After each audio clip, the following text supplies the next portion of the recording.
Chapter 42-35. Battle between overlords. No one had a good idea whether Everlasting was actually comparable to Myriad Era or otherwise. However, it was clear that when used in conjunction, Everlasting had produced incredible results and meritorious battle feats. The translucent rays emanating from Everlasting seemed to be in tune with the Grand Tao. The aura of its user instantly changed as well, becoming a sword god instead of an ordinary woman. As she stood there, she seemingly fused into the world. As long as the universe existed, so would she. The 5 elements and mortal coil no longer restrained her. Her aura was one of elegance, not the oppressive type of immortal energies. Everlasting was indeed the right character to describe her, a being capable of standing on the river of time, unsurpassable by anyone. She became an observer of history, always present in all events. The crowd understood her title at last. Everlasting, a legendary blade. Vast Sea Venerable praised. Clank. He unsheathed his sword, causing clouds and mist to surround him. Torrential rain blade, personally crafted by him. An expert said while looking at the divine sword. It accompanied the Venerable across numerous battlefields and made a name for itself. He also created a matching sword law to boost its power. Boom! His 12 fate palaces emerged and released his vitality outward. Dark clouds took over the sky vault, thunder crackles came next. The entire ocean was being affected by this looming storm. Spectators were horrified to see such a powerful phenomenon. Everything else seemed as feeble as paper in comparison. Rumble. Fiery shockwaves swept through the air and forced the spectators to run even farther away. Why isn't he using the heavenly swords or their Tao? One youth asked. They are undoubtedly strong, but for apex existences, they would prefer to use suitable weapons and merit laws. He doesn't have as much mastery with the heavenly Tao as he does his own. There would be too many flaws and openings. An ancestor explained. Yes, using one's own Tao and merit law will be better in the end. A king nodded in agreement. Either way, we will finally get to see the overlords in battle. Many watched with bated breath. Just stay far away, it's fine if we can't see.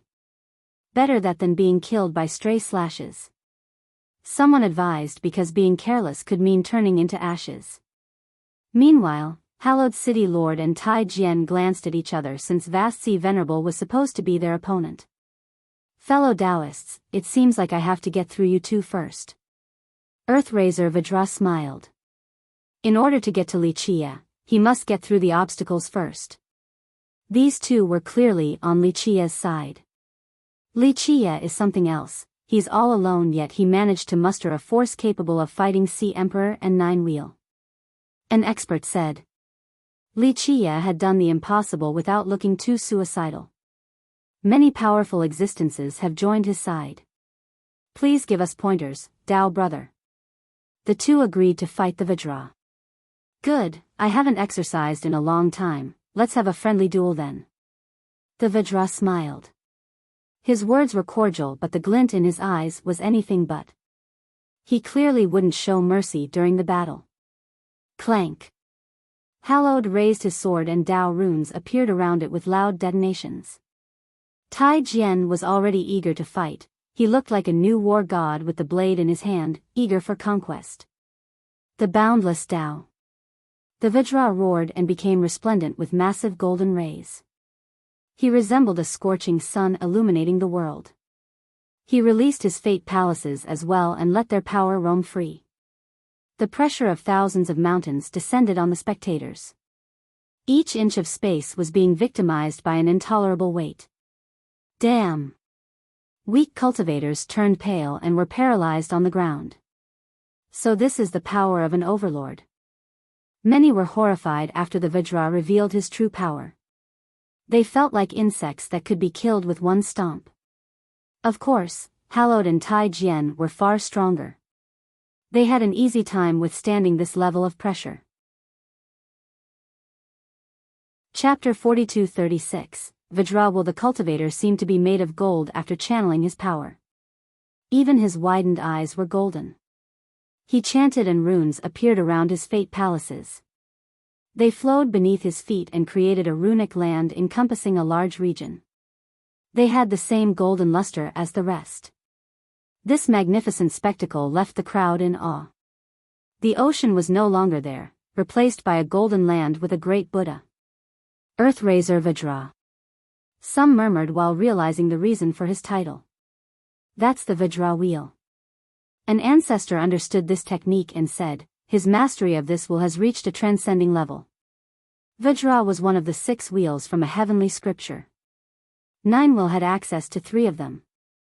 Earthraiser had cultivated this technique at a young age, so his mastery was impeccable. This allowed him to become one of the 5 overlords.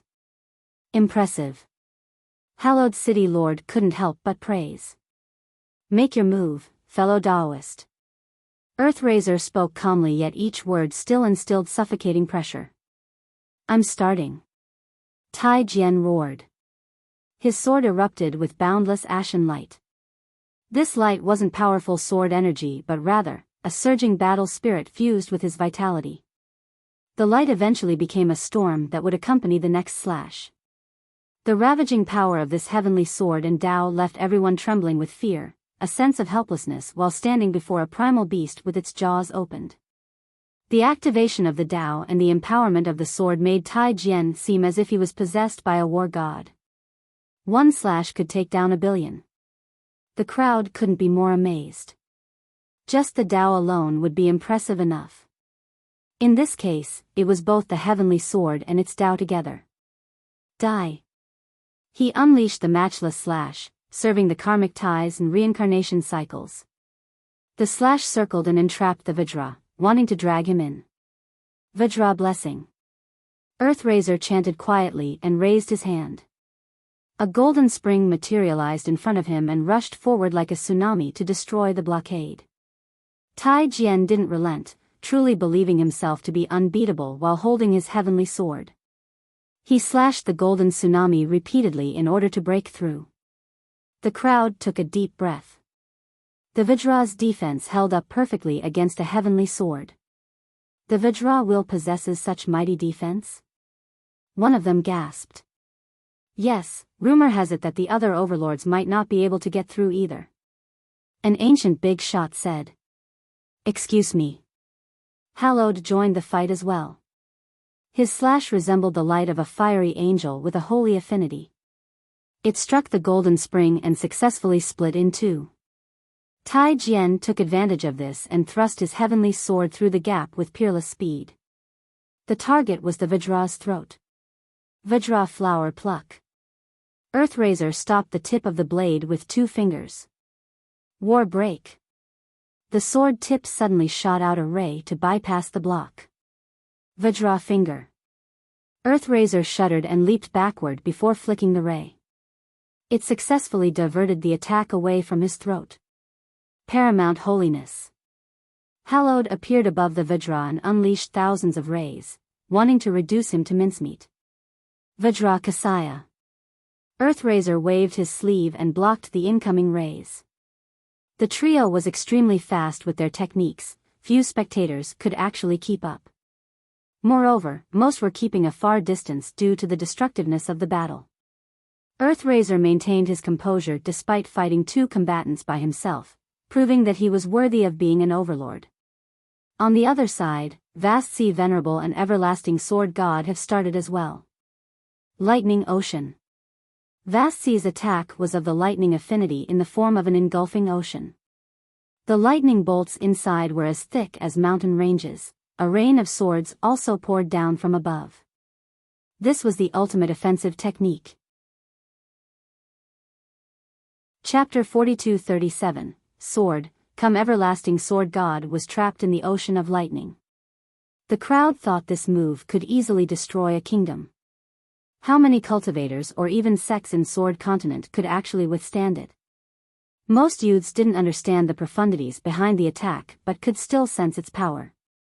Everyone had heard about the 5 overlords before and how strong they were.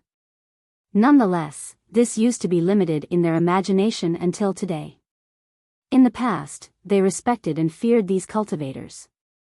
Now, fear has become the overwhelming emotion. Clank. Everlasting held her sword vertically in front of her chest and activated its power. Rays of light twisted together and made its user ethereal. Time and space became disorderly, the past and the present suddenly became unclear. If the past and the present couldn't be distinguished, the sword god was no longer here. This made it impossible to injure her. Thus, the lightning bolts and swords from the Venerable failed to pierce her since they couldn't travel back to the past. Nice move. The Venerable shouted after seeing this and decided to switch it up. The ocean of lightning disappeared and was replaced by a tsunami of swords instead. It covered everyone and the crowd became horrified. However, it just somehow passed through without hurting them, heading for everlasting sword god. It had the same illusory nature as the sword god's current state. As it came closer to the target, spectators then realized that it wasn't moving spatially but rather, temporally. They traveled to the past, that's the only way to take down the sword god. Tidal death. Vast sea Venerable roared. Everlasting leap. The sword god raised her sword and cut time itself. Everything became frozen, including the river of time. Spectators felt that time had come to a stop and they couldn't move. The severing location was enough to cease the incoming tsunami as well. In the next second, they regained their freedom and heard loud clanks. They looked over and saw the sword god unleashing a barrage of thrust at the Venerable, aiming at his weak spots. The latter retaliated, resulting in a fierce fight. Both proved their worth as they unleashed the mysteries of the sword Tao. Though few spectators could truly understand, everyone still became immersed in their battle and learned from it. This was a once-in-a-lifetime opportunity. On the other hand, this region was victimized by the two concurrent battles. Waves shot up and blotted out the sky. The only one who found this boring was Wuxia. After a brief moment, he yawned and said, "Have fun, I'll be grabbing the sword." The others were too preoccupied with their fight to pay attention to him. He walked in the air, completely unaffected by the rampant sword energies. What is he doing? Nonetheless, some spectators still noticed him and became startled. Sword, come. He reached one hand in the direction of Myriad Era. Clank. The unbelievable happened, Myriad Era let out a long hum and pierced through the air. It fell into his grasp before anyone could react. Once they saw this, they instantly became statues. Even the Venerable and the others stopped, unable to accept this reality. Ever since they got here, they have used everything to try to obtain the sword. They utilized powerful treasures and peerless merit laws along with unbelievable means. Alas, those flames were hellish. Thus, Vast Sea and Earthraiser gave the order to stop. But now, Wuxia simply called for it and it actually flew away from the boulder. The guy didn't use any treasure or merit law, hence the shock from members of the two behemoths. Myriad Era. Alas, Vast Sea and Earthraiser woke up from their stupor and instantly flew towards Wuxia. There was no way they would give up on this sword. Don't think about it. Everlasting Sword God and her allies stopped them from reaching Wuxia. Clank. Clank.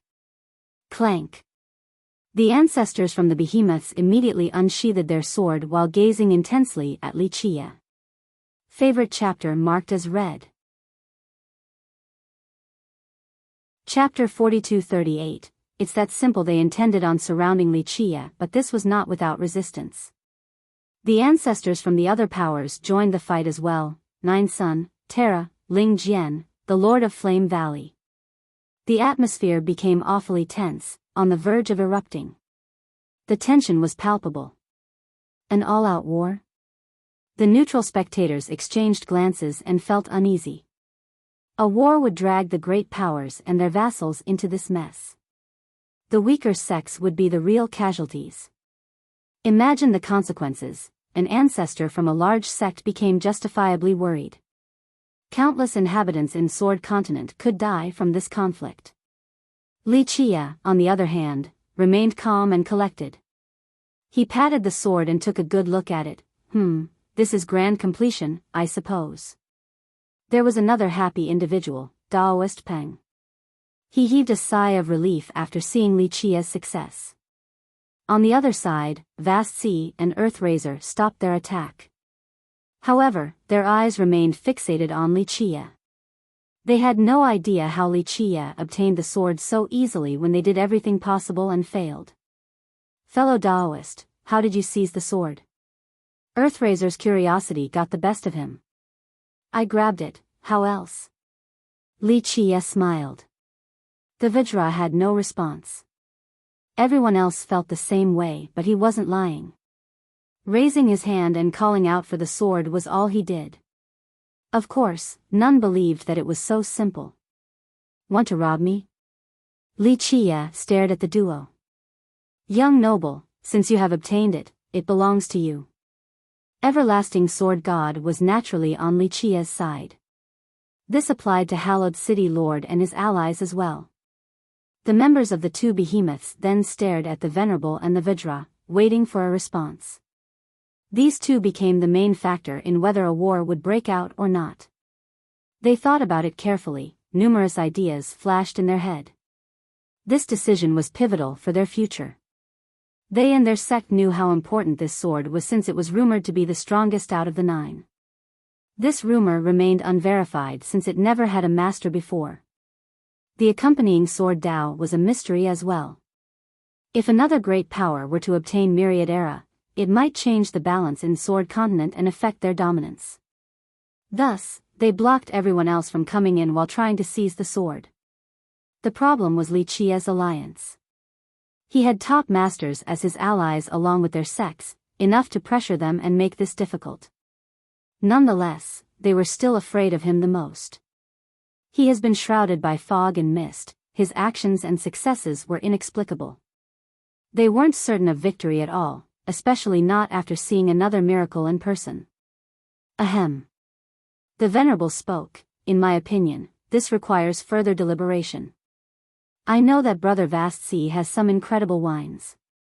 How about sharing them with us while we talk this through? We need to be thorough. Earthraiser nodded. They neither confirmed nor denied Li Qia's possession of the sword, only wanting to buy more time. The crowd breathed easily after hearing the lack of aggression. It seemed that the duo preferred anything other than a direct confrontation. This was absolutely good news for the rest of the world. What is there to deliberate? The sword is in my hand, as if I would give it to you too. All right, this matter is over now, beat it. Li Qia replied. He didn't give them any face. In fact, this was a slap to the face before a large crowd. The duo was polite and made it easy for both sides to back down. As for Li Qia, he chased them away like flies. Top masters like them couldn't handle the insult. Though they didn't know any anger, their sect members glared angrily at Li Qia. The latter didn't mind at all. Why is he so impolite? He's talking to Vast Sea Venerable and Earthraiser Vajra. One expert was dissatisfied, thinking that he was out of line. He's either stupid or crazy. One youth blurted without thinking. Is that what you think? His senior said. The youth had no response because this was clearly not the case. Would Everlasting Sword God and the others support a stupid or crazy person? There's another possibility. An old king mused. What is it? Someone nearby asked. Would a heavenly sovereign care about the dignity and pride of a weak vagabond? The king answered with a question. Chapter 42-39, The 9 Paths of Finality. This comment left people pondering in silence. They didn't respond, but the answer was obvious. Not to mention a heavenly sovereign, even regular ancestors wouldn't care about an ordinary disciple's feelings. This was doubly true for characters like Vast Sea Venerable and Earthraiser Vajra. Cultivators in the world were nothing more than ants in their eyes. Can it be? Li Qia is far stronger than the two masters. An expert said with skepticism when comparing the overlords to Li Qia. It would be something quite unbelievable for Li Qia to be stronger. Just wait and see. A big shot shook his head.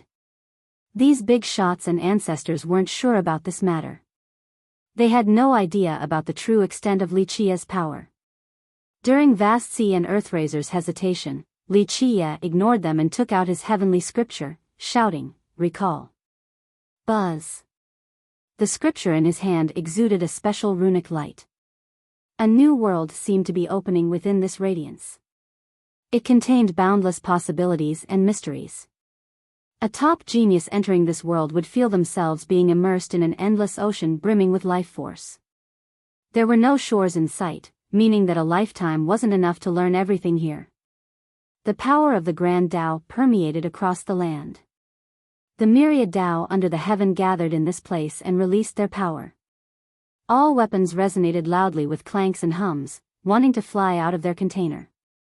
Thus, the frightened owners hurriedly grabbed them. What is that? Many were scared out of their mind while experiencing this incredible phenomenon. Space started trembling as well. The scripture began absorbing the spatial fabrics around it and turned them into lines. Next came the runes from the boulders prior in the form of a torrent. Initially, Myriad Era was pinned on top of it with flames serving as protection. This was a sight to behold. How could that boulder, albeit relatively large, contain so many runes? Nonetheless, the scripture had the suction force of a great whale. It didn't take long before it finished absorbing the runes. Crack. Cracks appeared on the depleted boulder. The thing then collapsed into tiny pieces, no longer as special as before. This astounded the spectators, even Wuxia's enemies. They had tried everything before. The runes and flames of that boulder were unbeatable and left them helpless. Now, Wuxia has taken this power for himself. The man appeared quite satisfied as he stared at his heavenly scripture. Do you know what that is? All eyes were on the scripture. Though they didn't know what it was, even a fool understood its heaven-defying nature. The older big shots became emotional since bold guesses popped up in their mind. The two overlords couldn't restrain their excitement. Greedy glints flashed in their eyes. Fellow Daoist, the item in your hand looks familiar. The Vajra tried to squeeze out more information. Familiar? I don't think so. Not to mention you, but your seniors and Tao lords might not have seen it before. Wuxia chuckled. There is a legend. The Venerable gazed intensely at the scripture. One regarding the 9 heavenly scriptures. They aren't formless like the Tao but rather, have the physical appearance of scrolls. The heavenly scriptures? Others gasped after hearing this. I believe the scroll you're holding resembles a legendary heavenly scripture. The Vajra got to the point. Wuxia smiled and answered, I need to give you 2 more credits. Yes, you are correct, it is a heavenly scripture. Ever heard of the 9 paths of finality? Wuxia spoke so casually, yet this revelation struck the crowd like thunder. They felt their worlds spinning as a result. This is finality scripture, the Venerable gasped despite having mentally prepared himself prior. The heavenly scriptures are real. Finality sword is before us, the Vajra trembled repeatedly. A clamor erupted among the crowd. Even the big shots stammered due to shock. Is this actually happening? It was hard for people to digest this information. The 9 heavenly scriptures were familiar yet not for the crowd. This was especially true for the one named Finality Sword in this continent. It was often brought up and currently, several powers possessed its swords and Tao. Nonetheless, the scripture itself was elusive and unknown. Where did it come from? Where was it now? Not even the Tao lords had an answer for this. Don't the heavenly sword Tao originate from this scripture? That means the Tao lords with one had seen it before. One expert said. The crowd remained silent because no Tao lords have claimed witness to this scripture before. No sect had possessed it in history either. Well, if they never saw it, how did they get their sword Tao? Another asked. This question couldn't be answered either because the Tao lords were reticent about this matter. Chapter 4240, Rising Greed. Finality was the source of the current Tao system in Sword Continent. The strongest powers all utilized the various techniques found in this scripture. For example, Sea Emperor Sword Kingdom was founded by Sword Sea Dao Lord using the Dao named Vast Sea. This also applied to Sword Temple with the Terra Sword Dao. And for Daoist Sword Ground, War God Sword Dao. Thus, in the grand scheme of things, the continent was rather familiar with the heavenly swords and heavenly Dao. However, none had seen finality itself. If this was the truth, then how did the Dao Lords come across the Sword Dao? Maybe the Dao comes with the sword. One big shot said. When Myriad Era came out, there were Dao runes and flames burning it as well. Perhaps the Dao Lords experienced the same thing when they found their heavenly sword. Is he the only person in history to possess finality? Where did he get this scripture? Another cultivator became curious. The crowd exchanged glances of confusion once more. Too many questions popped up in their mind regarding the origin of this scripture. No wonder why he obtained Myriad Era so easily. There was one question answered. It seemed that Wuxia had understood the profundities of finality. This allowed him to control Myriad Era.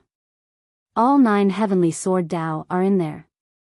Its owner can cultivate all 9. Heart started beating faster and eyes became unconsciously filled with greed. Everyone believed that Sea Emperor's unmatched success was predicated on them possessing Abyss and Vast Sea Sword Dao. What if another sect were to obtain finality? This should be enough to dominate all of 8 Desolaces for eras to come, perhaps even surpassing true immortal sect. I wonder what the content looks like. One cultivator loudly wondered. Olden language or regular Dao runes? A big shot replied. It would be nice if everyone could take a look. Someone had an unreasonable request. After all, who wouldn't want to take a look at a heavenly scripture? They hoped that Wuxia would actually entertain this request. Even the 2 overlords were tempted. As the strongest characters in Sword Continent, they had seen peerless treasures and merit laws before, including portions of this scripture. Nonetheless, to see the real thing was something else. Prior to this, the sect was the primary reason why they wanted Myriad Era. They didn't require the sword personally. Everything changed the moment finality showed up. Their sects were lucky to have some of the embedded Dao but never an actual scripture. If they could obtain finality for their sect, it would guarantee prosperity and domination for ages to come. This meant that their status and contribution would exceed the founders, Sword Sea and 9-Will Dao Lord. Thus, this scripture was immensely tempting. They could have backed off and let Wuxia have Myriad Era. Alas, greed overwhelmed them this time around. Fellow Daoist, could you broaden everyone's horizon by showing us the peerless heavenly scripture? Vast Sea Venerable asked. All eyes were on Wuxia. Instead of asking to borrow it, he requested for everyone to have a look as if he was their representative. Yes, show us what the scripture looks like.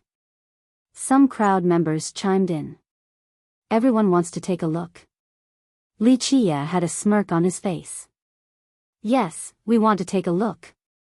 Of course, young nobly, you'll become the greatest figure by blessing the world with its content, they flattered Wuxia, hoping to persuade him. If he were to say no, then he would appear to be the bad guy. No chance. Wuxia flatly responded and interrupted the rowdy crowd. The audience immediately shut up. In the past, they would have chastised and expressed their dissatisfaction. Now, doing so meant courting death. Even the overlords were wary of Wuxia. They turned their gaze towards the duo, hoping that they would take the lead. The sentiment shifted abruptly. Those who used to be on Wuxia's side changed their mind with haste. Chapter 42-41, Avarice as greed took over, the unreasonable request became reasonable in the crowd's mind. They knew that robbing him was impossible, given their power. The duo was the only chance. Finality is a gift from heaven. Sharing it with the world is an immeasurable contribution to humanity.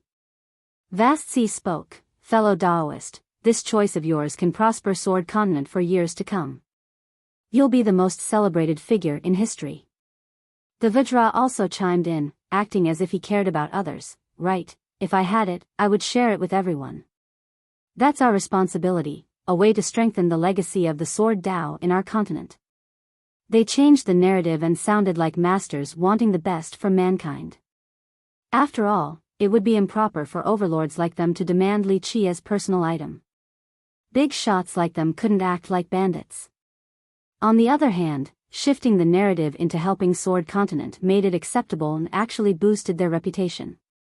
The end result was the same, only the justification was different. Senior Vajra is too kind. An expert loudly shouted, yes, finality scripture should be public knowledge for the sake of our continent. That's right. Cheers erupted as others repeated the same sentiment. Finality should belong to everyone, not a single person. It is the source of all the Sword Dao, so anyone who attempts to monopolize it will be the enemy. You're perfectly right. Anyone who attempts to monopolize the scripture is the enemy. It didn't take long for them to claim that Li Qia's scripture was public property. How pitiful. Li Qia looked at them and said, greed is driving you all crazy and clouding your conscience. Cultivating 10,000 years hasn't been enough to cure stupidity. He then turned his sight towards Vast Sea and Earthraiser, still with a smile on his face. The so-called overlords are nothing more than sordid merchants, utterly disappointing. The duo turned red after the insult but refrained from acting out. They already had a plan and it was going perfectly. As for the rowdy crowd, embarrassment turned into rage. Li Qia, your greed is disgraceful and detrimental to society. One expert shouted. Your path will lead to certain destruction, be smart and hand finality over or you will die without a grave. One more shrieked. Everyone in the world won't let this stand.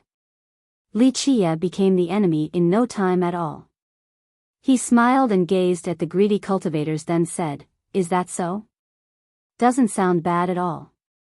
Come, I don't mind killing anyone who harbors this thought. Kill him. An offended cultivator shouted. Kill him. The crowd chanted as if wanting to cut him to pieces. Of course, they might be screaming for blood, but none was stupid enough to actually attack Li Qia. They knew that only the overlords had a chance of subduing him. If you insist on being stubborn, fellow Daoist, then I shall put my old bones to good use for the sake of Sword Continent. Earthraiser said, I hope you'll share the scripture because it belongs to the entire continent. Yes, Sea Emperor believes in the same ideal and will support you, brother. The Venerable found that the time was right and added, whoever stands by our side will be given a copy of finality scripture. Heart started beating faster right away. Everyone knew that it was impossible to learn or memorize the scripture in a short time. However, to have access to a copy?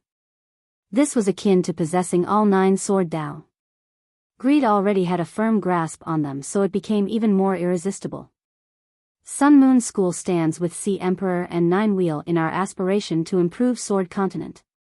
A sect master stepped forward and said, benevolence will lend our strength to the continent. A golem ancestor joined in. Aquatic Kingdom stands with Sea Emperor and Nine Wheel. An old king loudly declared. Numerous sects revealed their attitude and chose the side of Sea Emperor and Nine Wheel. They wanted a piece of the pie, a copy of finality. Meanwhile, the neutral parties exchanged glances. They would be lying to themselves if they claimed to not want a copy. However, this was a blatant robbery, an immoral and despicable act. Some of them didn't wish to get their hands dirty. Sword Temple stands with the young noble. Get through me first before thinking about finality. Everlasting Sword God declared. Her voice wasn't loud, but everyone heard her clearly. The third overlord had taken the side of Li Qia. Hallowed City is on your side, young noble. Hallowed City Lord calmly stated. You have our swords, young noble. Tai Jian spoke on behalf of the sword ground. Ling Jian didn't oppose this either. Wooden Sword Kingdom is at your command, young noble. Poplar Paragon laughed heartily. The same with Armament Mountain. Shering Shue revealed her stance. Count us in as well. Nine Sun Sword Saint spoke for Virtuous School. We humbly ask for the chance to contribute. Flame Valley Lord also picked Li Qia's side.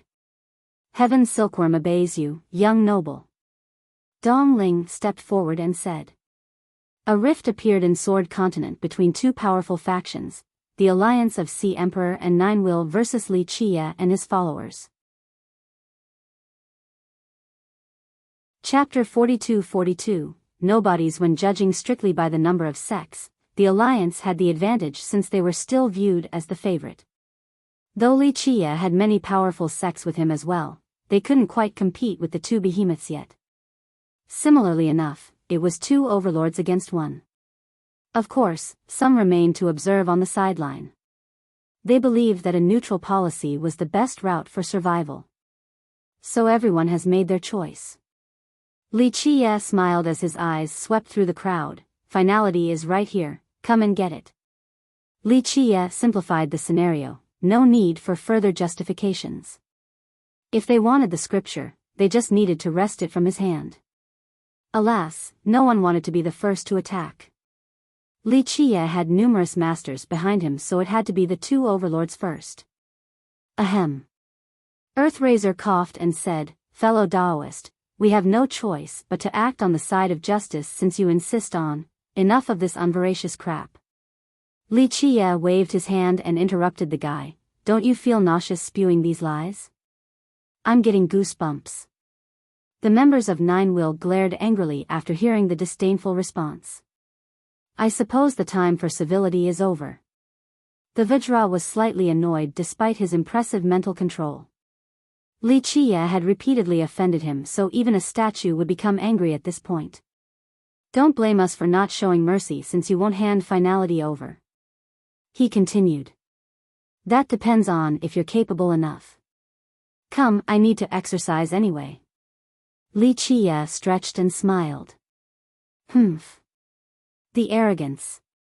If it wasn't for Everlasting Sword God and the others, he wouldn't dare to oppose Vast Sea Venerable and Earthraiser Vajra. A youth snorted. We'll see soon enough. An expert said gravely. All eyes were on Li Qia and the Vajra. Everyone thought that though Li Qia was mighty, there should be a limit due to his age. He had already proven his worth after killing Peace Ocean and Void. Alas, there should still be a way to go before reaching the Overlord level. Nonetheless, because of Li Qia's devilish abilities, some still believed that he had a chance. Why are you so sure of winning, fellow Daoist? The Vajra's eyes narrowed. Because killing you two will be as easy as pie. Li Qia said flatly. The duo's expression darkened after seeing this. They believed that they were the top dogs even when taking all of 8 Desolaces into account. Li Qia might be the only one who would dare to make this claim. It was humiliating to be spoken to with such disdain. The duo had a hard time restraining their anger at this point. Their eyes turned cold and their murderous intent roamed free, chilling enough to freeze everything. You don't know the immensity of heaven and earth, stop running your mouth. One cultivator shouted. Ignorant fool, you'll need a funeral soon enough. A disciple from Nine Will shouted. We'll never stop until we kill him. An expert from Sea Emperor gritted his teeth. On the other hand, the frustrated overlords maintained their composure. Very well, I will test your confidence with my old bones. Earthraiser said. The situation has escalated enough for them to drop the righteous angle. His arrogance justified their aggression.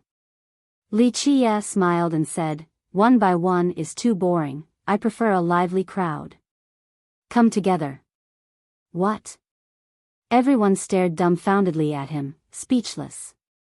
He wants to fight both the Venerable and the Vajra at the same time?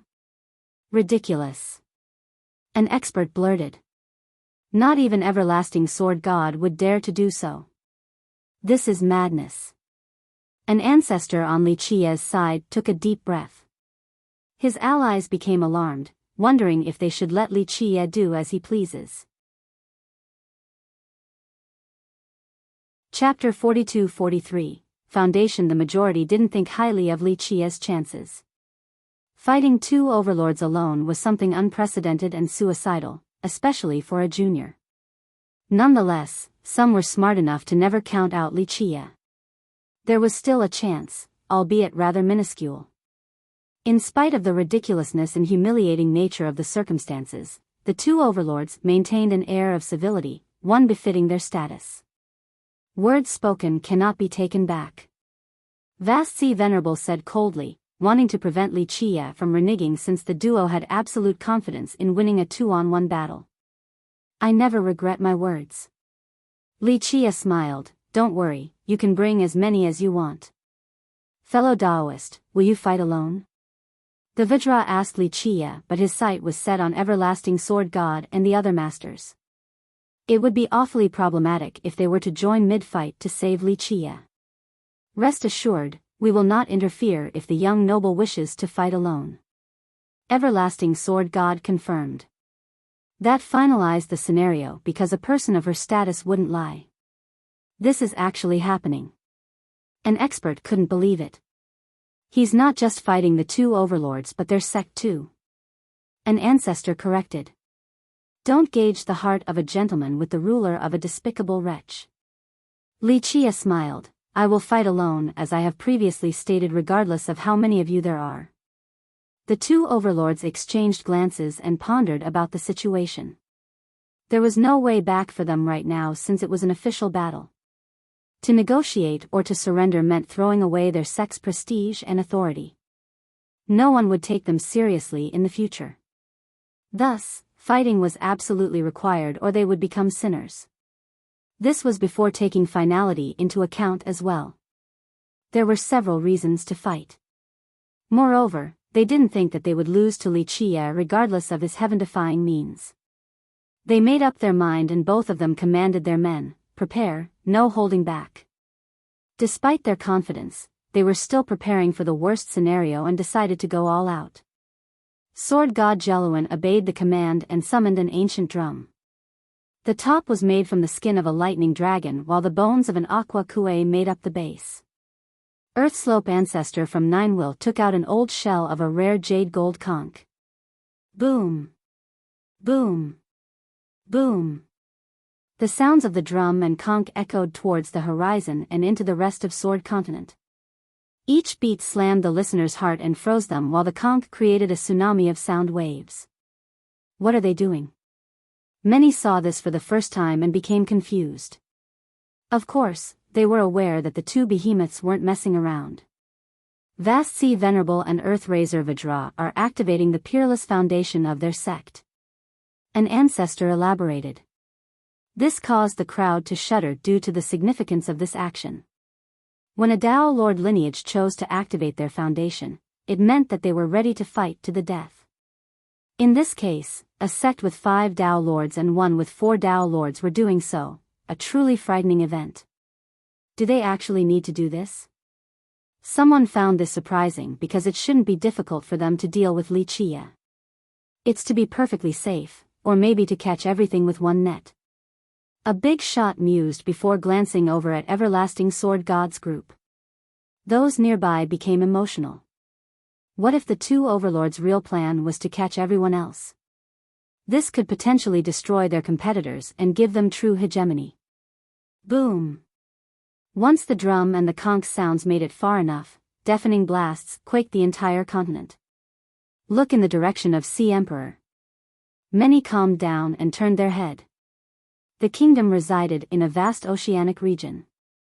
Blinding beams shot to the sky and illuminated the realm with terrifying sword energies.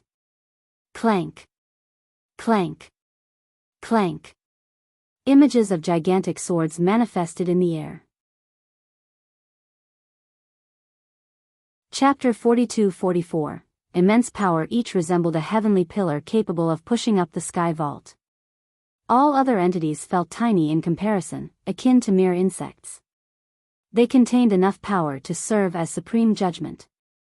Both regular ancestors and mighty ancestors would be eliminated by these incredible swords. They spatially leaped and appeared in the burial ground before astonished spectators, instantly sealing the sea region. Runes of the sword Dao type appeared and created an immense momentum, eventually forming a formation. To position.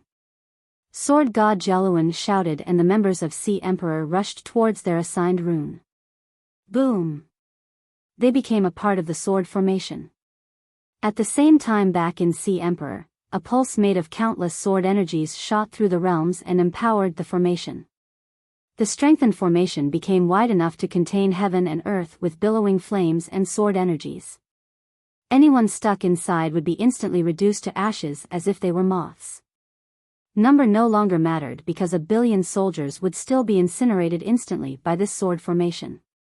The crowd gasped after seeing how feeble they were despite years of cultivation. This is the foundation of Sea Emperor. It empowers a sword Tao and sends it here to form a formation capable of slaying gods. A high elder had a serious expression. The range of this offense frightened everyone. This meant that Sea Emperor could eliminate any opponent regardless of the distance. Buzz. A while after, a loud hum could be heard in Ninewell Citadel, and a golden radiance took over the entire continent, adding a bright layer on top. Archaic cities manifested into reality, looking holy and stately. They seemed to be the home of gods. Each city emitted 3,000 halos with embedded runes, each capable of containing a massive amount of knowledge and energy. Thus, the halo looked like the physical manifestation of the Grand Tao. Buzz. Their light swept through the realms and reached the burial ground as well. Spectators looked up and saw the radiance above them. It pushed up the sky and engulfed the earth. To formation. Earthslope Ancestor commanded. The members of Ninewell rushed towards the light and fused with it. Their power served as fuel. Boom! This resulted in the eruption of a force capable of destroying everything. This left the weaker cultivators on their knees. What are they doing? The pressure made it hard for others to breathe. The two sects are using their foundation to seal this area. An ancestor became alarmed. Everyone had a bad feeling about this development and became nervous. This was supposed to be a fight between Wuxia and the two overlords. Why did their sect get involved as well? Was it strictly to deal with Wuxia? They found themselves like fish stuck in a net right now. The two behemoths could really capture all of them. A heavenly scripture is a gift from the high heaven. Earthraiser Vidra announced, "Today, we will do everything in our power to obtain this scripture for the people. That's why we will require the assistance of heroes such as yourselves." Listeners couldn't believe it. The Vidra was asking others for help. They felt quite good to be addressed in such a polite tone by an overlord. Yes, if the scripture belongs to the world, then all of us have the responsibility to help. A sect master who had chosen to stand with the behemoth supported. He then led his disciples to the bright halos. "We will support you as well." Another picked this side and entered the sword formation. It didn't take long before more cultivators joined them. Obtaining a copy of finality was one thing, but joining this battle might be the glorious day of their lives. They could tell this story for years to come, being qualified and capable enough to help the overlords. Rumble. The power of the sword formation and the halos intensified after gaining more followers. It became unbearable for everyone else and made it obvious how feeble life could be. Some neutral spectators regretted not entering right away. "Please excuse us for needing to do this," Vast Sea Venerable said. Both he and the Vidra heaved a sigh of relief. They believed they had gathered enough power to crush Wuxia's side without a problem. Chapter 42-45. Abyss Heavenly Sword. Wuxia wasn't only facing two behemoths but also their sects along with thousands of expert cultivators. Moreover, Sea Emperor and Ninewell had finished preparing their foundations and formations. Even if he could defeat the overlords, he might not be the last one smiling. All in all, the odds were against him. This was the reason why the duo was so confident. They didn't go this far back during the previous battle for Myriad Era. In fact, this was an unprecedented display of military might, perhaps the strongest possible force of Sword Continent. Therefore, Wuxia's allies felt unrest and had a terrible feeling about this. The sword formation and the halos were meant for them as well, not just Wuxia. If Li Qie were to lose, then all of them would be captured as well. The entire continent would fall under the control of the two behemoths. No one would dare to go against them. Fellow Daoist, we've wasted a lot of time. Earthraiser Vidra spoke, looking a bit friendlier this time. This reason was very simple. He was irate earlier due to Li Qie's contemptuous attitude, but now, they had prepared enough to have the absolute advantage. It seemed that Li Qie's defeat was inevitable.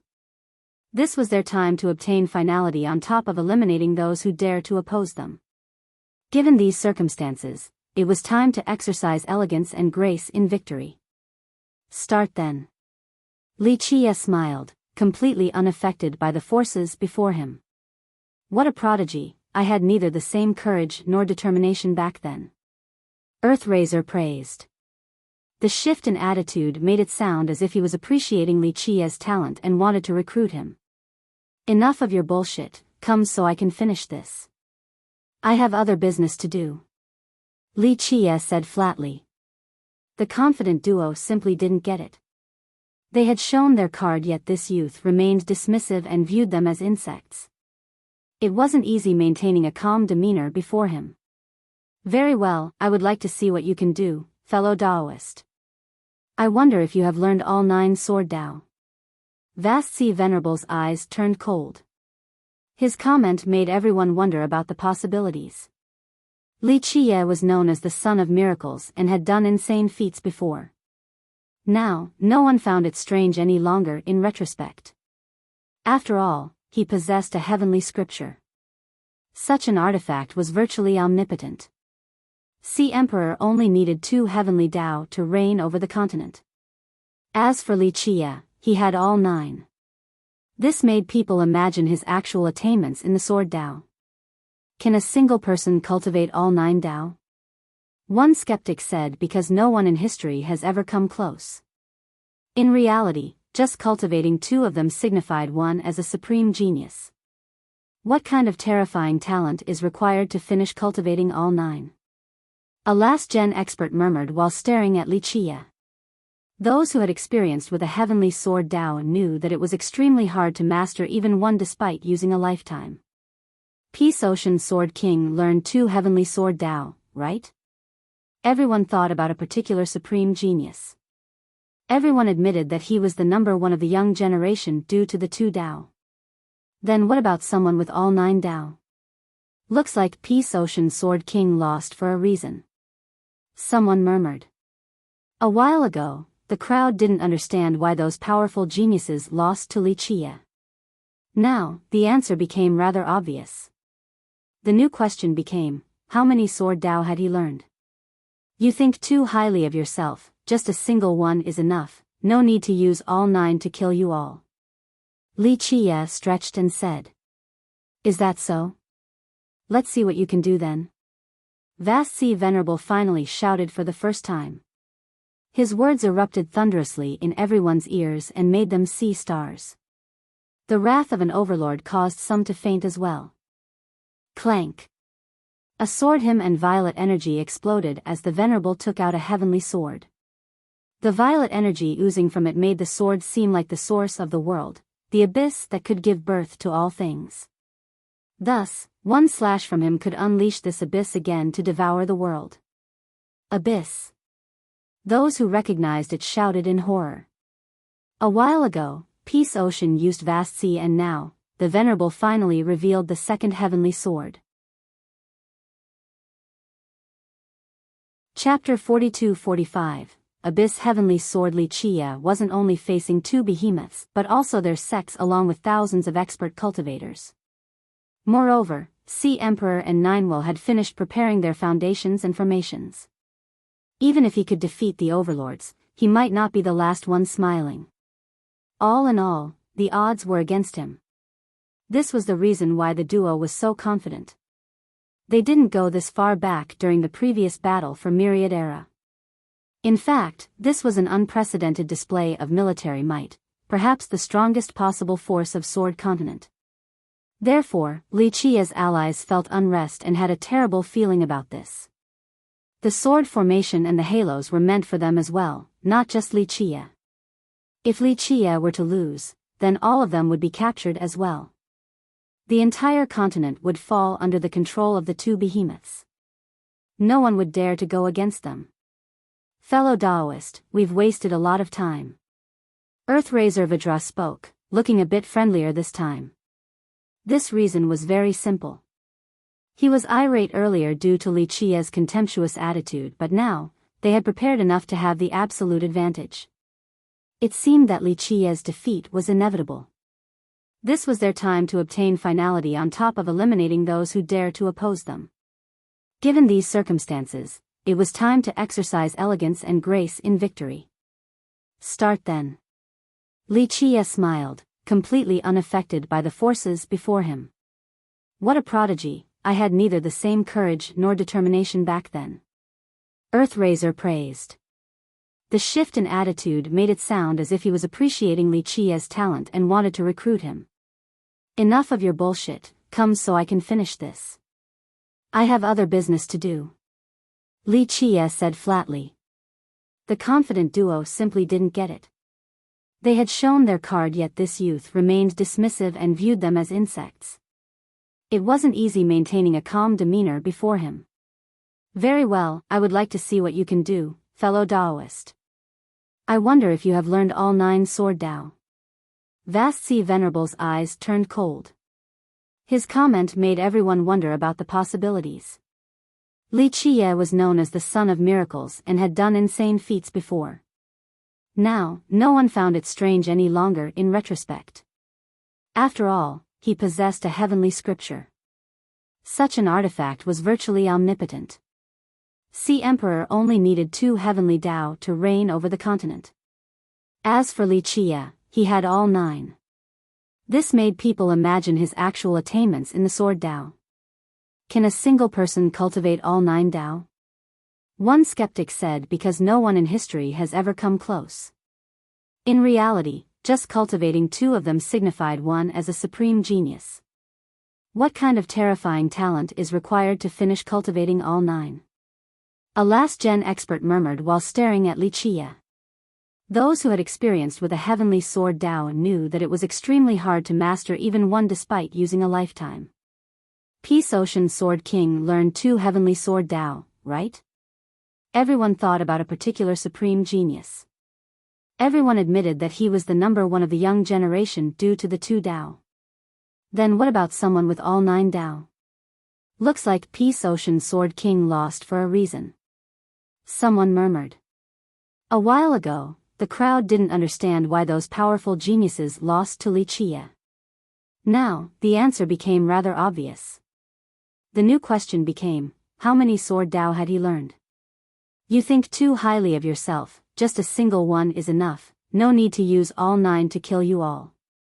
Li Qie stretched and said. Is that so? Let's see what you can do then.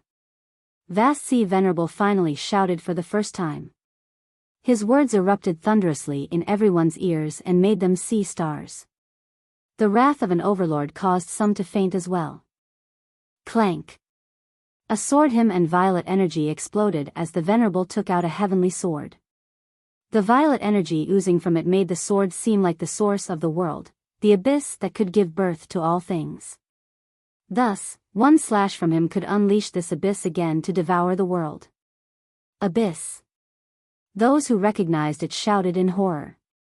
A while ago, Peace Ocean used Vast Sea, and now, the Venerable finally revealed the second heavenly sword.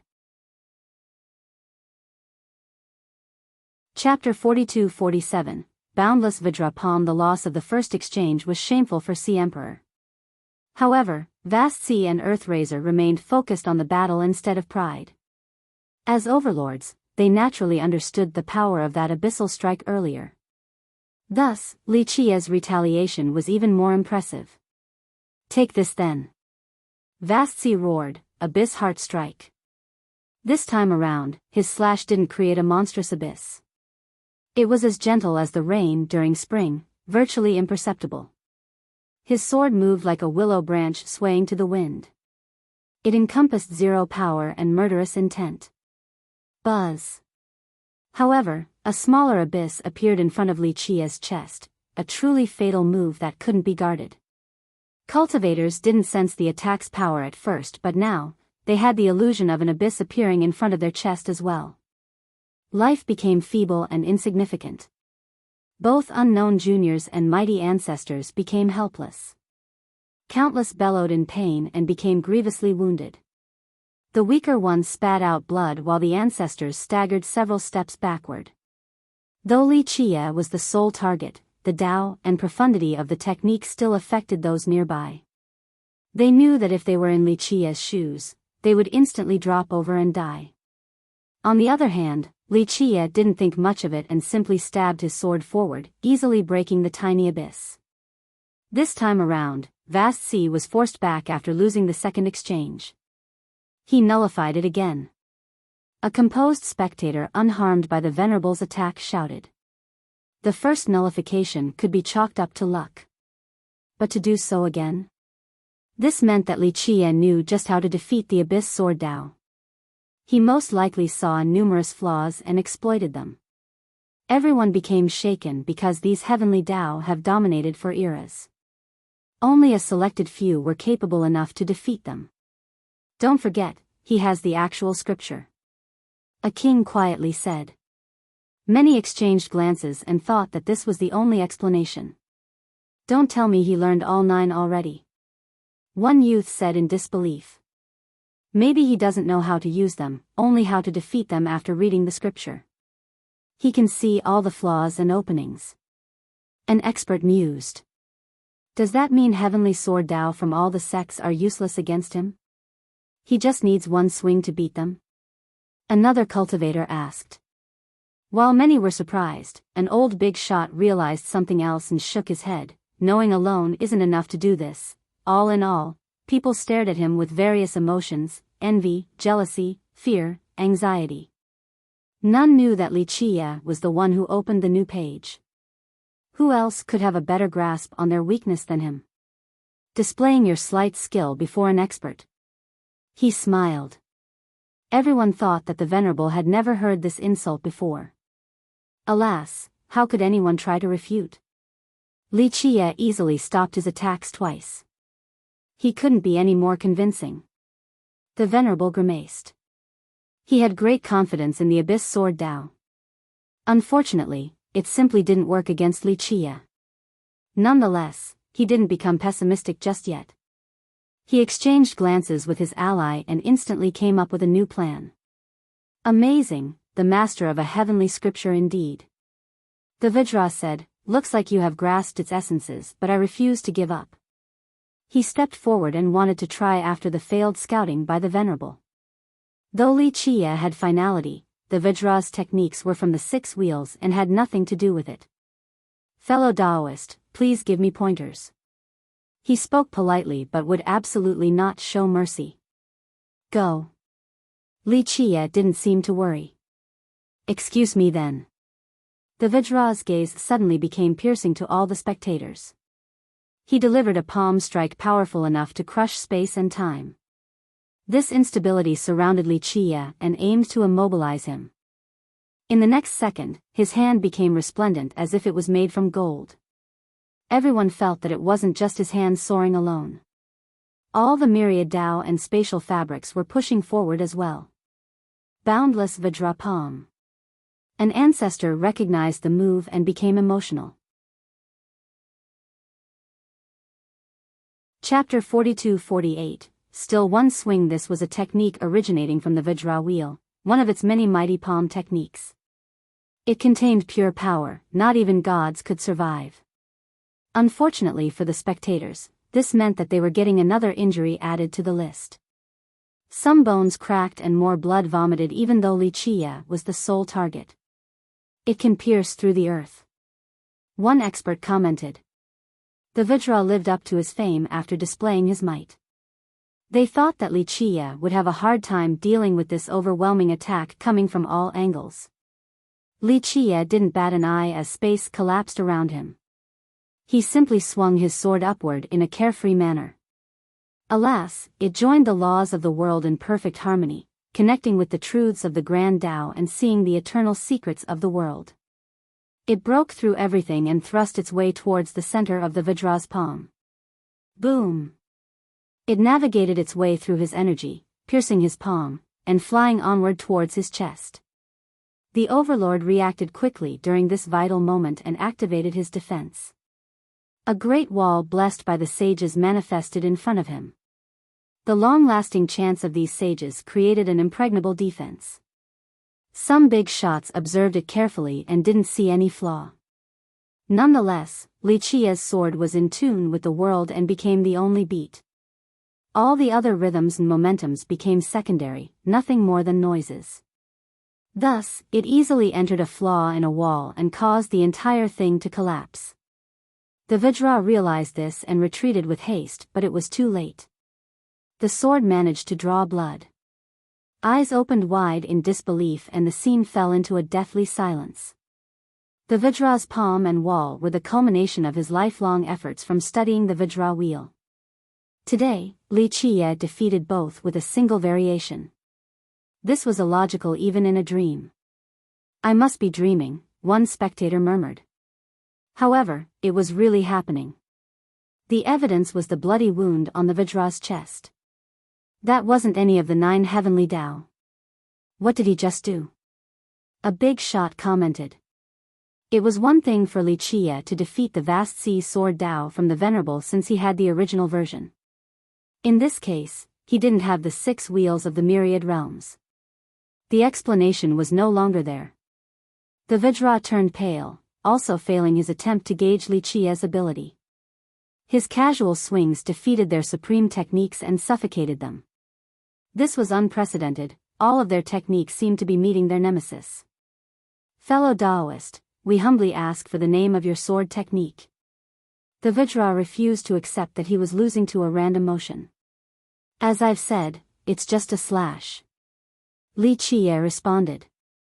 Everyone couldn't even smile wryly at this point. If Li Qia could nullify supreme merit laws with random swings, then they might as well commit suicide. Their effort in cultivation was a waste of time. The merit laws they took pride in were utterly useless.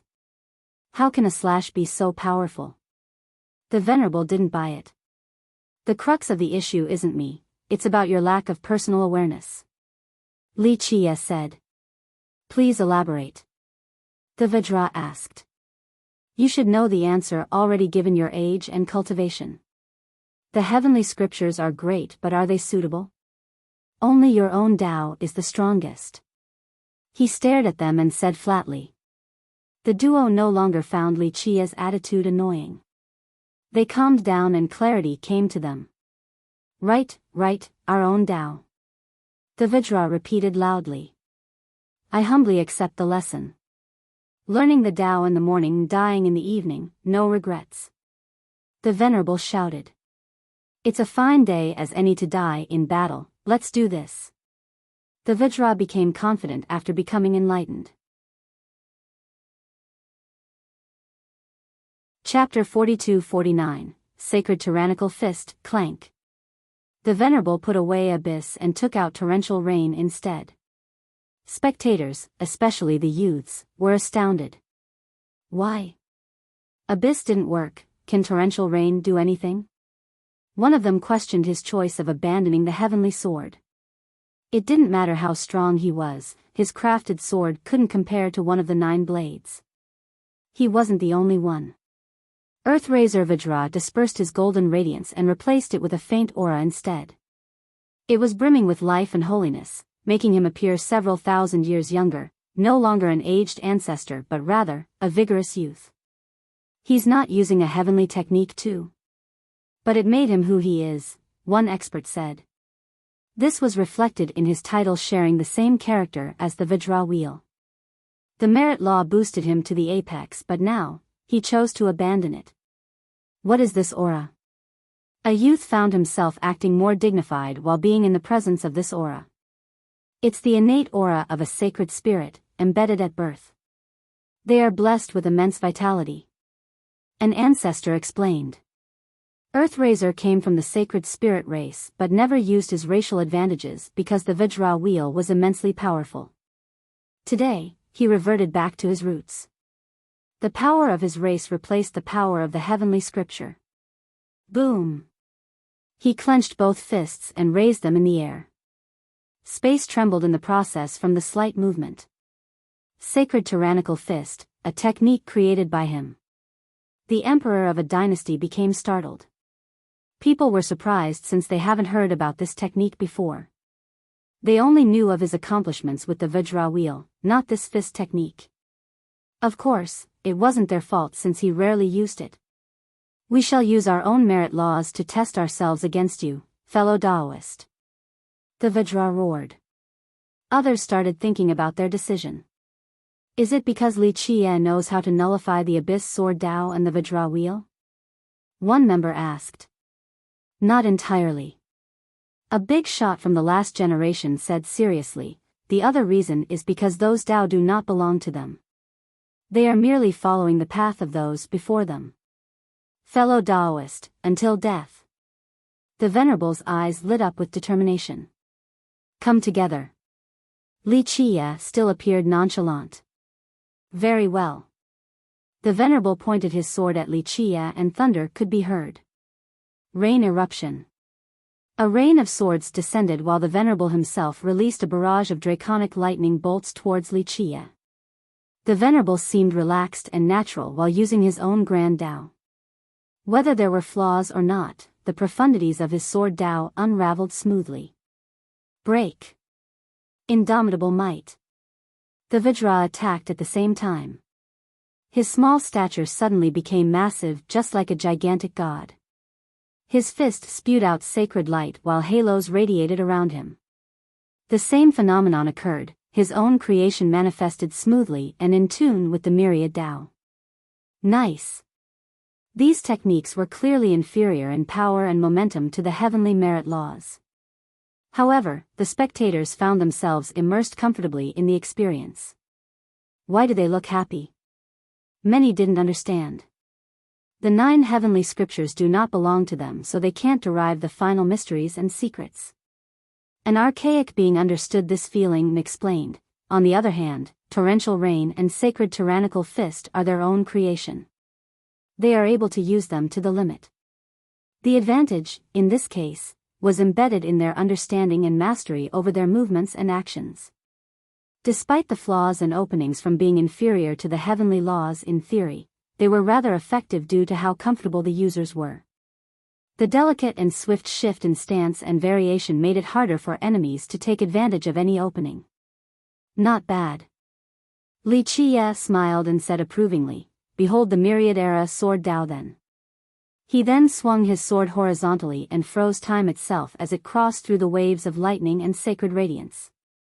All the spectators focused on this single moment. They felt as if in this split second, they were able to touch the mysteries of the myriad Dao. They saw the individual links and profundities within torrential rain and sacred tyrannical fist. The beauty of enlightenment surpassed all else and took their breath away. Chapter 4250, Unending Rain of Gratitude. The fist and sword technique were magnificent and revealed the possibilities of the Tao, successfully bedazzling spectators. However, Li Qie paused the grand Tao and allowed spectators to take a meticulous look. Unfortunately, this experience was ephemeral and time began flowing again. Boom! The wondrous scene exploded like fireworks, then disappeared from sight. Once people regained their vision, they saw Li Qie standing still while the duo staggered one step backward. Though the exchange was over, it left an impressionable aftertaste in everyone's mind. Magnificent! The Venerable couldn't help shouting, looking rather happy. Myriad Era didn't let me down after the long wait. It does live up to its fame. Earthraiser praised. The crowd wholeheartedly agreed with the Overlord's assessment. After all, who was more qualified than them to make these comments? Li Qie really cultivated finality. A genius brought this up. A while ago, everyone thought that Peace Ocean Sword King was a genius for learning both Abyss and Vast Sea. Now, there was a chance of Li Qie being able to use all 9. Peace Ocean wouldn't be worth mentioning if this was the case. He's far stronger than the highest evaluation. Did he purposely hide his skills? A big shot took a careful look at Wuxia. Alas, her heavenly gaze revealed that his cultivation was subpar.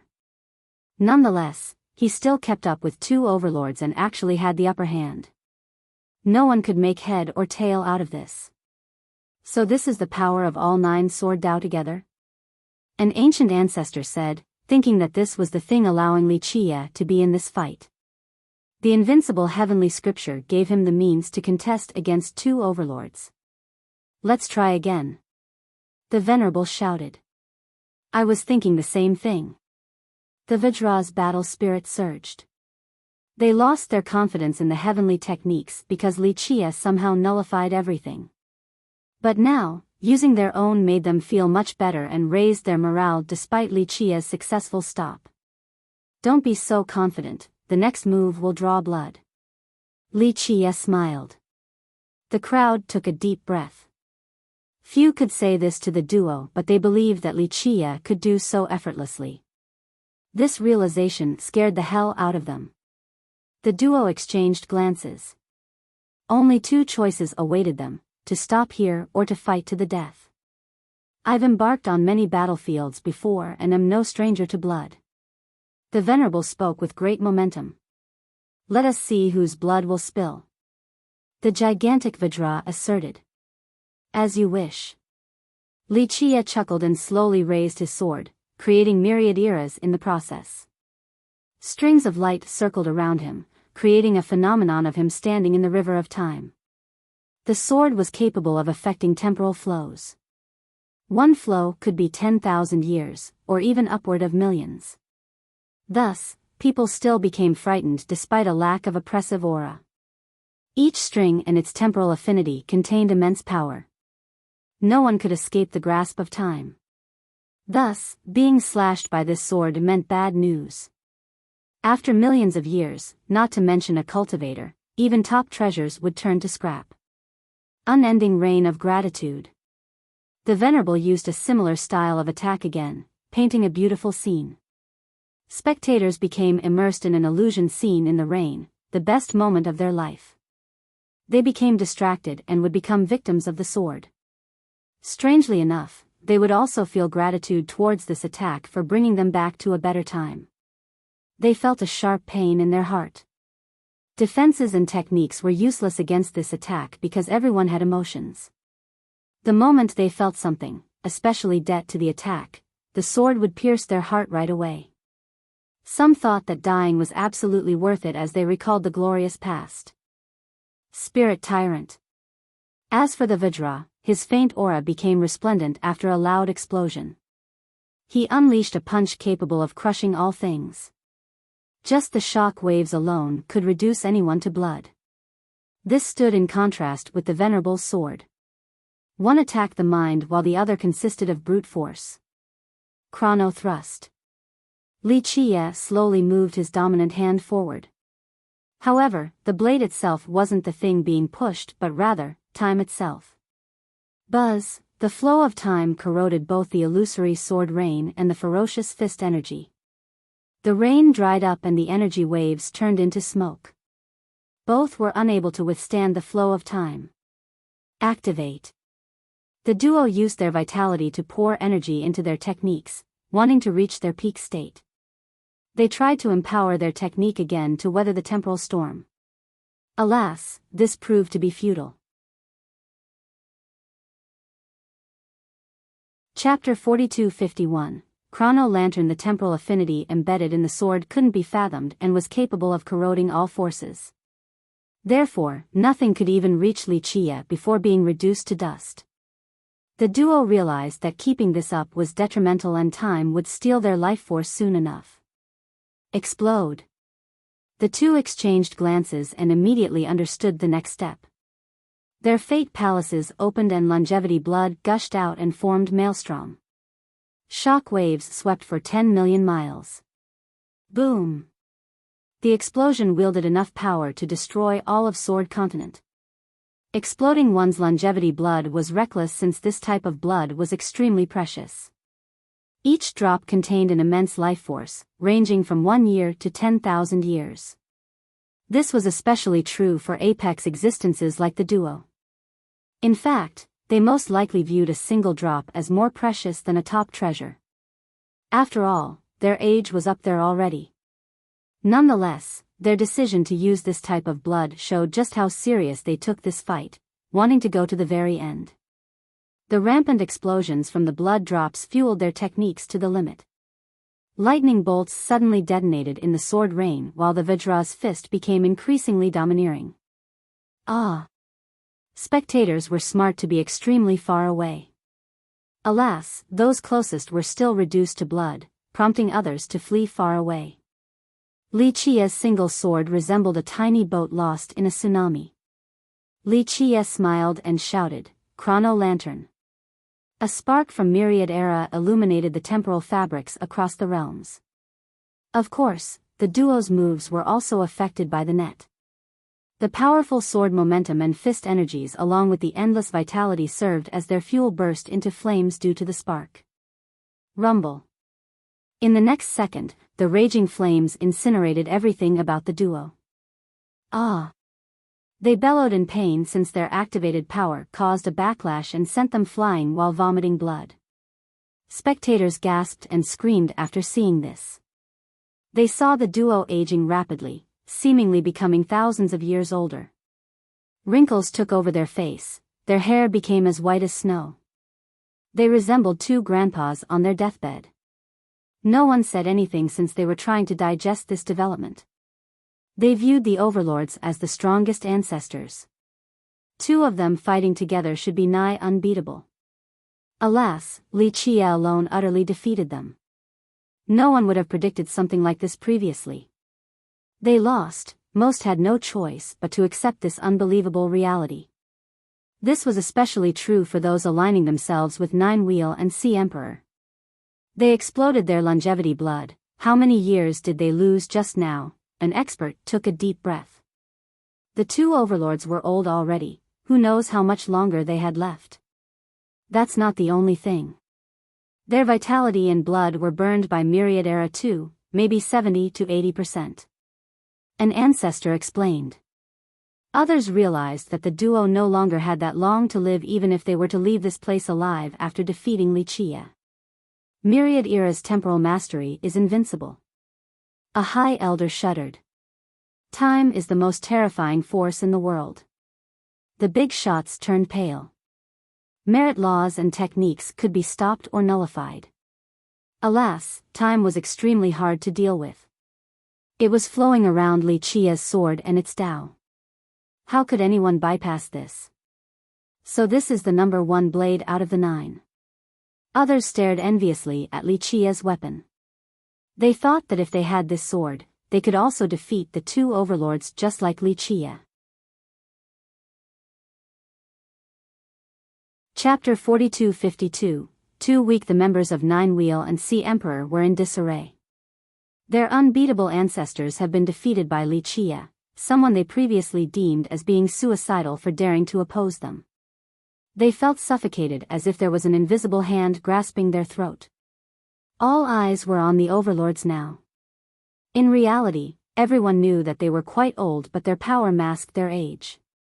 Now, they looked feeble and weak like mortal grandpas shivering to the cold winds. So that's the Myriad Era sword Dao, magnificent. The Venerable got up, even his spine looked curved now. The injuries didn't diminish the glow in his eyes. The old lion was still fierce and intimidating. This phrase encapsulated the current scene. We finally got to see it. The Vajra became emotional. Of course, they were still shocked to lose to a junior. Most importantly, he didn't use any special or sorcerous method.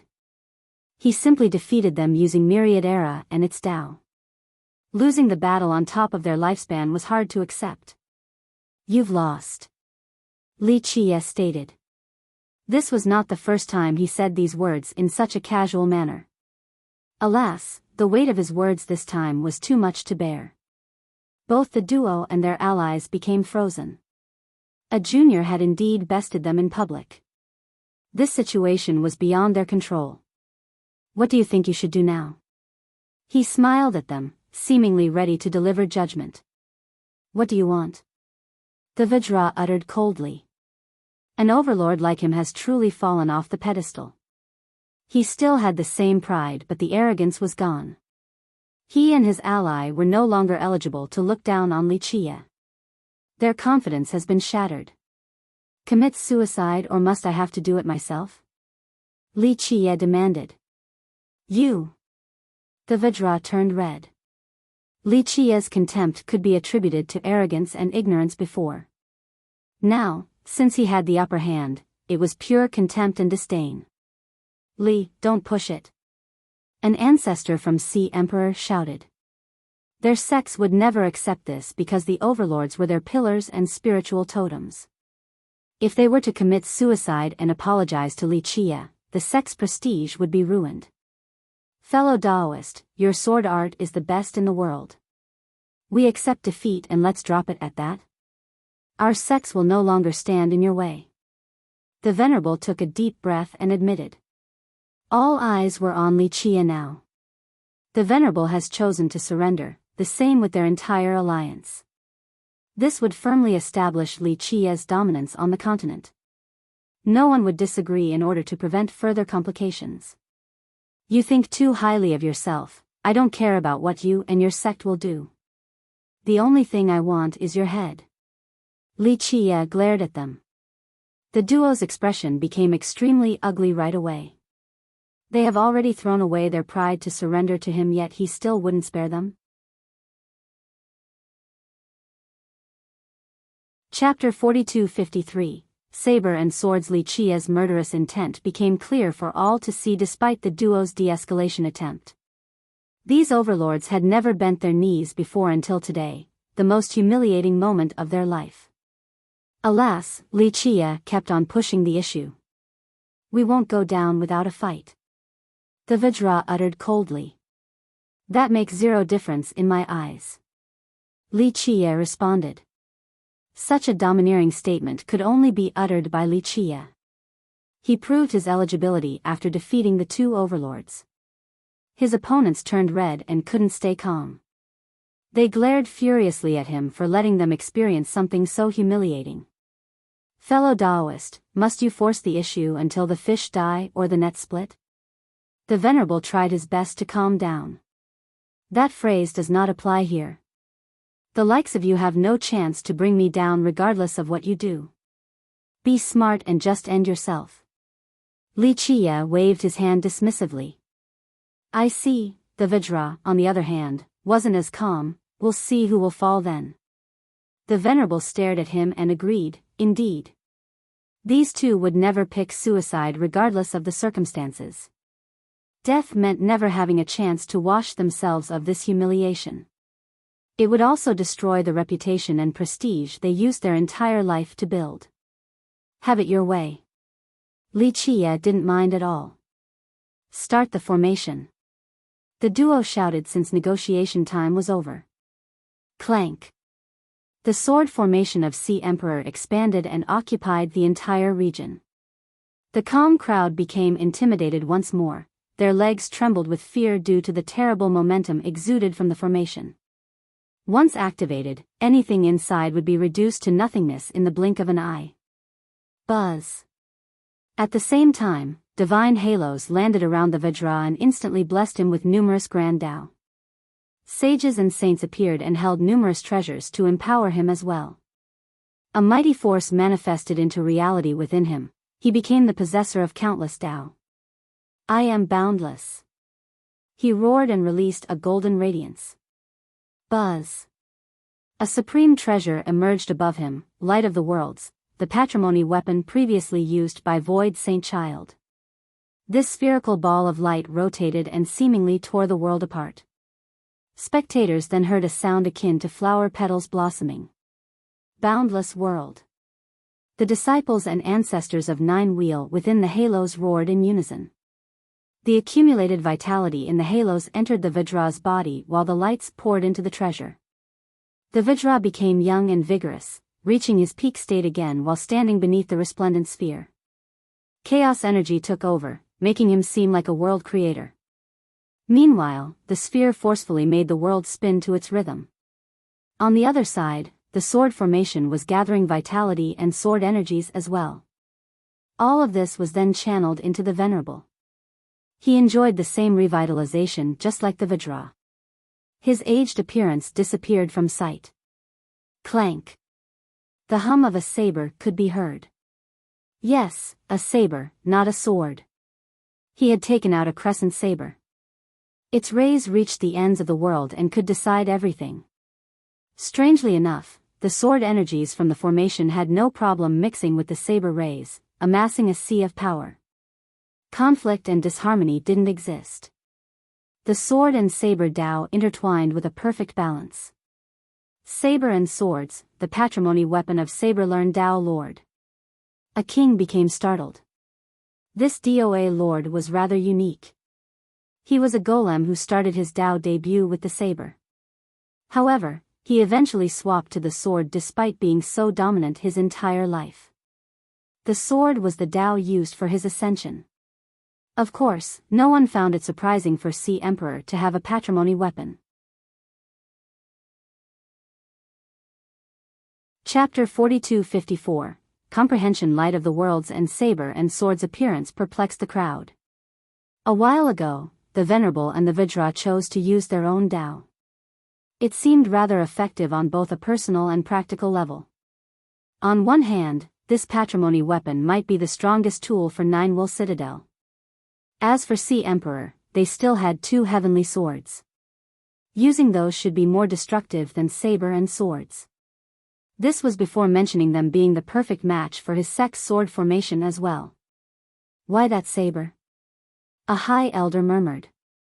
Meanwhile, the duo used the foundation of their sect in order to deliver an ultimate blow. Another? The Venerable seemed as youthful as can be. Why not? Just useless struggling. Li Qie smiled. We'll find out soon enough. The Vajra roared thunderously and made people see stars. Start. The Venerable didn't waste time and immediately attacked. The terrible sword-saber formation suddenly appeared beneath Li Qie and expanded at a shocking rate. The combined Tao twisted together and coiled around him like two iron chains. Imprisonment. He roared and performed a Tao seal to immobilize Li Qie. Cosmic reversal. The Vajra crazily roared and his treasure's light engulfed the world. Everything suddenly flipped around. What's going on? Spectators became startled since they sensed the sudden shift. All affinities nearby were moved to Li Qie's location, a frightening level of suppression. People could already hear the sounds of his bones breaking. He was immobilized by the Venerable and now, the full brunt of the world was pressing down on him. He's gonna die. Someone shouted while feeling aches and pain all over. However, this was only the beginning. A world-ending explosion came from the formation in the halos, blinding the crowd in the process. The sheer force of this ultimate move forced the crowd on the ground, unable to move an inch. The true masters were able to keep their eyes open and stare at the scene.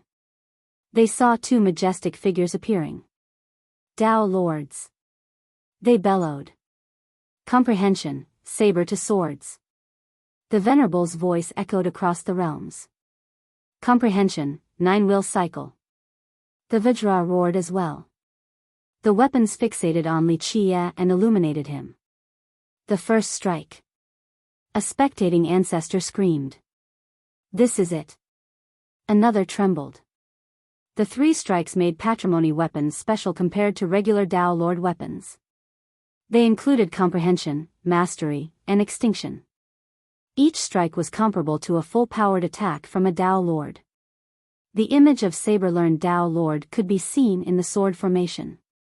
Sabers and swords rotated around him in harmony as he seemed to be searching for the ultimate Tao profundity. His grand Tao manifested into reality with enough power to split the heaven. As for the halos, they created the image of 9-will Tao Lords. Each halo could shoulder 3,000 worlds. The inhabitants in each individual realm offered their power to the Tao Lord. He became the center of the universe, the god of gods. Both geniuses and ancestors realized how weak they were in the grand scheme of things while experiencing these attacks. People understood why the Venerable didn't use the heavenly swords. It seemed that he preferred to use the formation to unleash a comprehension named saber to swords. So they knew how to use it. A king gasped. The two were capable enough to use this attack. However, the limitation previously was their lifespan and depleted longevity. Moreover, they used up their longevity blood during the previous exchange with Wuxia. Relying on their sex foundation was the only way to use these weapons to their fullest potential. Chapter 42-55, Mighty Comprehension. The comprehension strikes put the spectators in awe with their flashy destructiveness. The auras of the Tao Lord swept by like tornadoes and flipped everything over, creating total darkness.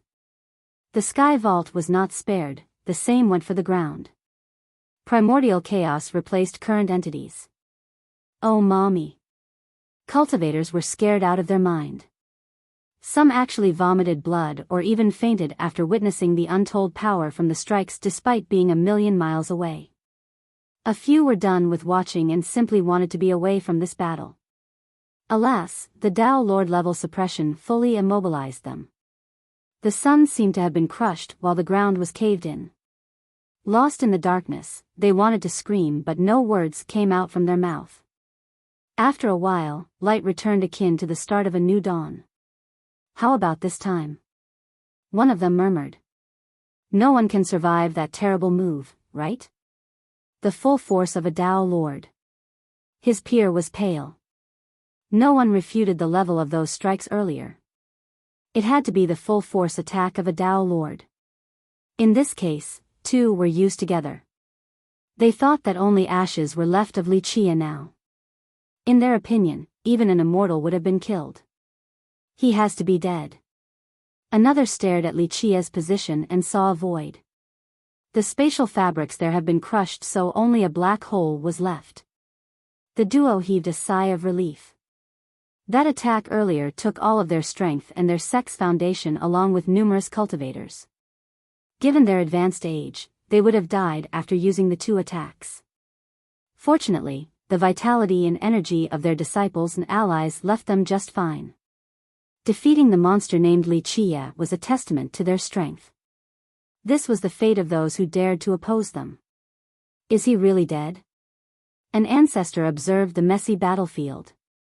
If that move couldn't kill Wuxia, nothing else could. No one in the world can stop two comprehension strikes at once. A supporter of Sea Emperor said. Others exchanged glances. An ancestor from an ancient kingdom said, yes, he might be able to dodge or block one. Two are impossible. This was a high evaluation of Wuxia, mainly due to his possession of finality. No grave for him, that's what he deserves. The disciples of Sea Emperor were ecstatic. That's right, no mercy for the impudent. Those from Ninewell finally relaxed. They were vexed and annoyed earlier since their stronger ancestors lost to Wuxia, not to mention the repeated insults and contempt. They wanted nothing more than to flay him and drink his blood. Though the barbaric torture wasn't possible, at least the guy was dead. Don't celebrate so soon.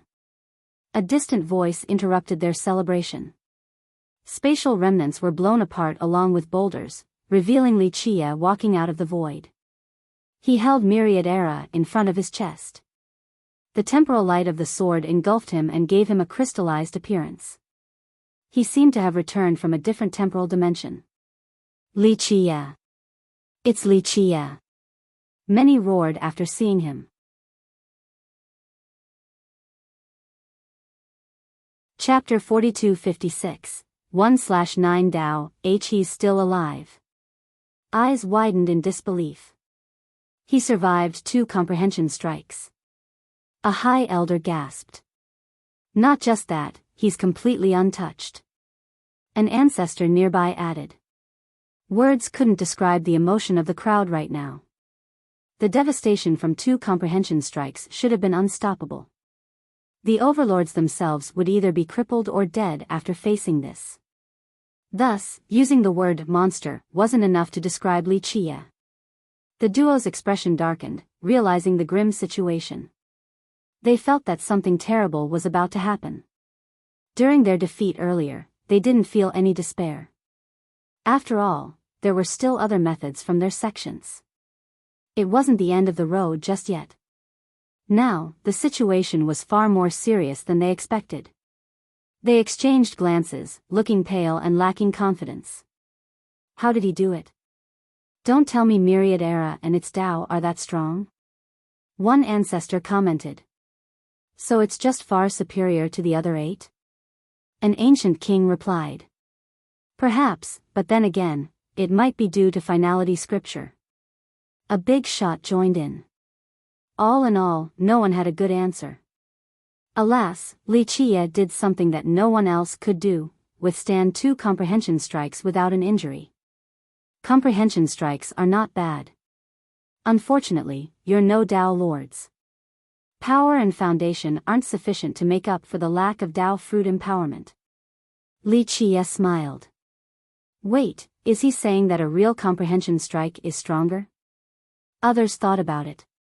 Everyone assumed that those 2 strikes were as strong as can be, similar to a version dished out by a Tao lord. Li Chia seemed to disagree. The big shots smiled wryly and shook their head. One of them said, how many actually saw the real thing? Tao lords probably didn't need to use comprehension. Others agreed with him. Tao lords were unstoppable already and didn't need to use ultimate attacks. My turn. Li Chia smirked and raised Myriad Era to the horror of his enemies. Even a slight movement from him at this point was awfully intimidating. A random swing could decapitate the gods and was far more threatening than supreme sword arts. Go! The duo roared crazily and activated the sword formation and halos again. A storm of vitality and energy took over, causing the region to shake violently. The world had a hard time containing the 2 sex-activated foundation. Boom! The auras of the Tao Lord took over again, suppressing the firmaments and infiltrating every inch of the land. Saber to swords. The Venerable roared. 9-wheel cycle. The Vajra followed right after without holding back. 2 comprehension strikes appeared again, just as daunting and terrifying as before. Again? Many screamed in astonishment. Though the strikes were useless against Li Chia earlier, the duo had no choice but to try again. They relied on pure force in order to stop Li Chia. 1/9 Tao. Li Chia chuckled and swung vertically. 9 Tao manifested into reality. They didn't create flashy explosions and unending gales. Just their presence alone made everything else insignificant. They appeared to be eternal, surpassing both time and space. Eventually, they would become the only things left in existence. Comprehension strikes and Tao Lord auras were nothing in comparison, as ephemeral as a single breeze. The pressure from the 2 strikes disappeared and the spectators were at ease again, no longer suppressed and immobilized. 1/9 Tao. They repeated the title of this sorceress technique, a king, while all other swords arts and merit laws were mere peasants. Chapter 4257, Killing/Boom. The invincible yet carefree / instantly cut through both comprehension strikes. Ah! The sword formation and the halos weren't spared either. Blood splashed out like a storm and rained down along with decapitated heads. It didn't take long before rivers started to form on the ground below. The stench of blood made everyone shudder. Who knows how many cultivators were killed from that slash just now? They included members of Sea Emperor, 9-wheel, and their supporters. There was no chance for them to stop the slash. This was something above the level of 2 comprehension strikes. Dismembered corpses rained down. These were the lucky ones who were strong enough to have intact corpses. The weaker cultivators were reduced into blood. Rumble. The sword formation and the halos crumbled. Wails of lament from the carnage echoed. More than 80% of the combatants had been killed by Li Chia's casual slash. Using unbeatable was not enough since this character was a tier lower. The gruesome scene was nauseating.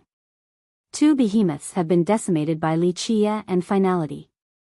Many big shots had seen massacres before. Alas, the victims were powerful ancestors and top disciples of the continent. This shocked them to the core. What a slaughter, one pale youth trembled with fear. Normally, just killing a regular disciple from these two sects could end in a disaster. The killer's seniors would need to come and apologize. Of course, no apology would happen here.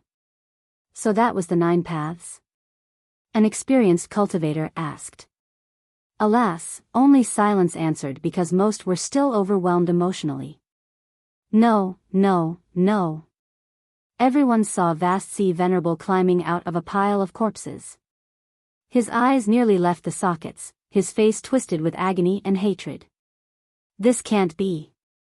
On the other side, the Vajra also made it out of the pile. He was covered in serious injuries. They couldn't accept the pitiful death of their juniors. Their sects had dominated for eras. They were always the killers, not the victims. Thus, Li Qiye made them experience something new: sadness, rage, and despair. Their back became bent as they turned old once more. Now, even the wind made them shudder.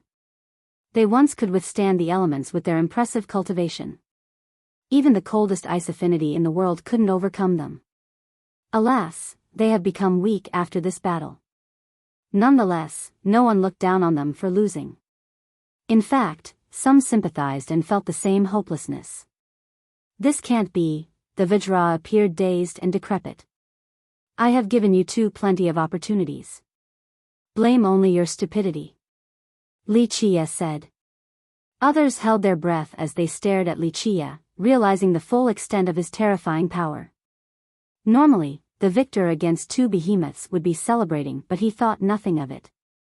This meant that the massacre was utterly insignificant in his mind. Then what in the world could actually move him? Even his fans thought that he had become unreachable.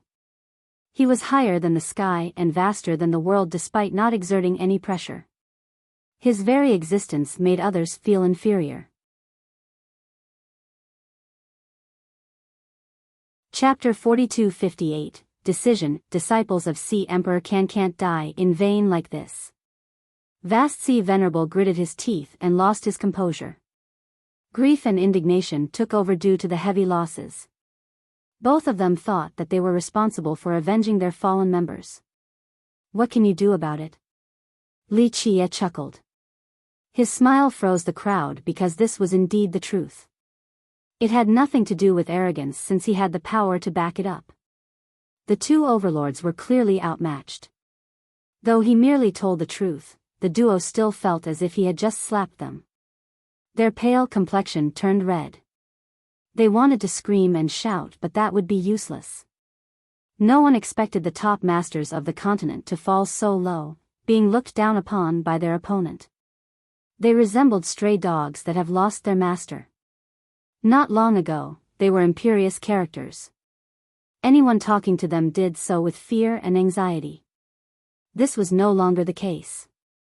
The abrupt shift made it difficult for the crowd to accept. Li, blood for blood. The Venerable roared. Alas, raising his voice caused him to tremble since it took all of his strength. Try your best now, I'm waiting. Li Qiye replied. Spectators became confused. What else did the Venerable have up his sleeve? After all, he already utilized their foundation for a comprehension strike earlier. This will not end until I taste your flesh and drink your blood. He roared furiously. All eyes were on him, eager to see what he had in mind. He took out an old item, looking like a shell seemingly made of bronze. This was rather surprising because it didn't look like a supreme artifact at all. Alas, it had to be amazing given the circumstances. Brother, I don't think this is right. The Vajra hesitated and told him. We must pay any price today. The Venerable remained steadfast. The Vajra sighed and didn't say anything else. After all, he wanted to avenge his fallen disciples as well. The Venerable blew on the shell-like item and the sound echoed across the realms. While listening to the sound, the crowd felt something ominous and terrible approach. The sound was akin to the wail of specters from the past. It left behind an indelible mark in their mind. The sky suddenly turned dark, seemingly blotted by something. What's going on? People looked up and didn't notice anything peculiar. It wasn't the night sky because there would be stars. Only boundless darkness was up there right now. The fear of the unknown took over. They thought that something was awakening deeper inside and staring greedily at them. I'm creeped out, it feels like there's a ghost. One expert trembled. Others shuddered as well, thinking that they were stuck in a ghastly domain. A monster was about to emerge and devour them. What the hell is up there? Heavenly gazes weren't sufficient to see through the darkness. Boom! A loud explosion caused the world to shake. Something seemed to be coming down and swept the crowd off their feet. What is happening? Numerous cultivators screamed. An endless power manifested out of nowhere and suffocated, albeit only for a split second. Once people got up again and stabilized, they found themselves in a different area. The sky was no longer dark. They saw rays from the stars again. The light allowed them to get an idea of the surroundings. Where are we? Most became confused. A while ago, they were in Sword Ocean, but this place was completely different. They saw mountain ranges and ancient architecture. Most buildings have collapsed due to their old age. Chapter 42-59, Mysterious Great Emperor. Everyone found themselves in a decaying world with an archaic atmosphere. It was as if they were back in the past, an era older beyond imagination. Most buildings have collapsed, but they could still see the faint outlines and initial appearances. They definitely didn't belong to their era or even epoch. Nothing modern came remotely close. Where is this place? Many looked around and panicked. I feel like there is something underground. A big shot told his group of peers. Yes, this is bad news. An ancestor felt a chill coursing down his spine. Look ahead. Another powerful friend used his heavenly gaze and saw a mountain range deeper in the darkness, seemingly separating time and space. It was impossible to cross, its immensity could crush any living being. People felt as if there was a slumbering devil king residing there. However, the slumber was near over, spelling bad news for everyone present. Vast Sea Venerable, what the hell did you summon? An ancient ancestor knew that this was due to the old shell. Can't be a ghost realm, right? Someone else shuddered. No, this place looks a bit familiar. A highly respected individual from a prestigious clan noticed a gate and recognized the characters. These characters are rather familiar. Revival. Revival something, it's Revival Emperor City. An old lord recalled a particular place. That city? We're there right now. The big shots nearby became frightened. We need to leave right now. A lord turned pale and shouted. There's no path, how do we get out? The high elders scanned the area but only saw darkness in all four directions. Why is everyone so afraid of this city? A junior noticed the fear in the seniors and asked for elaboration. It's haunted, there's no leaving once entered. One senior begrudgingly explained. Really? We're afraid of this city but not sword burial? Someone nearby interjected. It's not the same thing. There are fortunes and people do leave that place alive. An ancestor explained, revival is different. Rumor has it that when this city closes, even an immortal will die here. There are so many of us, we can't be afraid of this place. A hot-headed youth was fearless. Quantity doesn't matter. In the past, Ninewell Dao Lord tried to purify this place and failed. What are we, compared to the Dao Lord? His senior shook her head. This revelation frightened the crowd. Even the Dao Lord failed? What is this city then? An expert asked. Ninewell Dao Lord was absolutely brilliant, the first Dao Lord of their race after Azure Ancestor and the owner of 3 wheels from a heavenly scripture. All I know is there might be a mysterious emperor in this city. A time-worn character stared towards the darkness and said, "An emperor? Like the great emperors in the past?" Someone else asked. Great emperors were titles in the distant past. Now, Dao lords have taken over.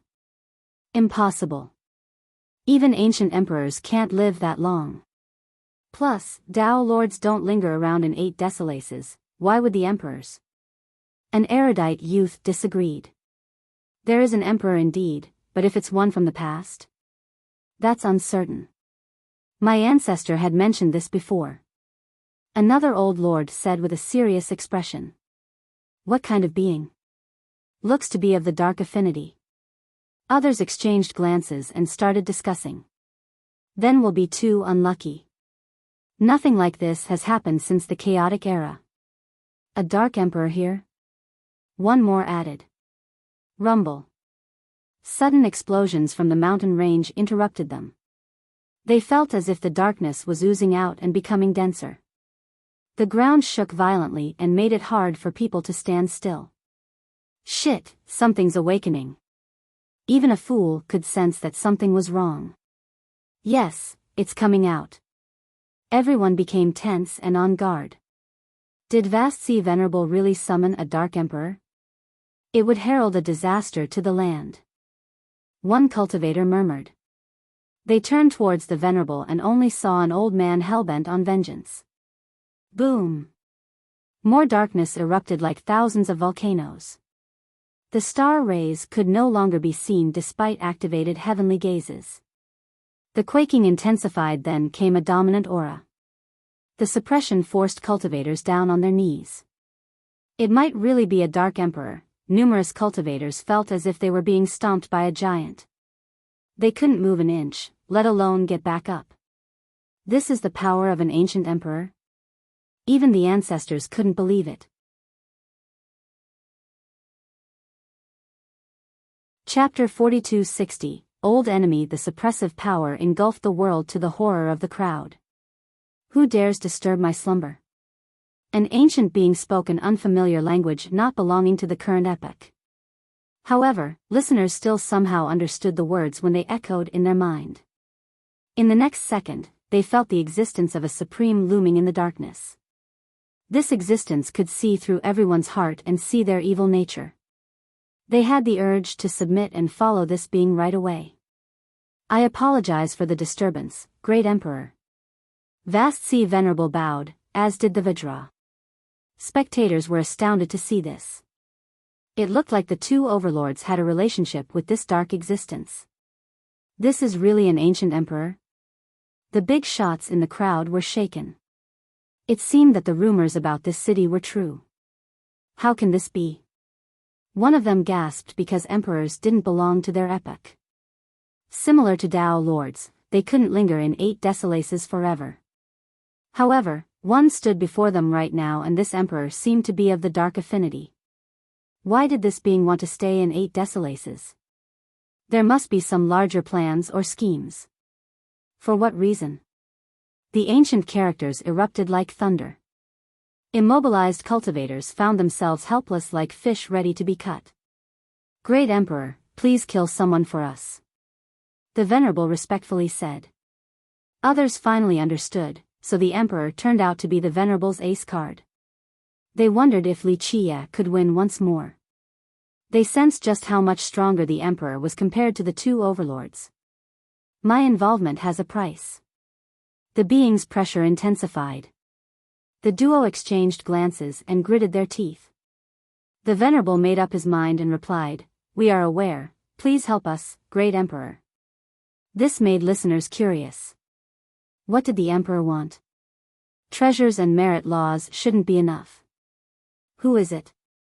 The being asked. Him. The duo pointed at Wuxia in unison. Many worried for Wuxia right away, since this was a mighty existence from the legends. Even Nine-Will Dao Lord couldn't purify this dark emperor. Wuxia's chance of victory seemed slim to none. Alas, they saw that he remained relaxed as if he wasn't about to face a monstrous existence. The pressure didn't affect him either. Let me see. The being accepted the duo's request. Everyone felt two eyes opening in the darkness. Li Qia's position suddenly became brighter, but he was not afraid of the eyes, unlike the rest of the spectators. The latter didn't want to be devoured by the darkness. On the other hand, he smiled and said, "So much time has passed, I wonder if you have improved." The crowd gasped after hearing this. No one expected Li Qia to answer in such a tone towards a great emperor. "You. It's really you." The being hesitated for a moment before blurting. This wasn't the expected development. Everyone thought that the emperor would attack right away with a shocking technique. The two overlords on the ground thought so as well. They didn't mind the price as long as they could avenge their fallen disciples. However, they had a terrible feeling after seeing the emperor's reaction despite not knowing what was going on exactly. It was too late to change their mind anyway. Must have not been easy surviving underground all this time. Li Qia spoke. The existence hiding in the shadows became startled, not expecting to see an old enemy after an epoch has passed.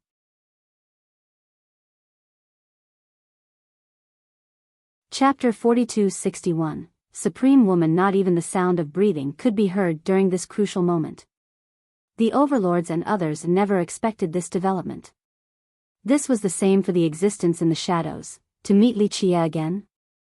If there was a list of people this existence didn't want to meet the most, Li Qia was definitely on it. From the brief exchange, everyone understood that this existence recognized Li Qia and vice versa. Thus, the origin of Li Qia became a prime focus again. At first, they thought that Li Qia was deeply related to the Tang. Next came speculations regarding Cloud Dream Lake, then Sword Temple. In hindsight, none of these seemed accurate. The problem was that Li Qia had appeared out of nowhere overnight. There were no hints to his identity and background. The existence uttered but stopped because Li Qia's appearance was truly unforeseen. In the past, rage with a murderous urge might be the first direction. Unfortunately, this was the epoch of 8 Desolaces, a timeline started by Li Qia. Thus, the existence couldn't oppose Li Qia while residing in this world. "Tell me, what should I do right now? Perhaps dig a grave for you?" Li Qia asked. Listeners couldn't believe that Li Qia was threatening an ancient emperor. Domineering, or heaven-defying, wasn't enough to describe him. The existence didn't lash back, falling into silent rumination instead. This caused the atmosphere to become tense since everyone patiently waited for a response. This was an apex conversation. Both beings were capable of unleashing untold destruction. Whoosh! Suddenly, beautiful flower petals rained down and brought light back to this ghastly world, fully reversing the dark atmosphere. A silver dawn manifested and put the crowd at ease. "It's Peach Blossom." One cultivator picked up a petal on his shoulder. Petals continuously fell down, but there were no trees above. "It's her," Lu Qi murmured. She recognized the petals since she had accompanied Li Qia to this city before. Li Qia also picked up a petal with a smile on his face. A gust of wind with a gentle fragrance blew by. Those who caught a whiff became freed from worry and full of vigor. A woman in a light dress descended gracefully from above, looking like a blossom fairy. Spectators became petrified after catching one glance of her, seemingly struck by thunder. This applied to the ancestors and lords as well. They had seen plenty of beauties before, but none was on the same level as this woman. Words weren't enough to describe her godly appearance. Kingdom-toppling, supreme, immaculate. Many racked their brains and found their diction insufficient. To put it simply, she was the most gorgeous woman they have seen. Due to cultivation, each era produced many beauties. Alas, even from a historical perspective, all paled compared to her. Who is she?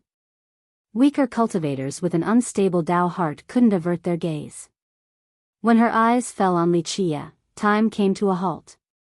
This wasn't their first time meeting each other recently. Nonetheless, this didn't diminish the special occasion. Her lucid eyes lacked imperfections. She was transcending and untethered from the mortal coil.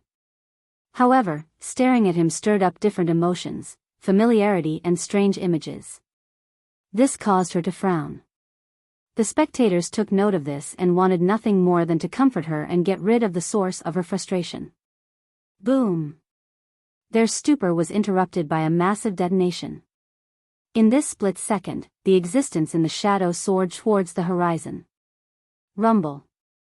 The world started rotating again and they became dizzy. Some fell and rolled on the ground. The landscape around them receded like the tides along with the darkness. Once they calmed down and regained their wits, the evil mountain range and the broken buildings were no longer there, the same for the ancient emperor. They returned to their original position and the whole thing felt like a dream.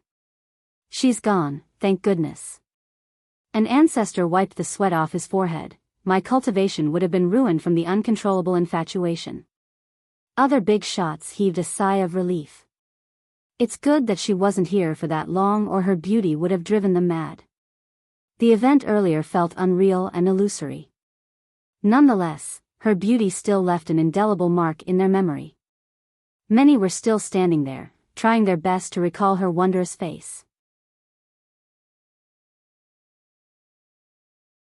Chapter 42-62, Feudal. The city and the ancient emperor arrived quickly and left just as fast.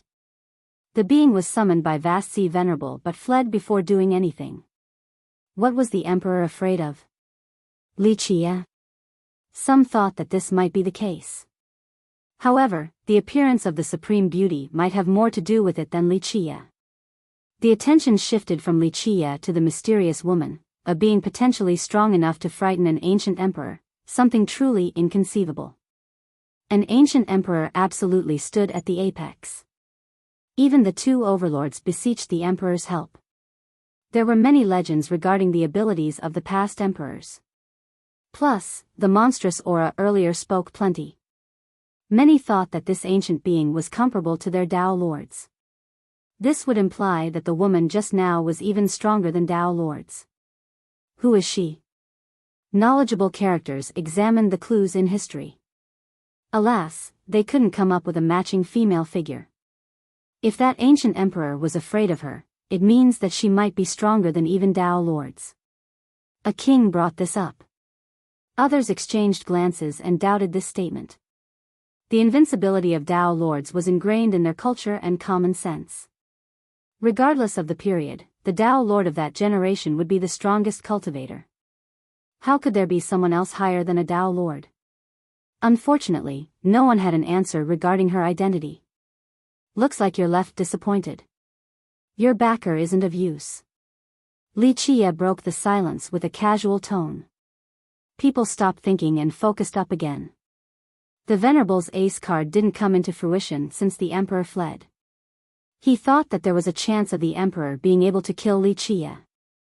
This would avenge their fallen disciples on top of getting rid of a nightmare for their sect. Thus, the duo was ready to pay a monstrous price. Now, they were lost in despair after losing again and again. This was truly vexing since they weren't used to the taste of defeat. Their Dao journey had been too easy and smooth sailing until they reached the top.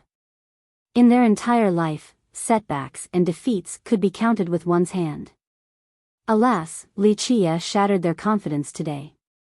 As for the spectators, too many twists and turns happened in a short period. They thought that the overlords were going to win for sure when in reality, the opposite happened. The duo looked dejected.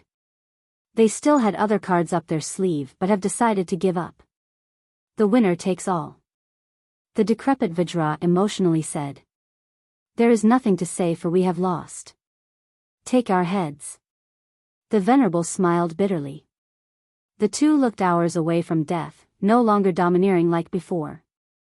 The crowd was sympathetic since the old men looked so weak and pathetic. Mighty masters had become losers, no one could remain at the top forever. Isn't it a little too late to come to this realization? Wuxia smiled. The duo's expression darkened while everyone else was moved. The winner takes all was euphemistic. More often than not, the consequences of losing were extreme. What do you want then? The Venerable roared, looking more pitiful than commanding. You tell me. Wuxia stroked his chin. Isn't it enough that we are accepting defeat and death? The Vajra said. The lucky survivors from Nine Wheel and Sea Emperor lamented and cried after seeing their mighty ancestors reduced to this pathetic state. They had never surrendered nor showed despair until today.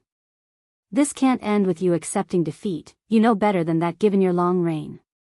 If I were to lose, would my life alone be enough? Li Chia chuckled. The answer was rather obvious to the crowd. In the case of defeat, even if Li Chia were to offer his head, it wouldn't have been enough to appease the two behemoths and their allies.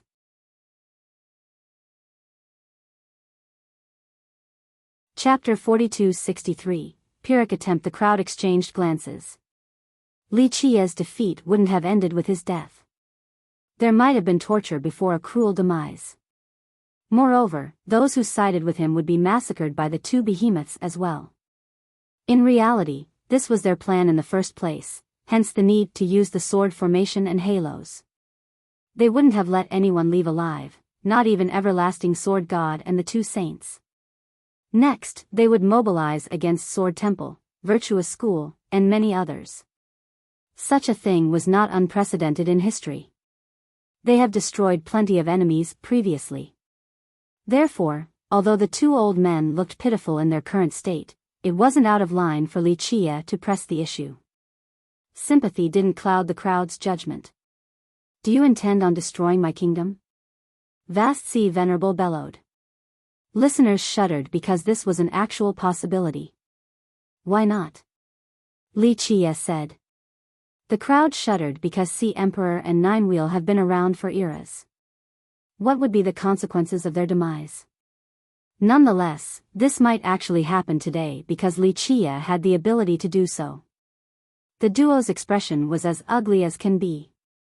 They naturally didn't want to see their sect being dragged down as well. Unfortunately, the cards were stacked against them.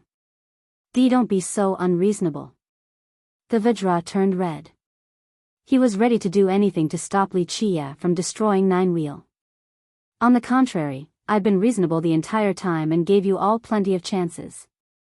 Your stupidity has buried you and your sect. You. The Vajra was too livid to speak. The crowd thought about it and Li Chia seemed to have given them multiple chances to back off. Alas, the duo was confident in winning and didn't yield. One misstep resulted in losing everything. Such was life, they thought. Enough talking, time to end this. Li Chia said. The duo was at their wits' end. What else could they do now outside of trying one more time? Li, if you insist on being stubborn, we will take you down with us. The Venerable roared. Seems like you won't cry until you see the coffin. Li Chia replied. Ha ha ha, fine, we'll all die then.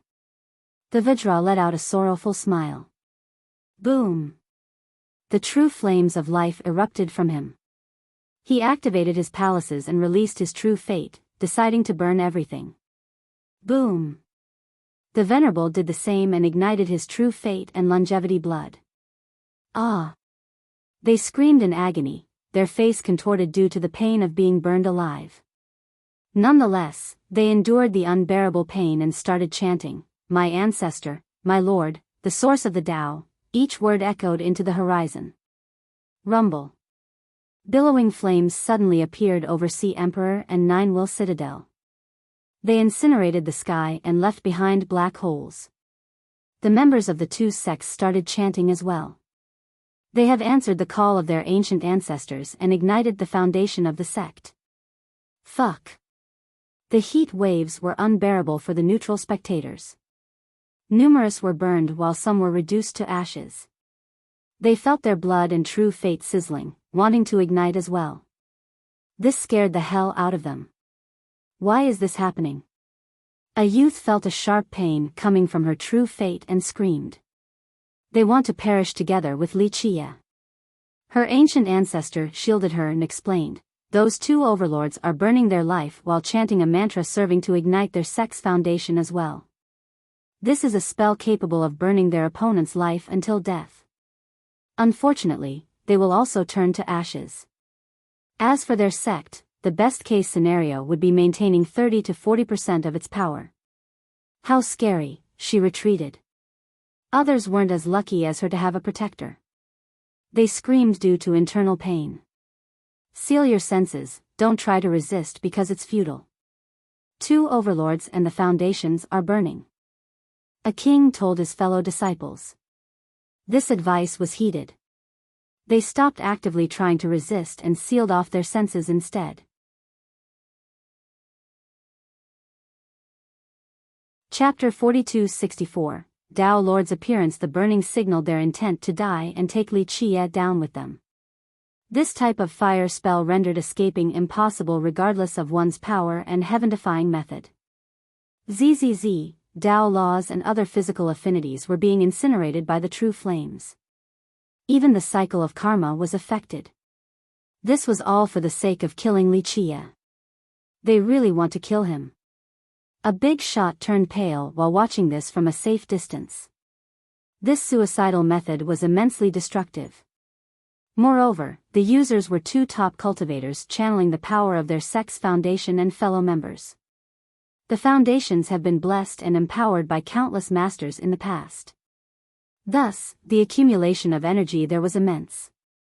Thus, the ignition resulted in an incalculable attack, one creating black holes in the air. Is it worth it? To go down together with Li Qie? A big shot murmured, aware that the 2 sects were about to pay a shocking price. Absolutely for the duo.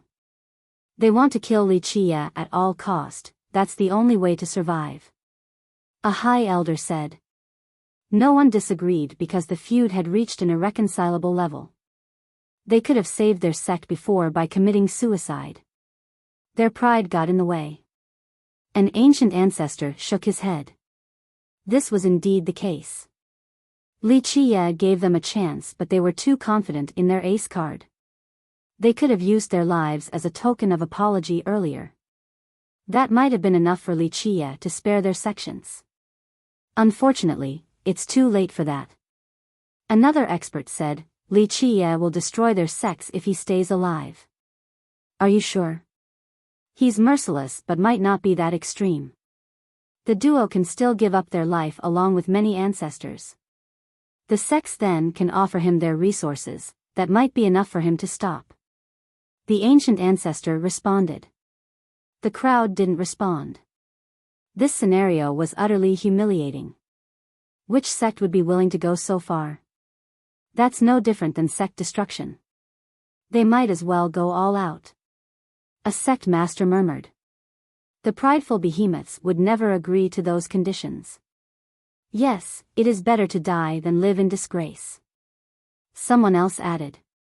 That's exactly what they're thinking, still holding on to a sliver of hope. My scenario at least saves their younger members. There is always firewood as long as the verdant hills remain. Otherwise, their sects will be destroyed. The ancient ancestor chuckled. Boom! The true flames continued to ravage the air and suddenly erupted with a monstrous divinity. Laws of a Dao Lord shot vertically upward and blinded the spectators. Incredible figures then appeared in both sections. Sword C Dao Lord. A spectator recognized one figure. Saber learned, Violet Abyss, Star Shooter, Nine Wheel, Immovable Dao Lord, spectators shouted in astonishment. Their suffocating auras began ravaging the firmaments and forced everyone on their knees. No one had ever seen such a magnificent spectacle before, not even the 2 overlords. They summoned all 9, the hidden masters turned pale after seeing this incredible gathering. That's why their foundations are unbeatable. A sect master became emotional. This was the reason why the 2 behemoths dominated for so long. Their foundation was just superior to every other sect. The ancestors have answered our call and will protect us. Their members prostrated and smacked their forehead on the ground while crying. They were overwhelmed with emotion after seeing the great sages of their sect. Just seeing the portrait of a Dao Lord was a great honor, let alone their activated energy form.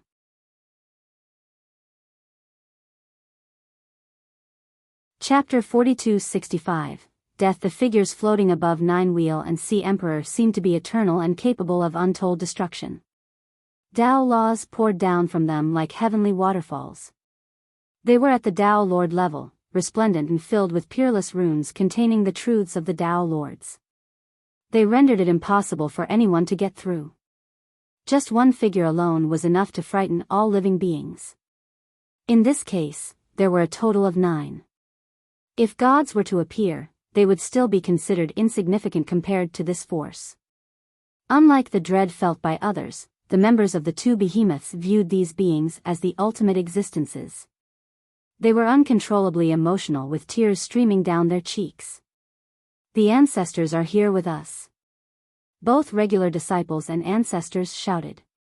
The 2 overlords became overwhelmed as well, and hope resurfaced.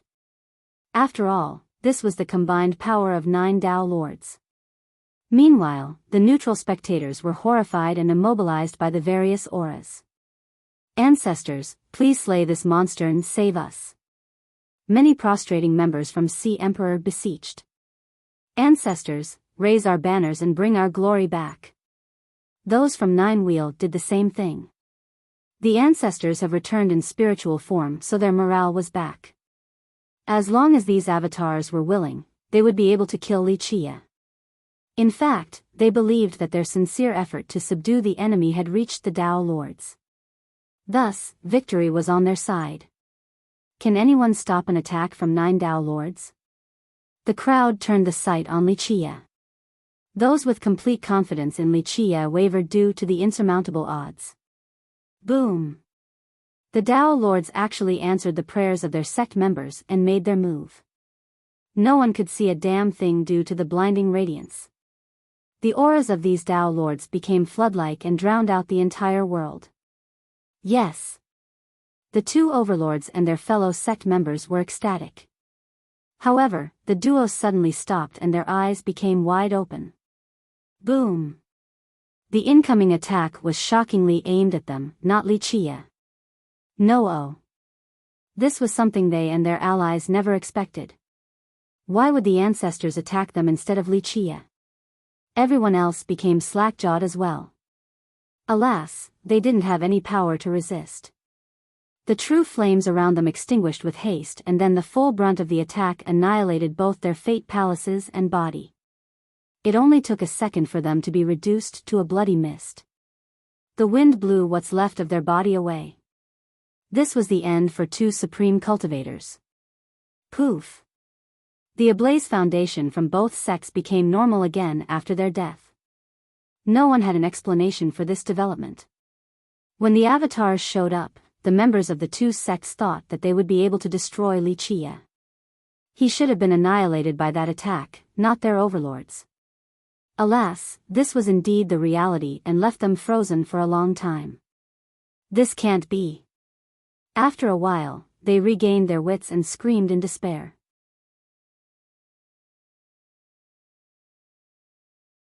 Chapter 42-66, Destruction. The avatars destroyed Vast-Sea Venerable and Earthraiser Vajra instead of saving them. This result was too much of a blow for the survivors. They were ready to die in order to kill Wuxia. Alas, all plans have failed at this point and they lost all hope. Why, this can't be real, one ancestor murmured. Why did the Tao Lords kill their own descendants? Without the protection of their Tao Lords and top ancient ancestors, they seemed rather weak at this point against a monster like Wuxia despite their domination over Sword Continent. Why did this happen? The neutral spectators looked confused without an answer. The Foundation and Spirit avatars are meant to protect future descendants. This is so strange. A sect master from a Tao Lord power commented. If it was one Tao Lord deciding to do this, it would be a different story. However, all 9 chose to do the killing. Remember, they weren't from the same era and had different perspectives on matters. Today, they came to a consensus of needing to eliminate Vast-Sea Venerable and Earthraiser Vajra. Maybe they weren't content with how their descendants turned out. One expert boldly speculated. Others thought that at least it was one explanation. Another big shot said, it does make sense. Just think about it, the two overlords were furious enough to drag the sect down with them, igniting the foundation as well.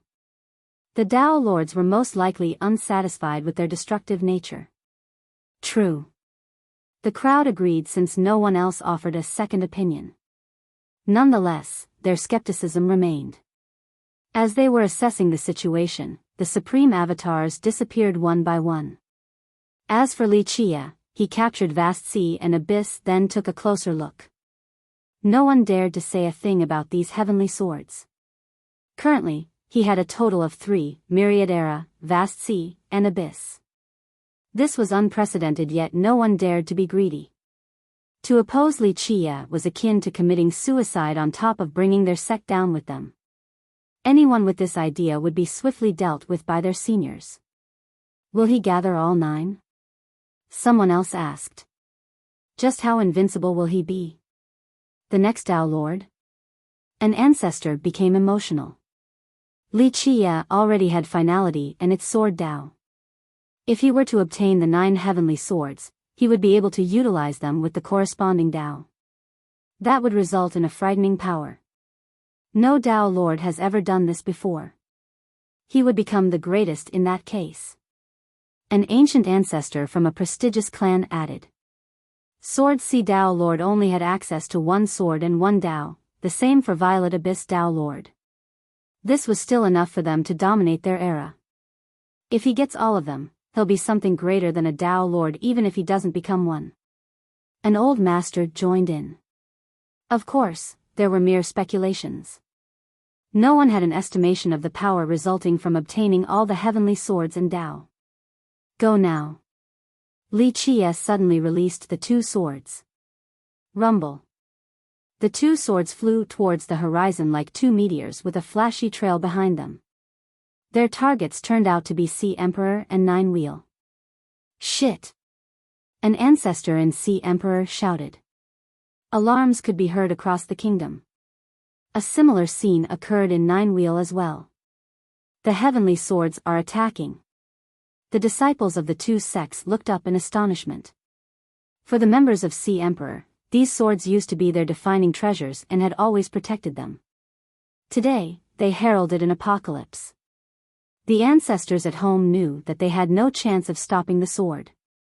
Thus, they tried to take away as many disciples as possible.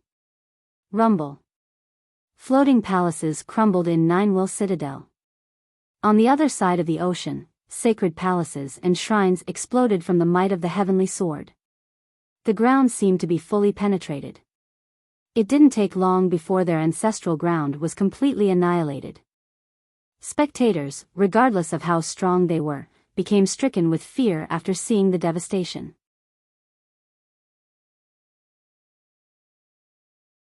Chapter 4267, Goodbye for millions of years, Sea Emperor and 9 Wheel resided unopposed at the top of the continent. No one thought of offending them, let alone attacking their ancestral ground. This all changed with Li Chia commanding the heavenly swords against their foundation. Though the majority of disciples escaped alive, they had to watch their ancestral ground being covered in dust and flames. They knew that this spelled the end of their golden days. They would never be able to loom above all others henceforth. The sects wouldn't have a problem with losing ancient ancestors. After all, the foundation would allow them to produce more powerful cultivators in the future. Alas, their ancestral ground and foundation were annihilated now. There was no climbing out of this abyss. They had been used to jades, extravagant outfits, and exquisite delicacies. Now, they became dogs without a master. Many big shots activated their heavenly gaze to take a better look at the aftermath. Although they already knew the result, witnessing caused them to gasp audibly. The ancestral ground from these 2 sects used to be heavily guarded and was considered a holy ground for cultivation. Everyone wanted a chance to enter, this would be the opportunity of a lifetime. Alas, only ruins were left of them. There's no coming back from this. One ancestor whispered. Yes, Sea Emperor Sword Kingdom and 9 Will Citadel will never dominate again. A big shot said softly. It's still better than sect destruction. One ancient ancestor sentimentally said, at least their descendants get to stay alive. They'll only lose their riches, this is as good as one can ask for. Others remained quiet. Many of them wanted their sect to last forever in prosperity and authority. Unfortunately, living a borrowed life was still better than dying. It was obvious that Li Qie could have easily massacred every single member of the two sections. Nonetheless, he showed mercy while changing the landscape of Sword Continent. My heart grows softer with age, can't be as merciless any longer. Li Qie commented. No one dared to utter a word. They didn't even dare to stare straight at him even when they felt nothing but respect and awe. Terrifying became the most common emotion when dealing with Li Qie since he had obliterated the top two sects of the continent. His allies and supporters quietly congratulated themselves for making the right choice. As for the supporters of his opponents, they were kneeling on the ground. They didn't dare to beg for mercy either and simply waited for his judgment. Come here. Li Qie waved at Daoist Peng. The Daoist scuttled over. He trembled while standing in front of Li Qie because back in Hallowed, he had tried to recruit Li Qie and treated the guy as a naive junior. It's fortunate that Li Qie wasn't so petty. Take it. Back to where it belongs. Li Qie handed Myriad Era to the Daoist. The Daoist didn't expect this. Though Myriad Era was their heirloom, he didn't have the power to take it back from Li Qie. Plus, the guy was the only one who could seize it from that boulder. He held Myriad Era and found the sword to be completely different. It was as if he was holding a grand Dao in his palm. Thank you, young noble. Our sect will always remember your kindness today. The Daoist carefully put away the sword before kowtowing. Others watched with envy. Li Qie actually gave away the potential leader of the 9 swords. This generosity was unmatched. Furthermore, they were jealous of the Daoist's incredible luck as well. In this particular case, reason trumped over greed. No one dared to think about robbing this weak Daoist. Li Qie publicly handed him the sword, meaning that to go against the Daoist was to go against his wish. This might end in sect destruction. I leave Omniscient home to you all. Li Qie then told Ning Zhu and Su Yiyan. You're leaving, young noble? Ning Zhu quietly asked after hearing this command. She already knew that this day would come since the continent was too small for a dragon like Li Qie. Alas, it was happening too quickly. It's about time. He smiled. It was the greatest honor being able to follow you, young noble. Ning Zhu became sentimental. Su Yiyan bowed as well. She wasn't as close to Li Qie while Ning Zhu was considered a confidant. This wealth should go back to where it belongs. He also handed the resources belonging to Omniscient Dao Lord to the 2 girls. Crimson Death Monarch and the others bowed, they have become a part of Omniscient Home. You've followed me for a long time, what is your wish? He then asked Lu Qi. She was his first follower starting from Crimson Island. Nothing, being able to learn from you has been the greatest reward. She respectfully bowed. Good answer. He chuckled and touched her forehead with one finger, releasing a Dao light to wash over her. Thank you, young noble. She prostrated after receiving his blessing. Young noble, when will I be able to follow you? Everlasting Sword God Shiyu came over and asked. Others were silent. An overlord of the continent wanted to follow Li Qie. The Dao path is long, there will be a chance. He said.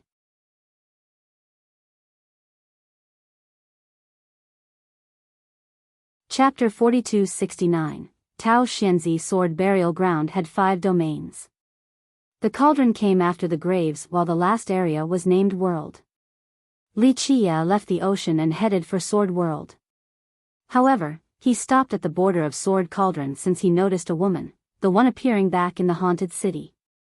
Her flawless features made men unable to look away and drove them crazy. Nonetheless, Li Qie calmly approached the woman. She seemed to be waiting for him, so she turned back to take a closer look with her clear eyes. They were shiny and rippling as if there was a spring coursing through them. Waiting for me? Li Qie didn't find this surprising. She nodded and said, "My name is Tao Xianzi." Tao Xianzi, it's a nice name. Li Qia stated his own, Li Qia. Li Qia. She tilted her head as her clear eyes became slightly muddled. She tried her best but couldn't recall. It's a familiar name, I think I've heard of it before, should have heard of it, indeed, there are lingering marks in everything but they can't last forever. Your name is a perfect fit though. He said. You heard of it before? She asked sincerely and naively, a stark contrast to her power and flawless appearance. In theory, she should be imperious and hard to get along with. However, she appeared rather innocent and childish. No. He shook his head. He didn't tell her that he knew her by another name before. She looked as beautiful as an immortal in a painting as she was lost in rumination. Even a slight frown stirred the soul. People would be willing to give up everything for her, kings abandoning their kingdoms. One glance of her left an unforgettable memory. Have we met a long time ago? She asked softly. You tell me. Li Qia revealed a rare, gentle smile. She pondered for a while, clearly looking lost. I don't know, we haven't met in my memory, but I feel quite familiar with you, as if we've known each other in a past life. Do you believe in reincarnation? He asked. Not as far as I know, because the gods and the Tao lords in the past would be trying to do so. She replied. True. He nodded. She smiled wryly and continued, but when I see you, I believe in it a little more, that we have met in our previous life. If you actually had a previous life, do you want to know about it? He stared at her. She hesitated, her eyes brimming with curiosity. I wonder what type of life I lived then. I'm sure you loved and hated, a life filled with unforgettable memories and many emotions. He replied. Love? What type of man did I fall for? She asked. That depends on your belief. If you want to entertain the notion of a previous life, I will tell you more. He paused for a bit before continuing, but if you don't, there is no point, since it'll interfere with your current path. There is a long way to go, should you let this intangible previous life affect it. You're right. She said. The decision is yours, I will pass down the memories if you wish to know. He added. Thank you, but no. She shook her head firmly. What is making you abandon the past? He smiled. If we're assuming that reincarnation is real, then the heavenly Tao is giving me a new chance. If that's the case, no need to dwell on the past, I just need to pursue the present. She answered. Well said. Li Qia clapped and praised, the future is boundless, don't let worries stop you from reaching higher and walking farther. Everything else are mere images on the river of time. What about you? She asked. Her innocence made it hard for others to refuse. The eyes made him sentimental, so he responded, I have no previous or next, only this one. I see. She stared at him and said, then you need to make good use of it. He looked up towards the horizon and said, yes, only this life to do what must be done. There is no other option. What if you fail? She asked. I will do a great job. He chuckled, not minding the question. He spoke calmly and slowly, each word containing absolute confidence and conviction. The characters seemed imprinted into history and time couldn't erase them. I believe you. She somehow believed in him. What will you do afterward? She continued with another inquiry. What about you? Why do you keep attacking Revival Emperor City? He changed the topic. A mission, my destiny. She said, I just know that I must go whenever the city appears despite not knowing the reason. Instinct. He nodded, go, follow your heart. There are many others who can't due to fear and weakness. The mind follows the heart.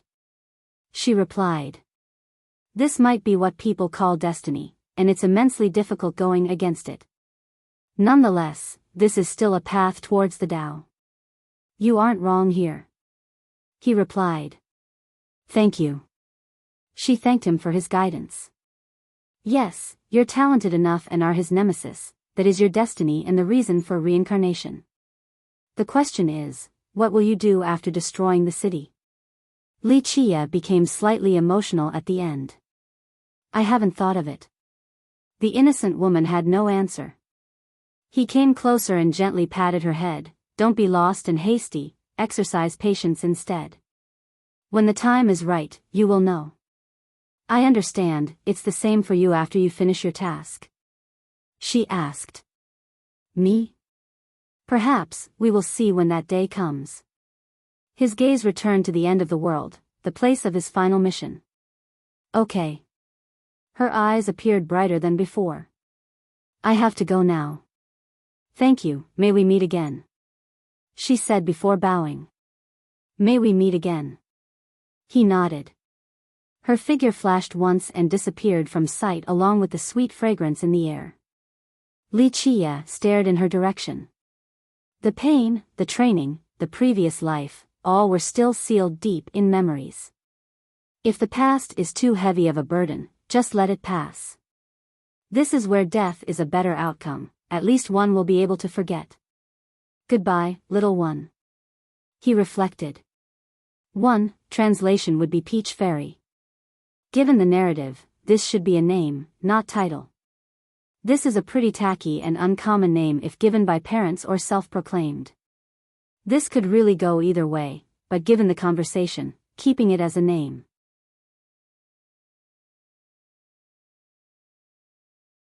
Chapter 4270, Sword Cauldron and Sword World were the two last domains of this burial ground, also the hardest to enter. Those capable of entering the cauldron were all top masters in history, capable of sweeping through 8 desolaces. As for Sword World, the visitors were equal to Dao lords. Alas, just leaving that place alive was rather difficult. The cauldron was true to its name, resembling a massive cauldron capable of refining anything. The heat here was beyond measurement by any existing scale. Treasures of the sovereign level or other artifacts could be melted in the blink of an eye. It also nullified defensive merit laws. Thus, the heat stopped others from intruding since they would be reduced to ashes. Only supreme sovereigns and up were capable of surviving in this harsh condition. As for Li Chia, he grasped heaven and earth with his palm, contained the myriad laws in his heart, and restrained karmic ties and the yin-yang with his mind. The various methods prevented the heat from injuring him. The endless lava here was discomforting due to its boundless nature. It seemed to be the source of the unbearable heat. Upon closer inspection, they would find that it contained more than just lava. Perhaps it had molten metal or the liquefied form of various artifacts. Only Li Chia could have such an easy time dealing with it. He walked on top of the boiling lava and stirred the entities below. Raw. On one end, a giant covered in lava stood up and opened its mouth, spewing out a golden liquid. One would think that it had melted immortal metal before. Boom! The lava surged crazily and a black hole appeared to suck in the golden liquid. The monster roared continuously and turned the black hole into a terrible tornado, capable of incredible destruction. There seemed to be other hidden entities as well, hiding in the lava. This cataclysmic battle was frightening. However, everything was limited to the cauldron, so outsiders had no idea what was going on. Remember, the lava here didn't allow for any life form. However, these monsters were still capable of surviving in it. This showed just how powerful they were. Some corpses also showed up, managing to withstand the test of time and the high heat. One of them was a skeleton with its ribs penetrated by a terrible spine. Nonetheless, it remained standing proudly. Its divinity was no longer there, only a faint golden glow. This person must have been immensely strong when they were alive. The rough conditions destroyed the flesh, so only the bones were left. In a different spot was a skull as big as an island. It had 8 eye sockets and 3 mouths, clearly a mighty monster. The lava also burned down its divinity, but it still had miasma floating around it. It mixed with the lava, resulting in an ink-like liquid. One could imagine a colossal creature with a corrosive miasma capable of instantly killing its opponents. Alas, it still died in Sword Cauldron. Some rare treasures remained. For example, the blade of a sword with no hilt. It wasn't damaged, merely uncompleted. Despite its imperfect form, it still had a golden aura and visual phenomena around it. Once completed, this divine sword could slay gods and devils. Buzz. There was a ghost banner swimming in the lava. Wails of lament could be heard coming from it. The banner itself endured the heat, but whatever inside was being tormented. It possessed a devouring nature, capable of feeding on 3,000 worlds and their inhabitants. If this thing found its way out of the grave, it would cause a terrible calamity. All in all, the monsters and weapons capable of surviving were supreme, the finest of an era. Those lucky enough to obtain and control one would become unbeatable. Of course, more often than not, these things were too powerful and would devour the adventurers instead. Li Qiye seemed quite amused at the diverse things living in the lava. He only glanced and didn't bother taking them. They were definitely top-level treasures, but this wasn't his goal in coming here. The lava beneath him suddenly split apart, revealing a gigantic monster.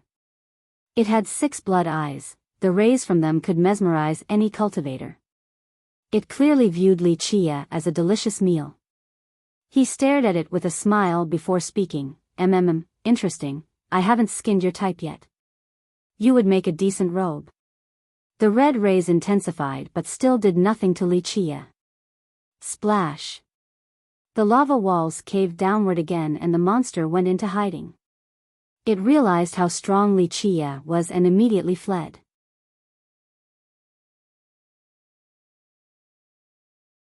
Chapter 4271, Mighty Swords. But I'm still stronger. There was a Tao portal floating at the center of the cauldron. It seemed to be made from the oldest stones, already existing at the start of the world. The structure itself looked regular and untouched by time. Only the spatial passage was radiant with 5 different colors. Buzz. Li Qiye appeared at the entrance and walked through. There was no danger going through the passage, but the moment he got out, he was met with numerous destructive slashes. Not bad. Li Qiye said and activated his supreme laws again, becoming the ultimate ruler of 8 desolaces and looming above all else. Boom. He easily stopped the closest slash with his bare hand. More swords came with incredible might, each capable of slaying the likes of Vast Sea Venerable and Earthraiser Vidra. These slashes were the definition of invincibility and the apex of the sword Tao. Cultivators in the outside world stood zero chance, whether it be the greatest geniuses or the experienced ancestors. Clank. Clank. Clank. Alas, Li Qiye was a cosmic-level entity. Each wave of the hand repelled the incoming slashes. Yes, he has arrived in the last domain, Sword World. This place rejected invaders and immediately attacked. The fabrics of reality shattered before the slashes, leaving behind spatio-temporal maelstrom and black holes. Just one misstep would result in a terrible death. Meanwhile, it seemed that the onslaught of blades was endless and could last for an eternity. They also became increasingly stronger and stacked on top of each other. The power was unlimited. Eventually, even the mightiest master would falter before the barrages. This was the reason why supreme sovereigns didn't last long in Sword World. The first 4 domains weren't worth mentioning compared to the danger here. There were deep abysses on the ground and unstable continents. On a particular one was the corpse of a relatively young man. It exuded the radiance of a Tao Lord bloodline. The cause of death was a direct thrust piercing his heart. There was a badge hanging on the waist with the characters, bestowed by Blessed. That's right, even the Tao child of Blessed Tao Lord fell in this place. Another notable corpse floating in the air belonged to a draconic tiger. Its colossal body was split into 2 halves. Nonetheless, one could still recognize an ancient character written on its forehead, Profound. This meant that it was a king of the profound true tiger species. In a remnant space was a heavenly woman with a hole on her forehead. She wore an old-style regal dress. She came from a hidden realm of the past, once adored and worshipped by all. Unfortunately, she died a lonely death here. There were many others. They were all top characters of an era. Some were on the same level as Dao Lords. A few Dao Lords' mounts and followers met their end here too. Clank. Li Chia continued parrying the various sword Dao. All of the affinities and laws of the world obeyed his command. Thus, he was able to reverse the fundamental essences of the sword Dao back to the source and effectively nullified them. This was a magnificent scene that the world didn't have the pleasure of witnessing. Even gods and devils would be in awe, unable to forget for the rest of their lives. He eventually made it to the last part of Sword World and saw numerous stars. In reality, they were divine swords, each infinitely close to being at the immortal level and far more valuable than a Dao Lord sword. One sword had a majestic aura, clearly of the defensive affinity. Another was the sword only to be wielded by a true king, granting its user the ability to govern. One more was a sword focusing solely on the Dao, brimming with inscrutable mysteries. These swords have turned into stars that would last for an eternity. Incredible. Li Chia couldn't help but praise. Immaculate craftsmanship, perfect beyond perfection. Just one alone would drive 8 Desolaces crazy, but there were a dozen here. However, Li Chia only observed them and didn't grab any. They were unique and each served as an individual sword Dao. After meticulous observation, he was able to understand the mysteries within. He found that the master had arranged them in chronological order of their journey, a maturity process. This person had reached an unbeatable state but was still searching for something greater. While at the apex, taking each step meant breaking through the next limit to create an entirely new concept of power. Thus, each sword represented one step and limit. This being could obliterate sovereigns and Dao Lords in the blink of an eye. This was not someone who could exist in 8 Desolaces. Of course, Li Chia knew of the master's identity, hence his visit to this place. Great swords, but unfortunately, they don't belong to me. The swords told a story of their master's Dao improvement process. Li Chia figured it out and decided to leave, heading for an old ruin that has been around since antiquity. It contained incredible ore mines gestated by chaos energy. This was a peerless treasure ground capable of producing top heavenly treasures. Even the richest sect in 8 Desolaces right now paled versus this land's natural resources. Of course, Li Chia didn't particularly care for the land or its riches. His focus fell on the inhabitants instead. Clank. Clank. Clank. Metallic beatings continued in a rhythmic fashion. This seemed to have been going on for millions of years now.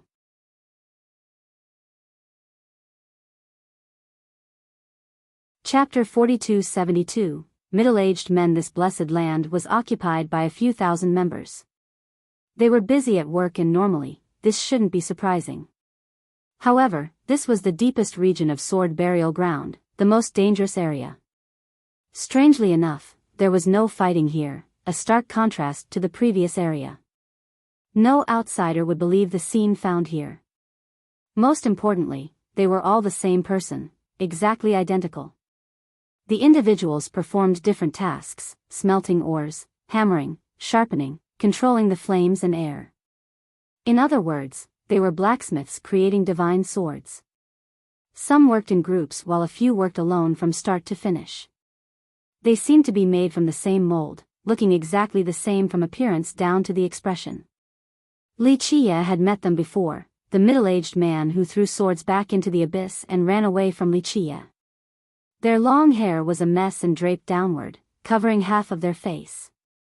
They wore black robes that have turned white from being washed too many times, looking a bit poor and lonely, akin to someone down on their luck or a member of a weak sect. Most would attribute this as an illusion. Alas, using the strongest heavenly gaze would still show them the same outcome. These men busy at work were real, not mere illusions. Their mind was hellbent on crafting the swords. Nothing else could distract them. Their actions seemed to be in tune with something. There was a sense of joy in each action. The tough labor shouldn't be enjoyable, but this was indeed the case. spectators wouldn't get tired of watching this beautiful scene. This phenomenon was difficult to describe and had to be experienced to understand. The next question would be, who was the real body? They might not be illusions, but one thing for certain, they were avatars of this middle-aged man. It's just that he had reached an incredible level and his avatars were infinitely close to the original body. Because of this, techniques and special eyes still couldn't tell them apart. Li Chia watched the process with a smile.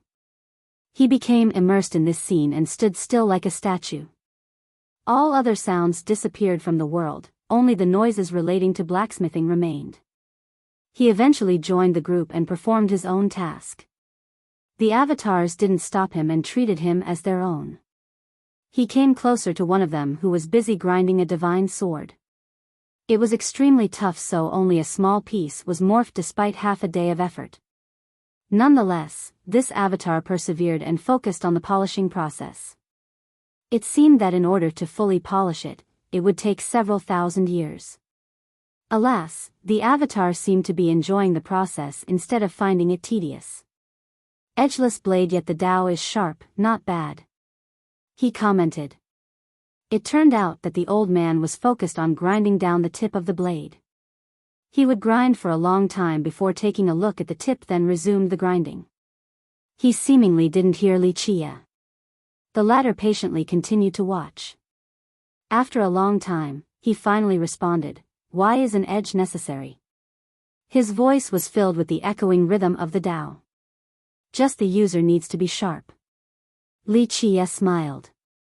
The man continued to grind without looking up to see Li Chia. "I must be sharp." The words coming from this man cut like the sharpest divine swords, capable of dismembering the strongest cultivators. However, Li Chia was unaffected by his sharpness.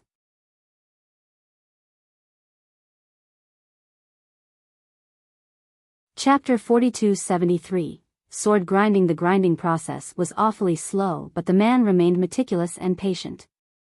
Grind then observe, grind then observe. The spectator, Li Chia, exercised patience as well. He seemed to be enjoying watching the man at work as if he was viewing gorgeous scenery.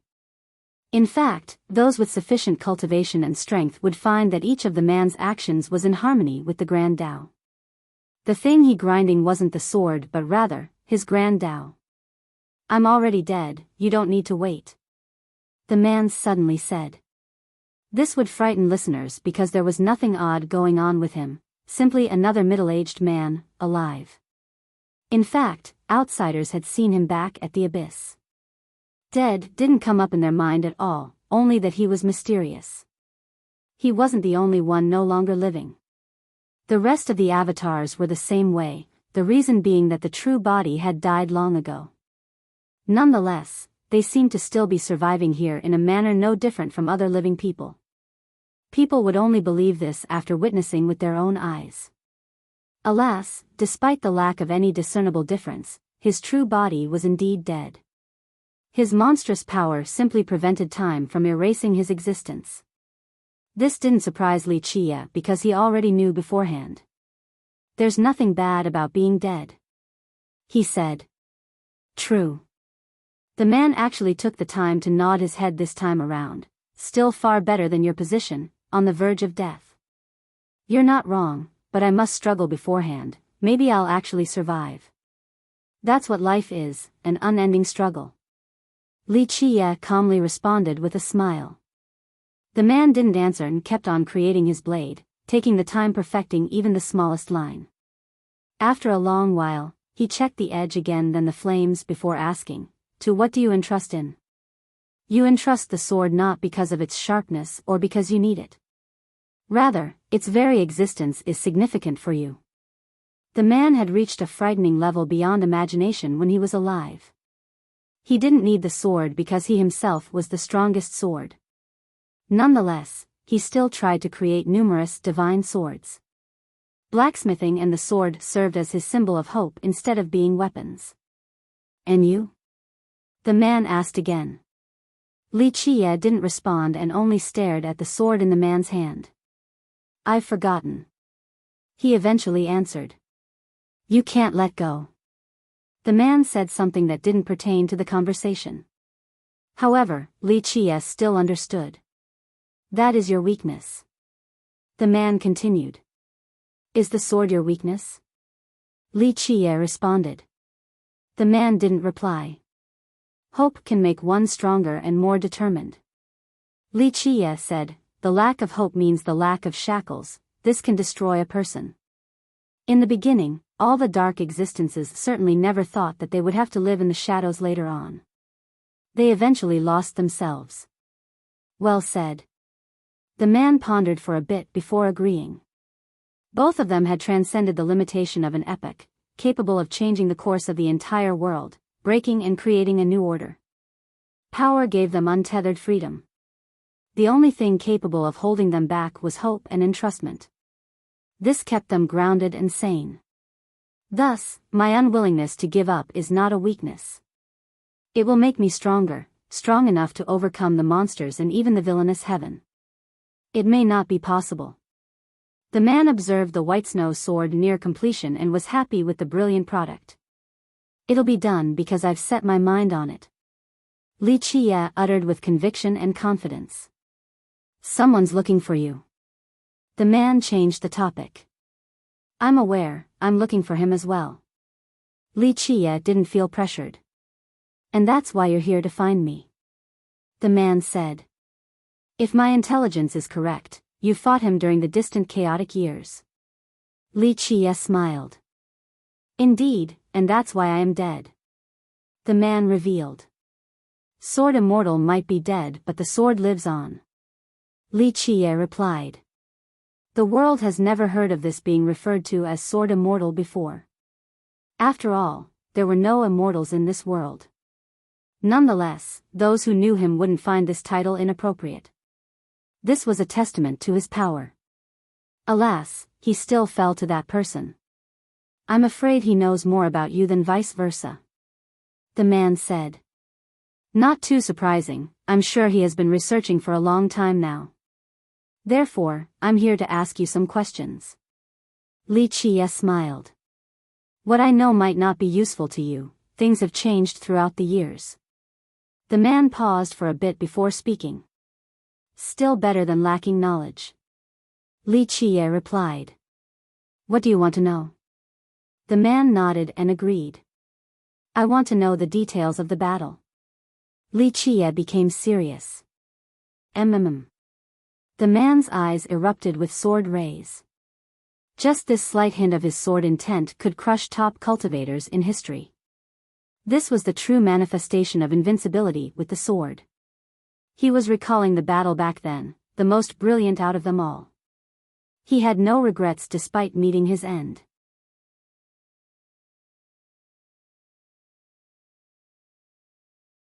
Chapter 42-74. Unbeatable, he became spirited and his aura soared, exerting its dominance. His current state alone commanded respect and reverence even though he has yet to activate his power. The battle must have been unimaginable. Regular cultivators couldn't even envision it due to a complete difference in power scale. Li Qie didn't have this problem and could understand the details. My slash eliminated the myriad eras. The man ended the summary with this. Flames sparked in his eyes and he returned to the past once more. Even the Cosmo was only a speck of dust compared to his sword. He wasn't exaggerating or being poetic. His slash actually wielded this power. History on the river of time became nothingness by that slash along with the current world. If this happened in 8 desolaces, the 8 worlds and their inhabitants would disappear in the blink of an eye. The man stopped after this last phrase. The light flashing in his eyes also gradually dissipated. He calmed down and stopped looking solemn. But I still lost. The man let out a wistful sigh. He then stared at Li Qie and said, my sword was unbeatable, no other Tao could touch me. His world had terrifying existences, yet he remained supreme with his sword Tao. Any of his opponents would have shocked 8 desolaces. He used the sword to defeat me. He stared at Li Qie and revealed the shocking truth. His sword Tao was absolutely untouchable for many epochs. This was no exaggeration. Alas, that person used the sword to kill him, meaning that there was still a superior sword Dao. And, the sword Dao might not be his main. He went on to say, meaning that person didn't even use his strongest Dao. The latter didn't need to go all out against an apex existence. This reality was truly daunting.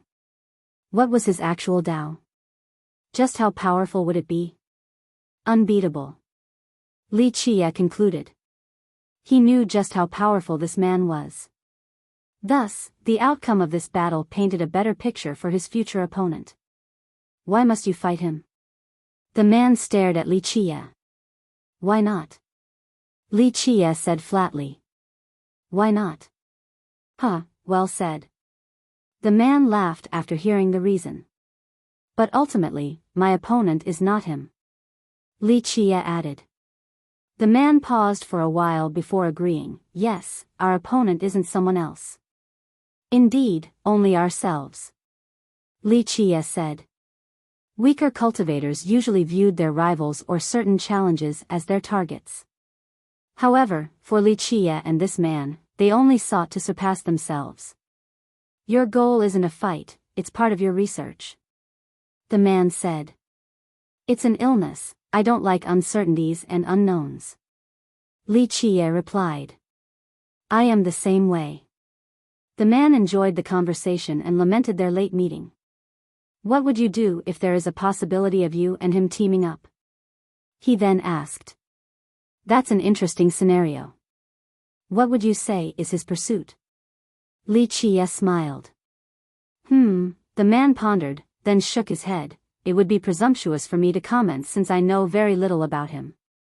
But I'm sure that he'll start on the journey again just like before. Can't rest when the villainous heaven looms above. Li Qie agreed since existences like them would inevitably embark on this journey. So teaming up is a possibility? The man inquired again. The choice isn't there. Li Qie shook his head. You're right. The man agreed because ultimately, only one person would make it to the end. Would you like to pick one? He then looked up at the stars above. Those swords are magnificent but they aren't meant for me. It would be a waste. Li Qie said. I see. The man stared at Li Qie and started thinking for a bit. Well, I believe a battle between you two is inevitable. Who knows? It's not up to me. Li Qie responded. I have a sword technique. The man's tone suddenly became serious as he revealed his true intention. Judging by this technique should be superior to the star swords above. I couldn't win when I was alive. The man elaborated, I had a particular idea going.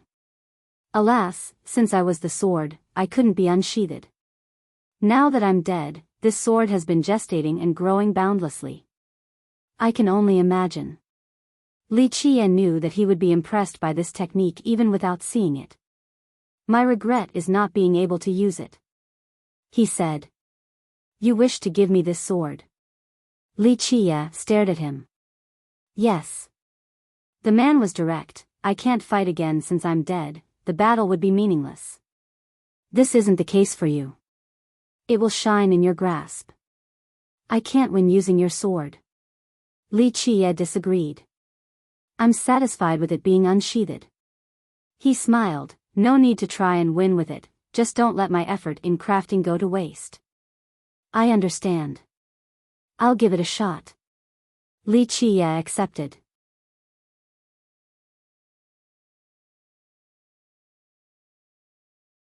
Chapter 4275, Sky Border. Sky Border was one of the 8 desolaces. Some considered it to be the strongest region. It wasn't the largest but was still home to many powerful cultivators. Many believed that it had produced the most Dao lords and experts. This seemed to be proven by the records. Because of this, no other region dared to place itself in front of Sky Border regardless of the criteria. At best, they would only consider themselves equal to Sky Border. Thus, it became a popular destination for cultivators from other regions. In a sense, all Dao lords must visit this place. It included boundless oceans and endless deserts. It was impossible to have an accurate gauge of all the territories. Many mighty existences could spend a lifetime only to fail in fully mapping the region. The prime example of this was a field known as Desolate Wild. Naturally, it had plenty of monstrous lineages. Some reclusive clans and sects, seemingly weak and small, had existences capable of repelling Dao lords. Though it was one of the 8 Desolaces, it actually had 5 Desolaces of its own. Their demarcation was predicated on geographic and political divides. They represented the 5 strongest powers that were praised even by the Dao lords from the other regions. They were known as North, South, West, East, and Central. The Central region was also known as Wild Central or Desolate Wild.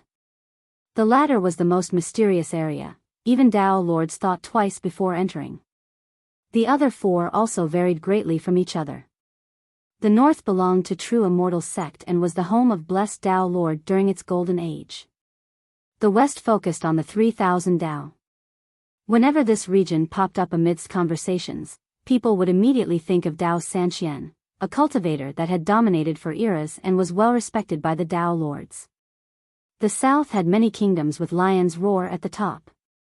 This particular dynasty had brilliant subjects and officials. Most importantly, it had a particular existence. Though this person hasn't shown up for years, their notoriety remained. The East was a land of freedom inhabited by many clans. From freedom came development and prosperity. Someone once said that any of these 5 regions could dominate the other 7 Desolaces. This might be an exaggeration, but the big shots believed that it wasn't too far off from the truth. Today, a traveler strolled freely with a relaxed expression, seemingly having no destination in mind. He was a bit dirty and appeared absent-minded. He was none other than Li Chia, except not as well-kempt as normal, being only slightly cleaner than a beggar. His eyes were empty, causing him to look like a moving corpse. Of course, this wasn't the case. He simply expelled his own true fate and soul, freeing his body in the process. Under this particular state, his body could linger in a small corner for several years like a beggar or travel through the domains including Desolate Wild with just one step. Nothing in the world could hinder his physical prowess. When he showed up in a legendary land, 2 figures appeared with speed beyond time itself. Alas, he was even faster and had already left. If he didn't want anyone to catch him, even the strongest existence wouldn't be able to catch a glimpse. The 2 figures were supreme beauties. One was sexy while the other elegant. Either would captivate all spectators, both being in the same place had an even greater effect. Did you sense that? The lovely woman asked the noble lady. Yes, it's him. The latter nodded. Indeed, I can sense your emotions fluctuating. The lovely woman said. Ridiculous. The lady denied. I already know. The woman's smile could herald overwhelming joy. He's actually still alive. The lady ignored her and murmured. No one in this world can kill him, but why did he return? The woman said. There must be a reason. The lady knew that both the 9 worlds and 8 Desolaces had nothing to hold this supreme man back. Thus, his return truly astounded her. What else can it be but to see you? It's your fault for being so attractive. The woman teased. Be serious now. The lady gave her the side eye. The woman stopped smiling right away, her eyes narrowed as she contemplated. They flashed with a frightening light containing the celestials and the myriad laws. This was the sign of a mighty cultivator. No woman in this world can hold him back. The woman said. She was simply teasing her senior sister earlier. She knew that his reason for coming back must be something earth-shattering and unfathomable. Though they were unbeatable, this was merely the case in their own world. However, his reach extended far above that. I can feel the stench of blood incoming. She commented. This has always been the case every time this man appeared in the past. Blind masters and arrogant sects were reduced to ashes. The commotion this time might be louder than the previous, perhaps capable of flipping 8 Desolaces over. I hope people will grow eyes. The lady said. It's the opposite for me. I'm hoping those fools provoke him so that there will be a fun show to watch.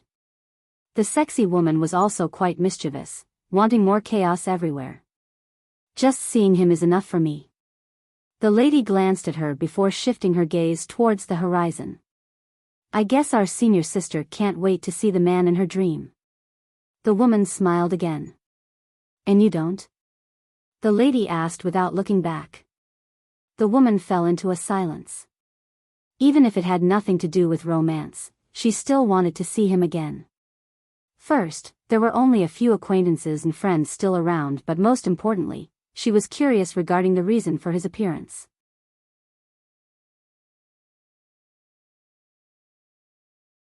Chapter 4276. Small shop. The sands in this desert flew like the waves and burned travelers. There was no end in sight, only heat and sand. Even the birds avoided shitting in this place. Strangely enough, there was a small tavern located in this desert. It was built from wooden planks in a shabby manner.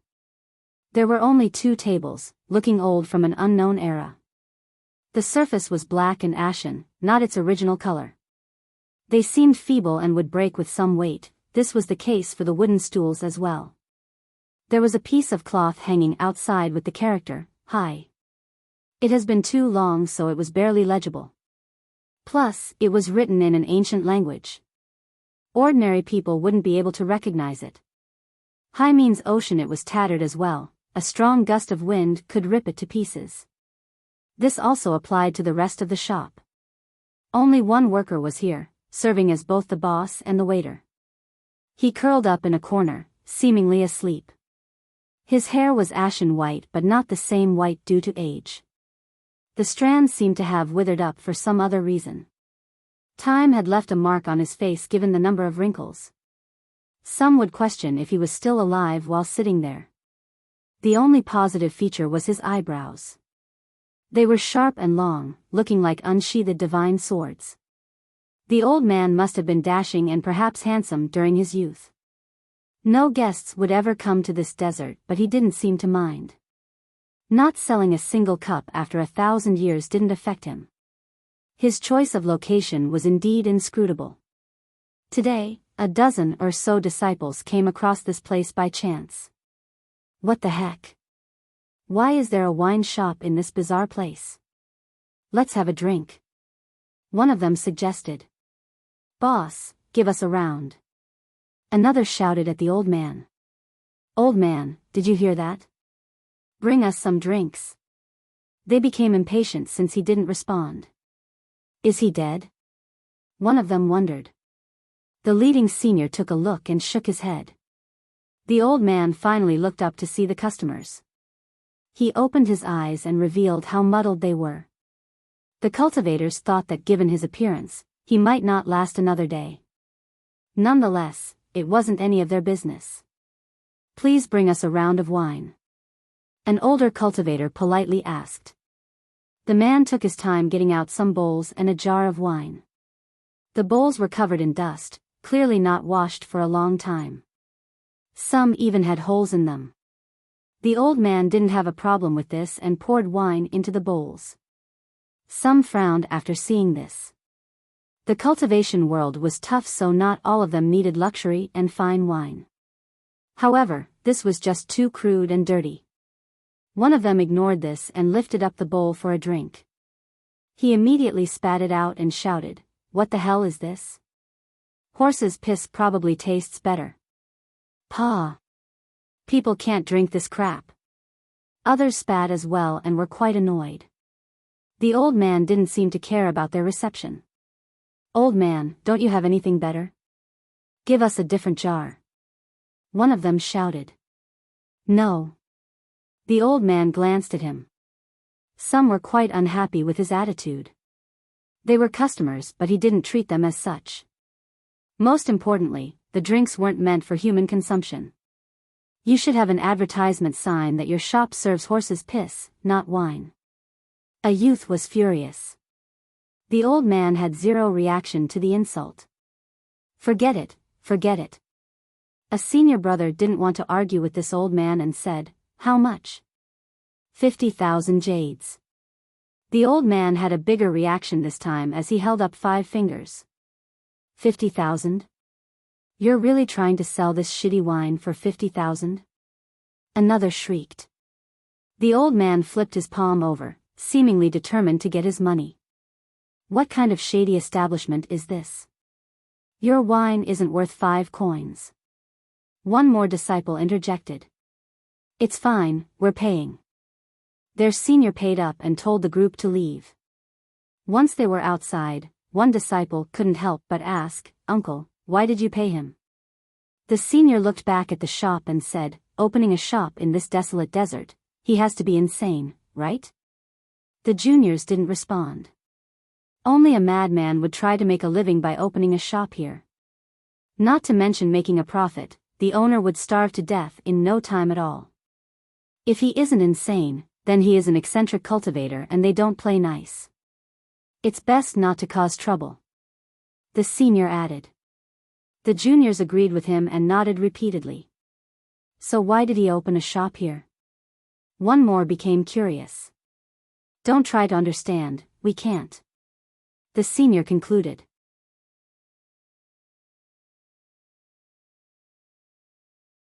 Chapter 4277. Another acquaintance. The one constant in this desert was its unbearable heat and sandstorms. The old man continued to be in a drowsy state, curling up in the corner as if nothing in the world could interest him. This was his position for millions of years, seemingly wanting to die and become sands. His decision to stay here was truly puzzling. Nonetheless, he outlasted the rise and fall of sects outside. Geniuses came and went, yet he remained in this place. Of course, no one paid that much attention to the old man outside of mere curiosity. They didn't have time to linger around. Plus, they couldn't figure out his mysteries anyway. This trend stopped today. A traveler walked on the scorching desert. Sand had gotten through his dirty robe, but he trod onward, undeterred. It's not that he didn't notice the high temperature and the danger looming there. His eyes were muddled as if the soul was no longer there. He was none other than Wuxia, still in his ethereal state. When his mind left the body, he could see everything in the world, including the myriad Dao. The abandoned body appeared to be a helpless mortal without Dao knowledge. However, this state was even more dangerous and destructive. He somehow made his way into the shop and sat down on the creaking bench. The old man was alert and knew who was entering the desert at the first second. Thus, he also noticed Wuxia but wasn't too interested at first. As time passed, Wuxia still sat there without uttering a single word. His existence didn't affect the shop in the slightest. The only audible noise was the cloth piece in front of the entrance fluttering to the wind. After an unknown trek of time, the old man finally looked up and stared at Wuxia. This was rather surprising because he wouldn't even look up at the sky falling down. The moment he got a better look at Wuxia, his eyes widened as he became emotional. They flashed with an eternal light capable of dissecting heaven and earth. This man was immensely strong. The current lords in this era couldn't withstand a single move from him.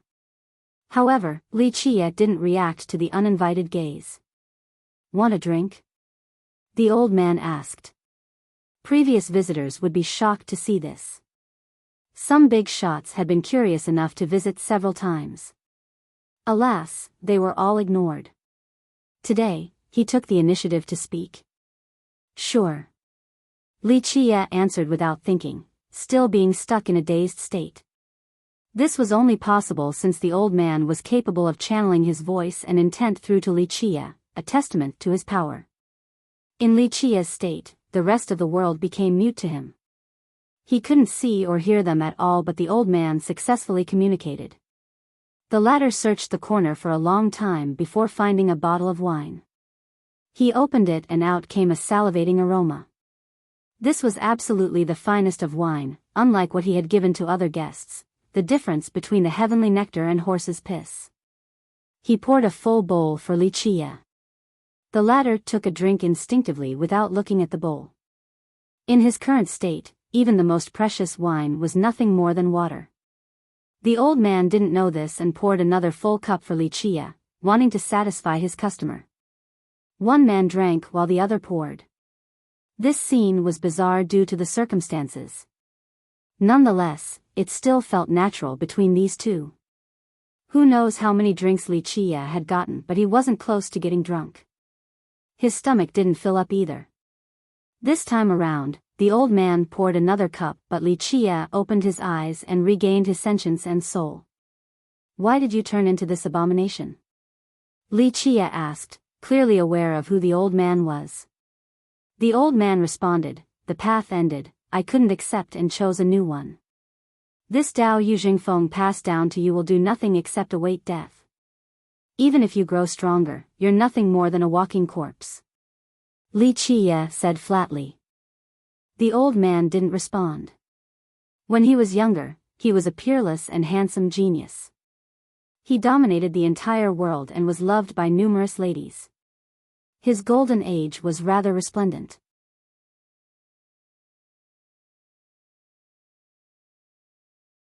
Chapter 4278, always the same. He was a dragon among men, possessing both authority and an impressive harem. He enjoyed the best life possible, becoming the target of envy and jealousy. However, he wasn't satisfied with just being a matchless god monarch and chose an entirely new path. Sure enough, he gained immense power, an ability insane enough to frighten gods and devils. Unfortunately, this stopped mattering to him once he embarked on this path. The Tao resulted in him despising everything, even the goal that made him abandon everything. Power became meaningless. In the past, he couldn't help desiring ultimate power and a higher path. His new path indeed granted him more power, but now, it escalated to the point where he didn't even wish to fight, let alone dominate the world. He wouldn't have the urge to fight a mortal enemy right now. There was nothing but indifference and distaste. No one has been able to change this path. Li Chia commented. This happened to immortal Emperor Mu Zhuo then Yu Jingfeng. Mu Zhuo did it due to external circumstances, and Yu Jingfeng's heart desired this. What about you? Li Chia asked. It doesn't matter anymore. The old man said. This path was one of hatred. The user would hate and be hated by everything else. They would lose their emotions and desires. Alas, they also gained immense longevity. Thus, death would be salvation, but it wasn't that easy to die. Only time could kill them, but how long? How pitiful. Li Chia smiled and closed his eyes again, assuming his astral state. The old man sighed and didn't continue the conversation. His former self would have been overwhelmed with curiosity after meeting Li Chia. He would have asked numerous questions, especially the reason for Li Chia's return. After all, no immortal emperors and Tao lords came back to their world, not even the most capable ones. Li Chia was an exception with access to numerous secrets. The geniuses in the past craved to know what's above the 9 heavens, the secrets of the myriad Tao. But now, the old man was no longer interested. He didn't have the desire to live, let alone external matters. He went back to the corner and curled up again. What happened just now was an ephemeral spark, completely trivial. Time passed and Li Chia's body started moving again. He left the shop and the old man didn't stop him. His shoes became filled with sand. He eventually disappeared into the desert. On the other side, the shop remained, the only constant being the cloth sign fluttering to the wind. The old man slumbered once more, awaiting death.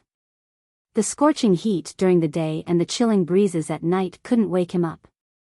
He was once a dashing cultivator who stood at the apex and had many companions. Now, only time was his companion and eventually, his killer. On the other hand, Li Chia's footprints gradually disappeared from the surface. The two of them had a deep understanding and experience with time. However, their Tao path was completely opposite.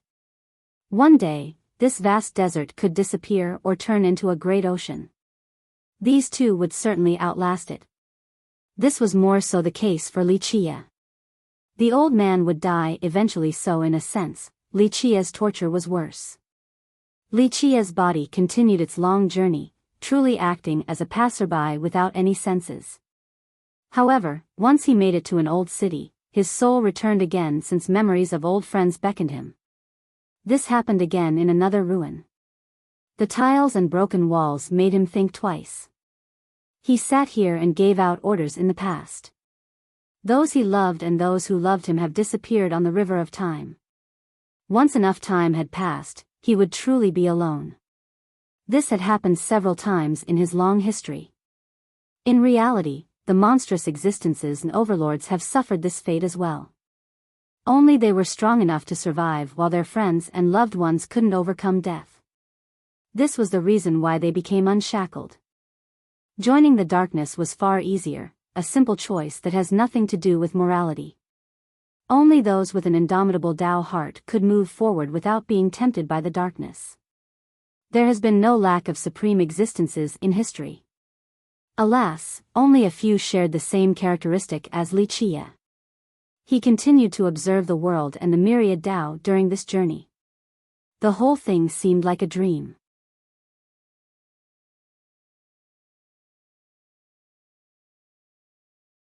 Chapter 4279. Qi Jinlin. In this soul estate, Li Qie removed all emotions and attachments. The world and its inhabitants were nothing more than connected dots of various shapes and sizes. Without his soul, these dots would never catch his attention. Only mighty beings could overcome this and communicate with him. Of course, this corpse-like state didn't mean that he was weak either. Just his body alone could suppress everything on top of being impervious to damage. He crossed through deserts and worlds of ice and snow, volcanoes and mountains filled with blades. Some areas were bypassed with a single step regardless of the looming dangers. He took his time with some others, but nothing could touch him. Each step, regardless of his speed, was unstoppable and cleared out all obstacles. He also visited densely populated cities and other prosperous places. They weren't as dangerous, but a few still caused trouble because Li Qie resembled a beggar right now. His eyes were muddled, so he appeared to be a fool. Some idle bums or children would tease Li Qie, but none could bypass his seal. Today, he walked on the street of an old city and became the target of a few children. I got him. A kid tossed mud at Li Qie. Bam! Bam! Bam! He became dirty but still didn't react. Is he stupid? They laughed happily and teased him in various fashions. Since he ignored them and kept on moving forward, an older teen had a malicious suggestion. Let's tie him up, we'll see if he can ignore us forever. Right, let's tie him up and throw him into the river. His friend took it a step further. Okay. They agreed. One of them took out some iron chains. What are you doing? A middle-aged man who was passing by saw this and shouted at them. He dressed humbly but looked exceptional due to his muscular physique and gallant eyes. Though he wasn't handsome, his features were righteous and resolute. His eyes were spirited. Alas, there seemed to be a hint of sorrow hidden deep in there, not usually seen from someone his age. None of your business. One teen shouted back. The man glared at the teen, successfully intimidating the guy without needing to show wrath. He was a cultivator while the teens were mere mortals. They nearly pissed their pants from fear, dropped the chains, and started to run. After all, mortals were mere insects compared to a cultivator. The man frowned after seeing the lack of humanity. He wanted to leave but couldn't due to Li Qie's condition. He became interested in Li Qie. He merely yelled at the teens earlier since he didn't wish to see a crime committed. However, as he was about to leave, he felt a special aura coming from Li Qie, albeit only for a split second. He approached closer and carefully observed. The guy appeared to be a dirty beggar, but intuition told him that this was another cultivator. However, he couldn't assess Li Qie's cultivation. The guy was empty, akin to a mortal. He was naturally too weak to see Li Qie's current soulless state. Either way, even if Li Qie wasn't in this state, he still wouldn't be able to see anything. My name is Qi Jinlin. He politely introduced himself despite Li Qie's ridiculous state. He cupped his fist and continued, May I have your name? Of course, Li Qie ignored him since the entire world was made of connected dots in his eyes right now. Only a top master like the old man in the wine shop could reach Li Qie. The man didn't give up and continued, "Where are you going, brother?" Li Qie still didn't respond and continued moving onward. The man confirmed that this youth must have had some problem with cultivation or a traumatizing experience. This resulted in him losing his senses and awareness. This made him sympathetic due to his own experience. He said, "The path towards the Tao is unpredictable, no need to be so down, brother. How about staying at my place for a bit?" He thought that if this continued, Li Qie could lose his life. He was helpless and death seemed inevitable. For example, those wicked teens earlier could have killed him. "My place has verdant hills and green waters, how about it?" He asked again, wanting to help Li Qie. Despite a lack of response, he still forcefully brought Li Qie back to his place. Sure enough, he lived alone beneath a peak with beautiful scenery. He cultivated alone next to a waterfall and a lake.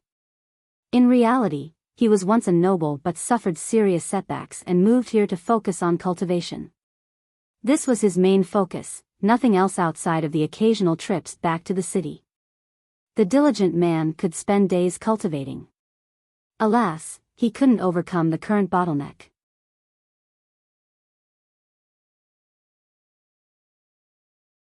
Chapter 4280, Arduous Tao. The yin and yang circled around him along with Tao images.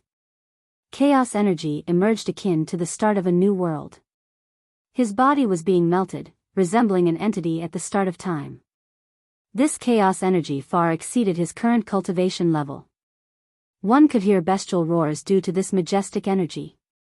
Once the channeling reached its peak, a divine lion from time immemorial woke up and let out a devastating roar. The image of one appeared next to him, dominating and tyrannical. These characteristics spread over to him as well.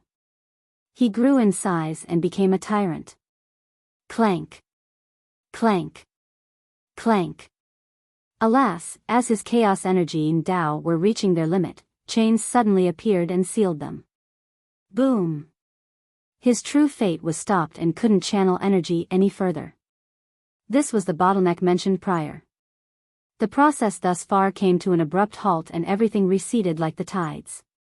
He felt empty and couldn't restart the process. This made breaking through an impossibility. Again? He smashed the ground from rage, leaving a deep pit behind. Various emotions surfaced: ire, helplessness, and despair. He had experienced this numerous times already but didn't give up. Unfortunately, this bottleneck seemed impossible. Another Tao seemed to be binding his own and prevented him from improving. "Why is this happening to me?" he shouted indignantly. If it wasn't for this Tao seal, he would have soared above the 9 firmaments. He was once the most talented descendant of the royal clan. His cultivation speed was the fastest. This didn't mean that his foundation was rushed either. Though he was the son of a concubine, he still had plenty of supporters due to his talent. They believed that he could become something great, perhaps the throne wasn't out of the question. Thus, his reputation and fame were unmatched. Unfortunately, the Tao shackles happened and he stopped improving abruptly. The other geniuses caught up and even surpassed him as a result. Years went by and the great genius became the laughingstock of the royal clan. His status cratered afterward. The royal clan had treated him well and gave him everything necessary for cultivation. But now, his unfavorable background annoyed others and his talent couldn't hide this fact any longer. This was one of the reasons why he left the capital. "Is it impossible?" he murmured in a daze. In recent years, there were still ancestors who have yet to give up on him. The flashes of brilliance in the past justified them trying numerous methods and medicines to break this Tao shackle. Alas, nothing worked. Eventually, all of them had to give up and chose other juniors instead. After all, they needed capable leaders in the future. He didn't hate the seniors for abandoning him. After all, they certainly helped during his prime and had tried numerous methods to solve the bottleneck. Abandoning him was pragmatic. It's just that falling from the peak all the way to the abyss was unbearable. Others also kicked him while he was down. He sighed and thought that maybe the heaven didn't want to see him improve. He took a deep breath and regained his composure for another session. He channeled chaos energy and Tao again. It's a shame that his effort was not rewarded this time either. Pessimism came but was defeated by determination. He had no intention of giving up just yet. Boom! Another session resulted in his energy and Tao receding back into his body. What else can I do? He had tried countless times but the result was always the same. Not even the tiniest improvement occurred. Worst of all, the experiments didn't point out a potential problem to him. He didn't know why this was happening. He had no injuries and no sign of chi deviation either. His merit laws had no flaws and mistakes either. The ancestors agreed that his comprehension of the merit laws was impeccable, going as far as being superior to members of the previous generation. Alas, he was still stuck in the yin-yang realm. The way you're doing it, 1,000,000 more attempts won't help. He suddenly heard someone nearby. He turned around and saw that the beggar was looking at him. Ever since he brought this person back, he has been in a stupefied state, not eating or drinking. You're awake? He was happy to see lucidity in Li Qia's eyes. Are you okay now? He assumed that Li Qia's injuries had gotten better. He wasn't a stranger to injuries and knew how traumatic it could be. Of course. Li Qia responded. Brother, what did you mean earlier? Do you know something about my condition? He recalled Li Qia's comment and lowered his head. He naturally had no hope in this because even the mighty ancestors failed. Alas, he was desperate enough to do anything. Forcefully breaking through is useless. Li Qia said, your tyrannical physique requires the true fate's approval. Approval? My true fate? He mumbled and pondered. Suddenly, a light flashed in his head. Brother, are you saying that I should? He became excited and looked over only to find that Li Qia had returned to his drowsy state. He tried several times but Li Qia didn't respond.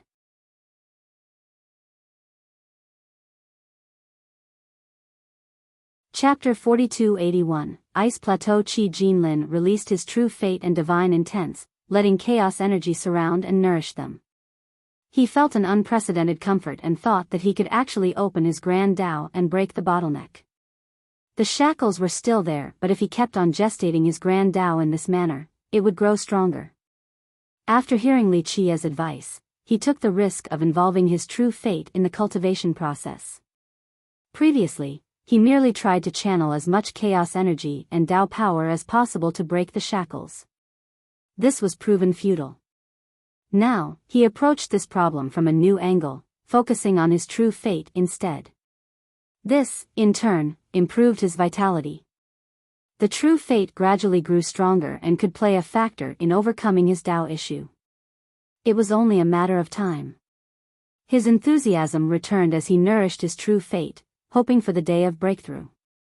This is different, I think I can do it. He benefited from the sessions and became ecstatic. He looked over in Li Qia's direction but Li Qia was no longer there. Brother? He searched his home to no avail. He didn't give up and returned to the city. Li Qia wasn't there either. Where did he go? He murmured with disappointment. It turned out that Li Qia had done another spatial step while he was immersed in cultivation and left for another place. The body had no awareness or destination. The next location happened solely by chance, a world of ice and snow. In the distance was a divine mountain reaching the sky. It was covered in ice and couldn't be overcome, seemingly the home of an ice god. Just watching from afar was enough to stir the soul. Cultivators could sense a dreadful intent of the ice affinity. This place was known as Ice Plateau, famous for its inhabitable mountain. The world knew very little of it, let alone visiting. It was famous for a tale back in the previous epoch, the age of the immortal emperors. This plateau didn't used to be unbearably cold or filled with ice. It had fragrant flowers and birds singing, being one of the most fertile lands in the world. That era was ruled by a brilliant emperor. According to the legends, he had reincarnated 3 times and became emperor each time.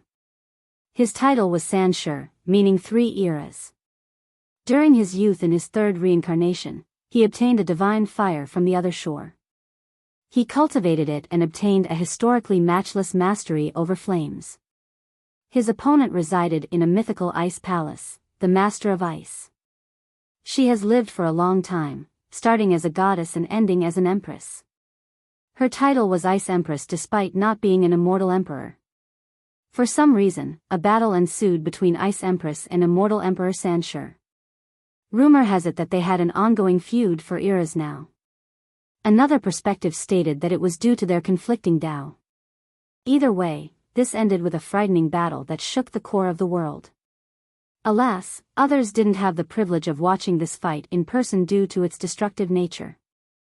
Immortal Emperor Sanshi showed the power of his flame during this battle, incinerating both oceans and continents.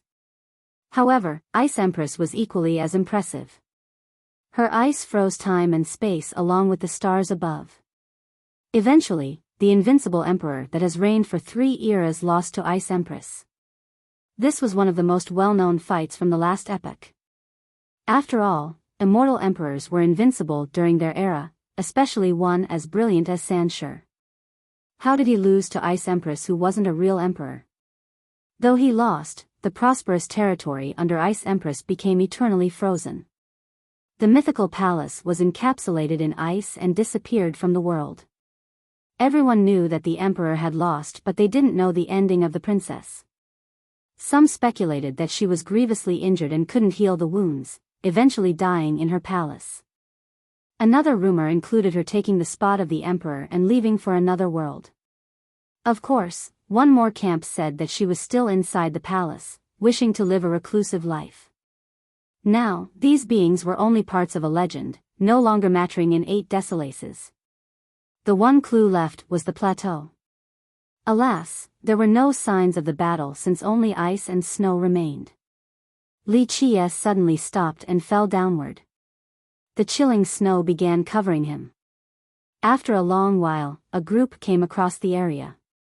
"Hey, there's a corpse here." Someone noticed the frozen Li Qie. The group dug him out and a senior took a better look at Li Qie's dirty appearance then said, "This beggar must have gotten lost and died here. Poor guy." A girl in the group lamented. Suddenly, Li Qie opened his eyes, albeit still in a muddled state. "What the hell?" the group shouted. "It's a zombie." A cowardly member turned and ran. He was grabbed by a senior who told him, "What zombie? He's alive." The guy calmed down just like the rest. They took a good look and sure enough, Li Qie was alive. They didn't know that the cold had 0 chance of freezing Li Qie to death, not even the coldest place in existence.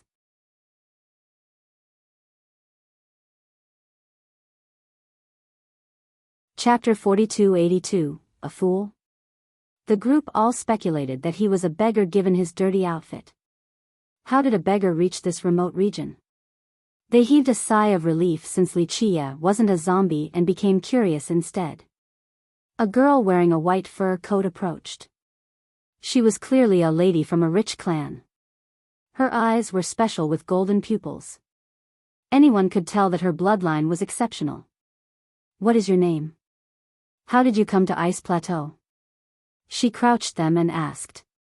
Li Qie didn't answer, his eyes didn't even glance at her. "Hey, Our Lady is speaking to you," a cultivator nearby shouted. This didn't garner a reaction from him. "Where are you going?" "This place is extremely cold and dangerous. Only death awaits." She didn't give up and said. His dazed eyes were still fixated on the sky. "Miss, the cold might be too much for him." A follower tried to alleviate the awkwardness. She frowned slightly and found this whole thing strange, both the beggar's current state and her own feelings. She found him rather familiar. "Come with us, it will be safer," she kindly suggested. In her opinion, his death would only be a matter of time if he were to be left alone in this wintry region.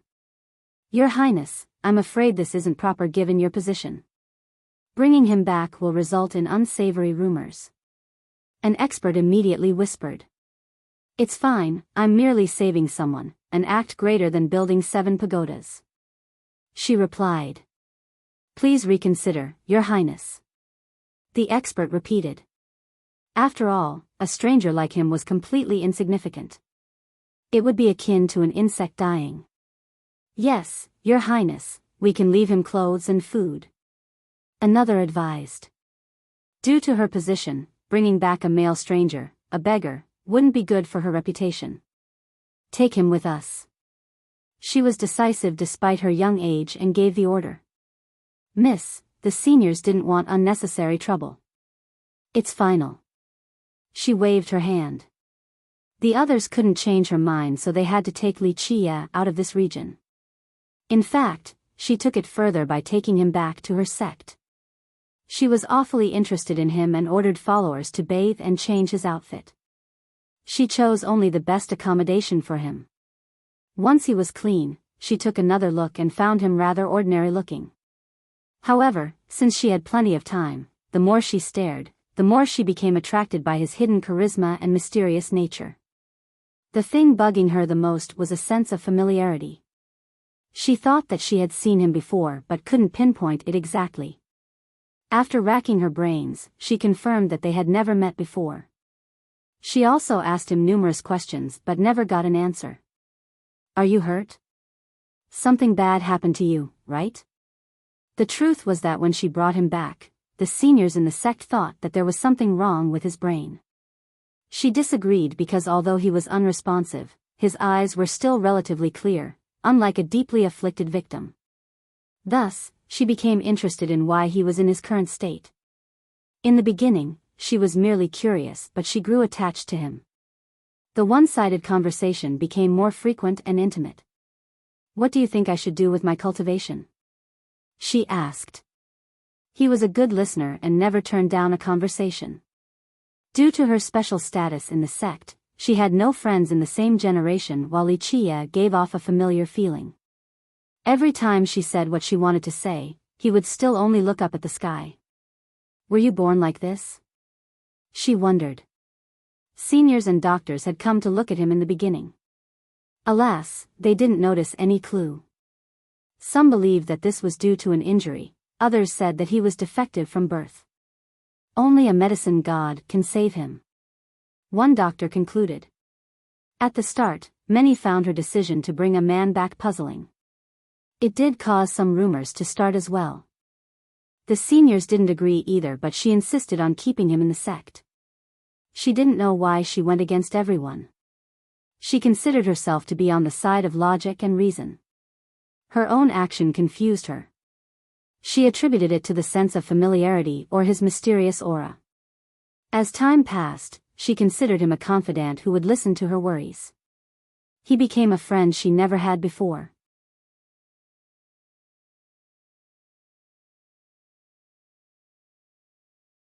Chapter 4283, Dao Comprehension. Due to his silent state, the girl didn't feel any threat from him and told him everything on her mind. There are too many layers to the divine Dao. I don't know how to keep on improving. If I don't get through this next one, the sisters might surpass me. She was pessimistic today. Possessing a high status didn't mean that she was freed from worries. As a heavily groomed disciple, she needed to show results. If she were to be surpassed by her rival, she would lose her status. In history, the members of our sect cultivate the divine Tao in different ways. She murmured, they all experienced something unique and personal. Recently, I saw a strange phenomenon, a divine tree blotting out the sky and my vision. I can't see anything past it. She became frustrated because there shouldn't be anything wrong with the merit law. Rumor has it that it came from a heavenly Tao. Their patriarch extracted it from a heavenly Tao in order to protect the descendants. Thus, it had no form and was fluid like water. Thus, disciples had varying results and power from cultivating it.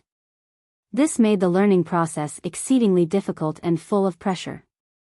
A successful soul would be able to take over the sect and gain immense authority. This was an established rule, their leader must have finished learning this Tao. The strongest of these users was naturally their patriarch. In the distant and chaotic era, the patriarch annihilated evil and established an everlasting foundation. Their divine Tao became well known, rumored to be superior to most Tao Lord merit laws. She had access to this Tao at a young age, something quite enviable. Everyone knew that she was a potential successor. Nonetheless, this didn't mean that she lacked rivals. Among the competitors, whoever successfully finished the Tao first would become the official successor. Alas, the recent phenomena during training recently left her confused. She asked the seniors and ancestors but didn't get any concrete response or solution. Everyone had a different experience before, so they couldn't offer good advice. Why am I the only one with these phenomena that blind me? Is this chi deviation? She told Li Chia. Being surpassed by the martial sisters was one thing. After all, they were all supreme geniuses. However, chi deviation might result in death. Why do you think these phenomena are detrimental? She suddenly heard a voice. Ah! She blurted out and stared at Li Chia in astonishment, still looking as gorgeous as always despite the shock. Ever since she brought him back, he was no different from a living corpse. She assumed that he could only listen without understanding. Thus, his sudden speech caught her off guard. You can speak. She stammered. I'm not mute, so I can obviously speak. Li Chia's soul had returned to the body, so he became normal again. She took another look and saw a distinct change in his eyes. They became unbelievably profound. She thought she might become lost the more she stared at them. You heard everything? She thought about their previous conversations and turned red right away. I did not hear when I didn't want to hear, so I was spared of your babblings, fortunately. He responded. She was embarrassed. All of you have done a terrible job training the divine Tao passed down by your empress. He changed the subject. What? These words struck her deeply. Do not worry about these phenomena. Others would love to have them since it is a sign of the door, yet they are stuck circling outside. He revealed. Really? Her eyes widened in disbelief, but his words gave her hope. Of course. He continued, the visual phenomenon of the blotting divine tree is a sign, a reflection of the source. A reflection of the source? She became emotional and took a deep breath. What should I do then? She hurriedly asked and forgot about everything else. I couldn't see anything outside of the tree. How can I understand its profundities? Profundities aren't learned with the eyes. Use your heart and listen to its whisper, feel its beat. Listen and it will answer. He explained. Is that so? She skeptically sat down in the meditative pose and channeled her merit law and vitality. Chaos energy permeated the room and the visual phenomena came back, the divine tree and the celestials floating around it. The myriad Tao and time itself were subservient to the tree. Its existence supported all life forms. Alas, the world created by the tree was just too large. She was tinier than a speck of dust in comparison and couldn't fathom its immensity. The Tao resides in the heart, release your mind and soul, Li Chia chanted while she was lost in her training. His words echoed in her mind like bells, knocking on her very soul. She followed his advice, and after a buzz, when she opened her eyes again, she found herself to be in the illusory world. Time and the celestials also flowed around her. The orders of the world could be clearly seen, truly a magnificent sight. She became captivated by the colors. The most mysterious grand Tao seemed to be imprinting itself into her heart. What was that world? She forgot her way back while feeling this unprecedented Tao enlightenment. After a long while, she regained her wits and returned to the real world. How magical, I sensed it, its sound and beats. She shouted. Thank you. She was ecstatic and turned around to show her gratitude. Alas, Li Chia was not there. She assumed that he had gone outside but still couldn't find him after searching the entire sect. She panicked and ordered followers to look for him. They still couldn't find him within a 1,000-mile radius.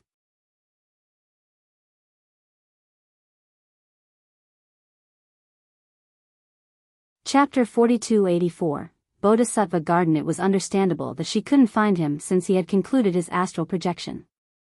He then performed a spatial leap to reach the next destination, a place known as Bodhisattva Garden or Bodhisattva Grave. The world has changed continuously, but one thing remained: the respect everyone had for this area, the resting place of medicine Bodhisattva. It served as a garden without walls. One could smell numerous medicinal fragrances from a distance. It resembled a hill in appearance with countless medicinal grass and herbs. They grew naturally without anyone in charge. Nonetheless, the garden was neat and had its own order. It had both common and rare grass. For example, one could even find precious ones such as 9-cycle violet leaf, platinum hyaline, crimson blood draconic tendon. Normally, spirit vegetations had their own growing conditions, especially the precious ones. The latter had strict requirements regarding their surroundings. This didn't apply in the garden. All of them seemed to be flourishing just fine, completely untethered. This has puzzled cultivators for eras now. Rumor has it that medicine Bodhisattva was buried here. There was a nameless tablet in the garden. To the left and right were various statues of auspicious beasts. In an inconspicuous corner was the statue of an old man, seemingly the servant of the Bodhisattva. The memorial tablet strangely didn't have an epitaph or any rune. Nonetheless, people still came to offer their respect. Its existence was more significant than the spirit vegetation nearby, the primary reason for many pilgrimages. Li Chiye stood in front of the tablet and his eyes flashed brightly. The light illuminated the tablet and pierced into the ground, allowing him to see all of its mysteries. There were also bundles of flowers left in front of the tablet, ranging from rose to chrysanthemum or other spirit flowers. They must have been left behind by cultivators who came to offer their respect. Medicine Bodhisattva had appeared before many Tao lords. However, they were forgotten while this being was still worshipped. Li Chiye didn't say anything and merely observed the ground beneath the tablet as if there was a hidden treasury. In reality, he wasn't the only one in the garden. It had 1,000 visitors or so each day. Please bless and protect us from disasters and sufferings, Bodhisattva. Many placed their palms together and quietly prayed. The majority of cultivators didn't believe in gods and ghosts, the same with whatever Bodhisattva. After all, they themselves were virtually gods in the eyes of mortals, capable of doing wondrous feats. They should be praying to themselves, not other deities. Medicine Bodhisattva was an exception in their world. She was a real person, not a mythical figure. She was a doctor who traveled around the world to heal people and perform kind deeds. Her medicinal skill was peerless, capable of saving mortals on their last leg and cultivators on the brink of death. Most importantly, she never discriminated, whether it be by race or morality. She would heal even the most heinous devil as long as they came in contact. She never demanded payments either. There have been top doctors and alchemists in history. Alas, they only worked in the cultivation world. No cultivator versed in this art would bother traveling around to help mortals. After all, refining each precious pill required immense effort and resources. One could say that using these pills on mortals was a waste of resources, akin to feeding ginseng to ants. Thus, she was special in that she would try to save whoever she saw regardless of their circumstances. This noble creed of her won the heart of both mortals and cultivators. Therefore, all of 8 Desolaces mourned her passing. Tao lords and devil kings alive came to carry her coffin. The entire world grieved as a result. She was a rare historical figure who wasn't known for having incredible power and battle prowess. The respect shown to her didn't wane over the years. Top existences, evil or not, still occasionally visited the garden to offer their respect.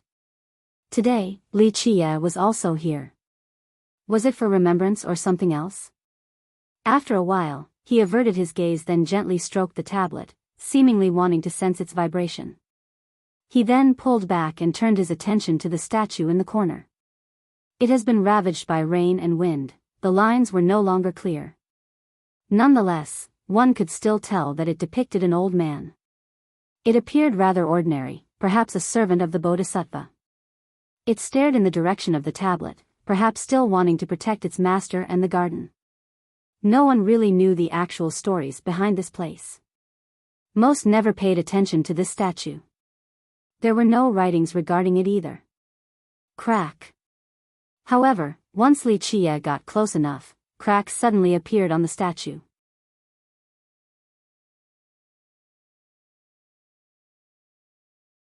Chapter 4285, Wounded, Crack. The cracks took over the entire statue. It seemed to be on the verge of crumbling. No need for formalities. Li Qie reached forward and touched it in this crucial moment. Water-like rays flowed into the statue through the cracks. The gaps began closing since they were filled by the rays. Once he pulled his hand back, the statue became the same as before. It was as if the whole thing was just an illusion. He sighed and said, "You have done a commendable job, a reward is inevitable."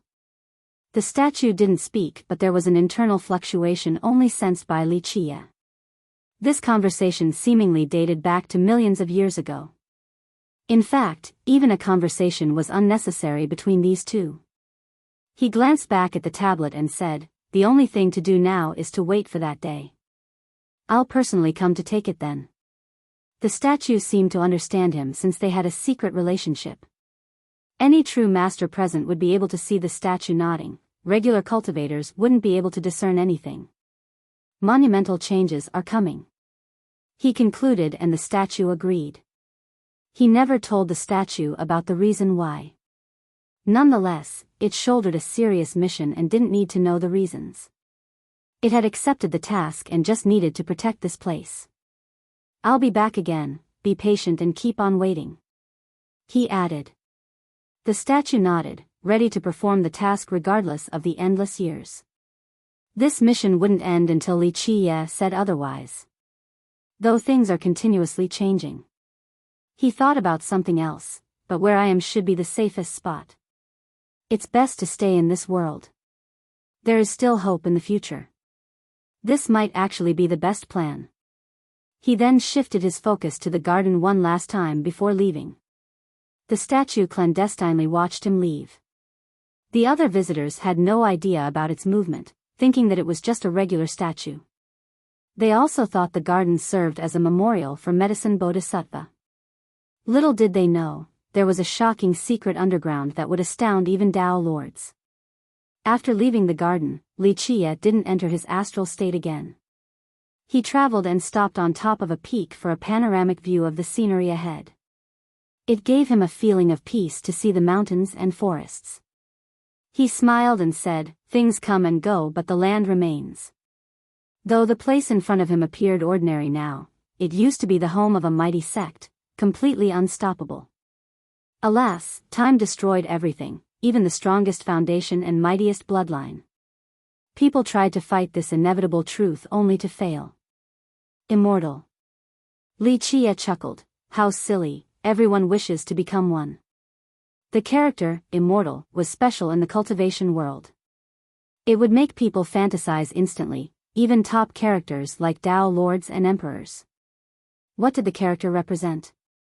Invincibility? Everlasting life? All in all, this was the end goal for numerous cultivators. They all yearned for it despite being aware of the impossibility. Only a few knew that nothing good might come from being involved with this character. One would most likely become an abomination first before an immortal. If immortals exist, there would be no need for the villainous heaven. He looked up above. There were white clouds and blue sky, at least in the eyes of regular people. As for Li Qie, when he gazed above, the heaven also gazed back at him. However, the heaven never responded. "I'm coming, I'll change the heaven," he uttered with absolute confidence. Each word carried enough power to split the world open and destroy the ages despite being spoken so casually. The world had no idea the potential consequences resulting from carrying out his mission. Li Qie then sat down and rested his chin on his knees, enjoying himself. This didn't last long before loud and urgent footsteps came from behind. A person got closer to Li Qie, clearly wounded judging by his lousy movement. Clank. This person thought that Li Qia was an enemy blocking their path and unsheathed a sword. It was an old man wearing a simple yet masterfully crafted robe, a sign of his status. Alas, he was covered in blood and wounds, some of which were deep enough to see bones. The worst one was on his chest, a full penetration by an unknown weapon. He was barely hanging on after making it this far. He stared intensely at Li Qia, feeling dizzy from losing too much blood. Beads of sweat streamed down his pale face. Li Qia only gave him a passing glance and didn't ask questions. He realized that Li Qia wasn't an enemy and heaved a sigh of relief. Alas, the momentary lapse in focus made him fall to the ground. Your injuries are serious. Li Qia helped him up and said. I don't have much longer. He coughed out a mouthful of blood and struggled to breathe. Indeed, your true fate is broken. You'll be a cripple even if you somehow survive. Li Qia assessed the wounds.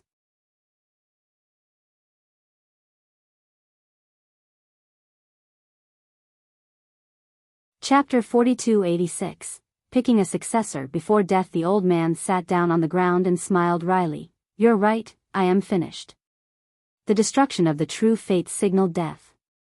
He was surviving on sheer willpower. What a shame, he looked around with indignation and unwillingness.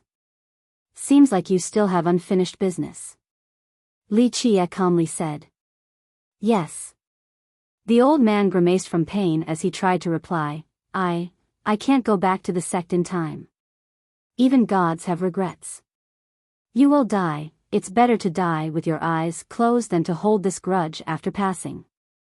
Just let go and be at peace. Li Qia smiled. Anyone else would find this questionable. The majority would try to console the dying old man, but Li Qia was telling him to die faster. Just let go. The old man was also surprised. He thought about it and laughed. Unfortunately, this worsened some wounds and caused him to vomit more blood. Li Qia didn't seem to mind the result of his words. Alright, I'm dying. The old man stared at Li Qia and hesitated for a moment before making a decision. I have something to give to you, fellow Taoist. He didn't wait for a response before taking out an item in a meticulous manner. It was clearly precious to the old man. It pertains to my sect's prosperity. He placed it in Li Qia's hand while enduring the pain. Please, bring it back to my sect after reading it. But, it's alright if you won't, just keep it then. It's still better than letting it fall to the hands of those dogs. He risked his life for this item and it was extremely pivotal to his sect. He hoped that it would help revitalize the sect. Alas, death beckoned and he didn't have anyone else nearby. It had to be Li Qia. The world coveted the item. That's why he hoped that Li Qia would somehow be kind and bring it back to his sect after learning it. This was an unlikely scenario, but he would rather give it to Li Qia than his enemies. Li Qia glanced down and saw an ancient scroll with a seal on the surface. He knew what it was right away after seeing the runes. An immortal physique from the past. Indestructible diamond, a disorderly addition. Li Qia was amused. Yo, you can read it? The old man was astounded. It's just an immortal physique law, no big deal. Li Qia said. How could he not know the so-called ancient immortal physique laws? They were derived from the physique scripture and propagated to the rest of the world. Of course, the current versions were far inferior compared to the real things. Moreover, the actual physique scripture was in Li Qia's possession right now. However, it no longer had this name. No big deal. The old man's pain was alleviated for a moment since he was astonished. These immortal physique laws were unbeatable. His sect spent generations searching for one and their effort was finally rewarded. Alas, he also lost his life in the process. Ha ha ha. He laughed heartily and said, Take it then, do as you wish. He then coughed repeatedly and his color changed to a faint yellow. This was the final radiance of a setting sun. He had one step in the grave at this point. It was nothing short of a miracle for someone with his injuries to last so long. More footsteps could be heard from below. Many pursuers were coming. They're here. Go. The old man grabbed the sword hilt tighter and became worried about Li Chia. It had nothing to do with Li Chia himself. However, all would be in vain if Li Chia were to be captured right now. Li Chia stood there with a smile, not listening to the man's urging. Go. The old man shouted with his remaining strength. Breathing became difficult. The pursuers finally arrived and surrounded Li Chia with drawn weapons. Sect Master. They saw the old man and pointed their sword at Li Chia, thinking that he was the culprit. The old man was relieved since they were fellow sect members, not the enemies. No. Alas, he was losing control. He pointed his shaking finger at Li Chia and mustered his last breath. I pass my position to him. He is the new sect master. The last words required everything he had. After this last command, he vomited more blood and closed his eyes. Sect master. The group rushed over to him while Li Chia watched silently. They lamented and cried, but the old man was already dead. Not even an immortal could save him now. The juniors wept while the older seniors exchanged glances, unsure of what to do because of their sect master's last wish. Sir, may I ask for your name? An elder of the sect with the last name who came over and cupped his fist. He had the highest status here and saw the last words in person. He was under heavy pressure.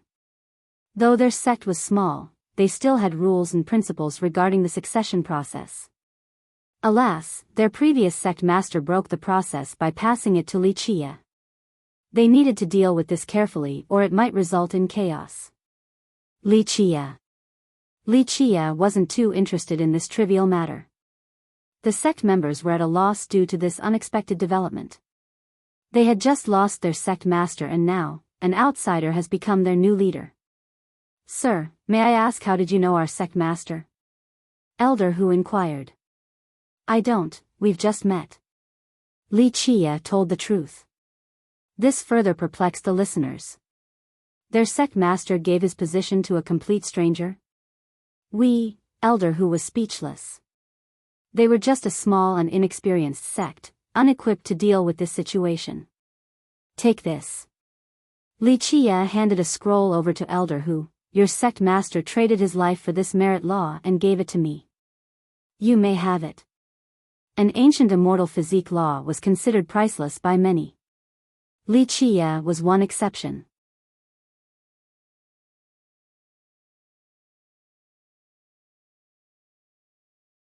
Chapter 4287, Little Diamond Gate. Well, Elder Hu hesitated while all eyes were on him and Li Chia. Even a fool could tell how important this merit law was. That's why their sect master risked and lost his life for it. Elder Hu knew more about the value of this scroll than the others. The sect master had revealed his mission to the elders before departing. Sir, since the sect master had given it to you, please keep it. After a long lull and internal struggle, he gave the scroll back to Li Chia. This prompted Li Chia to smile and accept the scroll without saying anything. Elder, what is our next course of action? One brilliant disciple asked while maintaining alert, vigilant of any incoming enemies. We're bringing the sect master's remains back to the sect.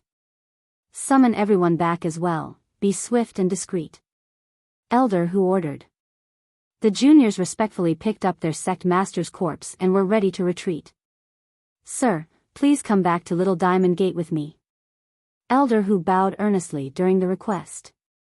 Little Diamond Gate? Li Chia repeated. Our sect master has passed on his position to you, sir. This is a pivotal event and I do not dare to make a decision on my own.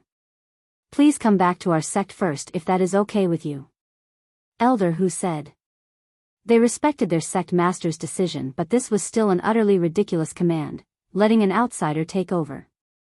He didn't know whether Li Chia wanted to be their sect master, but either way, he must bring Li Chia back to the sect first. They would then deliberate and come up with a decision. He was sincere because putting the sect master position aside, Li Chia would still be an esteemed guest. How commendable. Li Qie thought to himself while glancing at the corpse and elder Hu. Very well, I'll take a trip there. He then agreed. Of course, he didn't give a damn about becoming a sect master. It's just that a few things at play here amused him enough to pique his interest. After you, sir. Elder Hu heaved a sigh of relief and gestured. They then moved at a rapid pace through obscured roads in order to avoid the powerful enemies. Along the way, Li Qie saw that the sect was weak indeed. The disciples were just average cultivators. A single branch from any large sect could annihilate Little Diamond. However, their camaraderie from top to bottom was excellent. This might be due to the fact that it was a small sect, so the members were closer and weren't blinded by greed and competition. They returned to the case of the sect. Li Qie looked up and saw a notable aura, albeit tiny. The sect occupied a mountain range in a territory of 100 miles or so. There weren't many impressive architectures. It was located in a tiny corner of southern Desolace. Normally, a weak sect in this region would have a few 100,000 to 1,000,000 members. Thus, Little Diamond was laughably weak in the grand scheme of things. A single expert from the larger sect could wipe them out. Interestingly enough, this insignificant sect had an unbelievably deep history. Its founding was traced back to the previous epoch. Alas, too much time had passed and the older members didn't have concrete information regarding its history. All in all, they only knew that their sect was older than many behemoths in the present day. The entrance had an arched gate with a plaque in the center, Little Diamond Gate. In reality, no current members could read these characters without knowing beforehand. The plaque was far older than the entrance. The characters were impeccably written, clearly the work of a mighty master. Our sect has endured time itself. I don't think there are many other sects as old as ours. Elder Hu introduced Li Qie to the sect. We might be small, but we have survived for eras. He added with pride, and rightfully so. For example, that gate in front of them must have been rebuilt numerous times. Only the plaque was untouched. Right. Li Qie smiled because the characters were indeed from the 9 worlds. In other words, this validated the long history of Little Diamond. Its existence was miraculous because, not to mention such a weak sect, even some dominating behemoths have been reduced to ashes and disappeared. Patriarch Long lived in the ancient era and was a world-renowned cultivator who taught numerous geniuses. He had the title of Diamond, so when he created our sect, he named it Little Diamond Gate. Diamond? Li Qie smiled. Yes, rumor has it that our patriarch cultivated an immortal physique known as Indestructible Diamond. He reached grand completion during his later days and became untouchable. Elder Hu spoke with pride. It is said that during his grand completion ceremony, even the immortal emperor came to congratulate him. Thus, we used to be the lord of an entire region. There was a lack of records regarding their patriarch since it was too long ago. Nonetheless, the members of the sect took pride in their glorious history. After all, they were nothing right now, but at least they had this going for them. Moreover, they could also say that they have outlasted virtually all other sects from the same period. Few could match them in this regard, one exception being Lion's Roar Kingdom. Elder Hu brought Li Qie into the sect and prepared the highest accommodations possible. He then convened an emergency meeting with the other elders. Losing their sect master was a heavy blow. Keep in mind that he was the strongest cultivator in the sect at the Grand Yin Yang realm. They lost a stalwart pillar as a result. Moreover, he died competing for a merit law. This wasn't something that should be publicized, so they silently buried him. Now, they were lost regarding their newly chosen sect master, Li Qie. This was an unprecedented case for a small sect like them.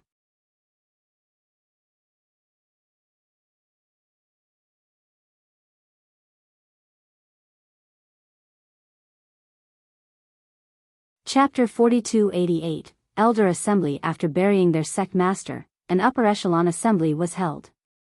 Of course, the tiny sect only had a few hundred disciples. Thus, the assembly included 5 elders. They didn't have a deep command structure like the larger sects, including protectors, elders, supreme elders, ancestors. Normally, these 5 made decisions in the absence of the sect master. Since there were only 5, it made the decision-making process simpler and faster. Plus, they rarely experienced anything serious during their tenure until today. The hall had a repressed atmosphere after the death of the sect master. In the past, the sect master took care of problems personally, whether it be internal or external matters. In his absence, the 5 elders became a headless snake. What should we do? One elder initiated the meeting. Others exchanged glances but didn't respond. We can't let anyone know that the sect master died for an ancient immortal physique. Others will come to rob and annihilate us. The first elder said with a serious tone. He became the one with the highest authority now. He was the second strongest in the sect, being at the minor level of the yin-yang realm. In a larger sect, he would only be a below-average cultivator. The other 4 agreed with this, hence their decision prior to not having a large burial ceremony. They didn't notify their neighbors either. What about the appointment? Elder Hu asked. This was another tough decision for the group.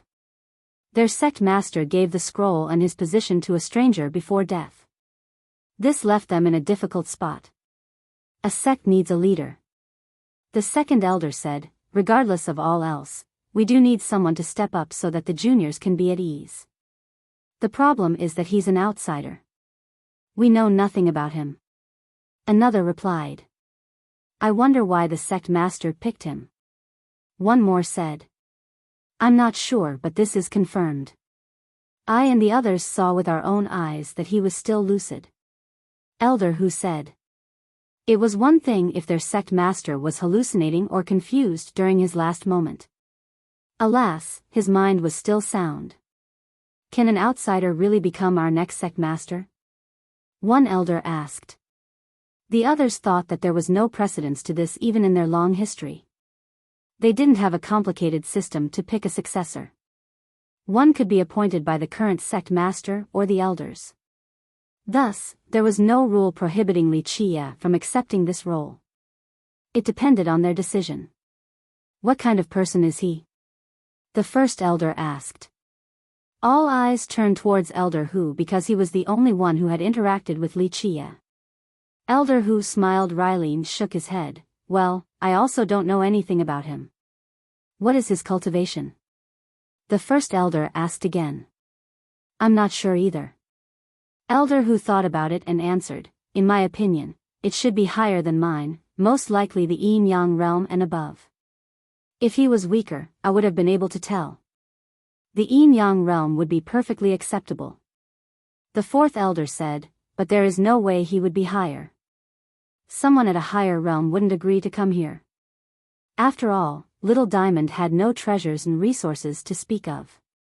Some powerful cultivators' personal wealth far exceeded their treasuries. Becoming a sect master sounded grand, but in reality, there was nothing good about it. It meant shouldering a heavy responsibility and taking care of several hundred disciples. Therefore, someone at the myriad form realm would not accept an invitation to become their sect master. Having a decent position in a larger sect was far superior than being the sect master of Little Diamond. I agree, let him be the sect master if he is in the yin-yang realm. The second master said. What if he harbors nefarious thoughts against our sect? The fifth elder said. Say, if he is in any higher realm, there is no reason for him to scheme against us. Just using force is more than enough. The first elder disagreed. Luck was the primary reason for their sect's survival, not power and treasure. They had nothing worth coveting. Moreover, if Li Qia's cultivation was indeed strong, he could just rob and destroy them. The first elder stared at his peers, then said, Gentlemen, say what is on your mind. Yes or no? The four contemplated carefully. This was a pivotal decision since it pertained to the well-being of their sect.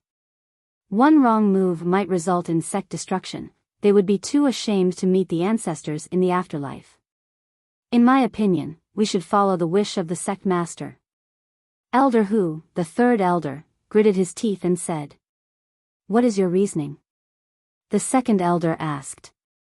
Forget about his cultivation since it is uncertain, there is another angle. The sect master gave him the scroll for the immortal physique and didn't bring it up with his last words. However, young Noble Li was generous enough to give it to us. There are two explanations, one being he doesn't care about this peerless scroll because he is too strong already. The other would be him having perfect morality and character. Having said that, he went over the event in detail. The other four listened attentively, then nodded approvingly. The scroll containing an immortal physique was priceless. Only the mightiest sects wouldn't care too much about it. In this case, Li Qie decided to give the scroll to them. From this alone, the man was clearly right for the job. If that's the case, I believe he should become the next sect master. The first elder revealed his stance.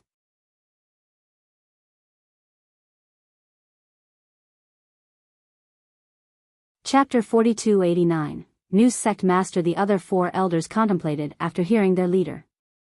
I support letting young Noble Li become the next sect master. Elder Hu stated his stance as well. Only 3 were left. Of course, the first elder's decision was rather influential since he was the strongest with the most authority and prestige. This meant that many other disciples would also support Li Qie. Count my vote too.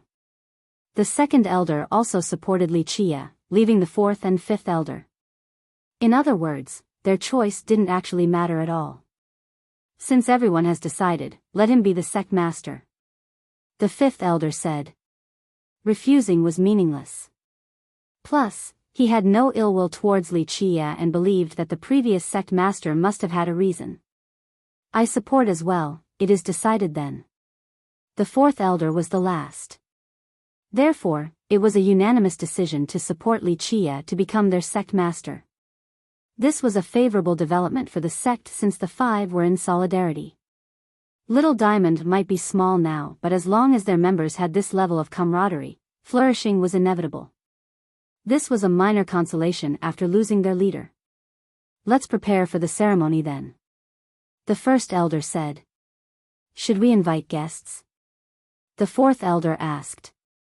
Despite being a small sect, they still had friends and allies nearby. Thus, the succession ceremony was important enough to invite them. However, they needed to keep the death of the previous sect master a secret.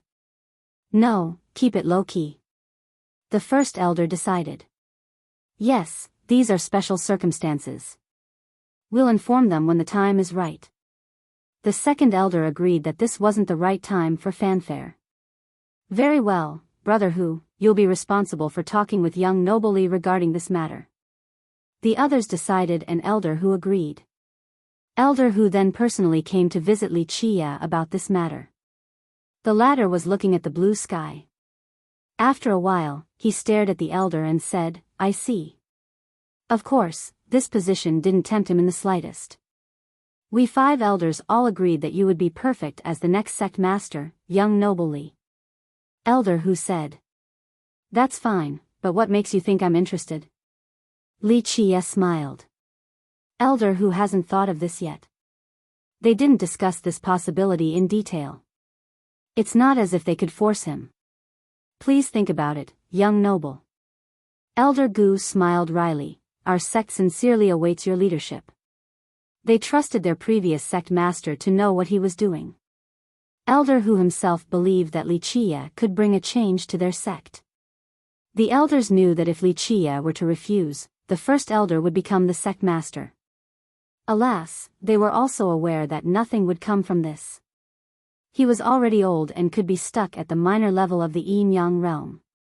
Thus, he was weaker than the previous sect master, meaning that their sect had suffered an overall weakening. This didn't bode well for the future. They were already a minor sect. A continual decline meant potential destruction during their generation. That would be their worst nightmare. Therefore, they were hopeful of Li Qie. The sect might be able to develop better with this stranger leading them. Fine, let's chalk this up to fate. I have time anyway and will grant you all a fortune. Li Qie said. Great. The elder became excited because of Li Qie's attitude. He felt as if his sect had just come across a treasure. Putting Little Diamond's humble state aside, an experienced youth should be ecstatic to become a sect master. However, Li Qie sounded as if he was doing them a favor. He became more confident that Li Qie could change the direction of their sect. He left and reported this to his peers before arranging a quiet ceremony. The process was rather simple. All of the sect's disciples were recalled for the funeral of the previous sect master first. On the second day was Li Qie's coronation. No outside guests were invited to the event. The fellow disciples witnessed Li Qie on the front stage. The majority was very surprised and stared intensely at Li Qie. They were aware that he wasn't a member of their sect, and that the previous sect master was the one who made this decision. They also wondered why the 5 elders agreed to it. Nonetheless, since it was a unanimous decision, they also accepted this without a fight, something not seen in the larger sections. Li Qie also observed the crowd as they stared at him.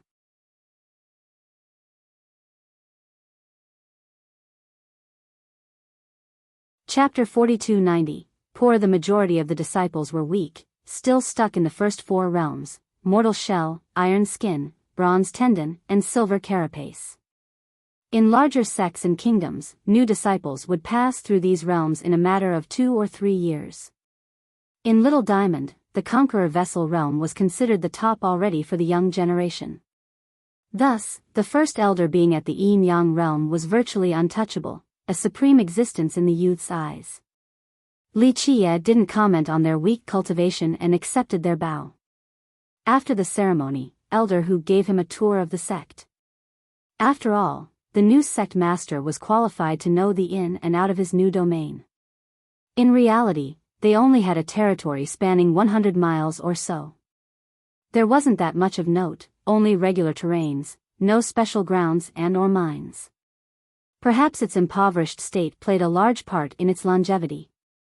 If it had any resources, other sects would have attacked long ago. In this case, the stronger sects didn't want to waste time conquering it.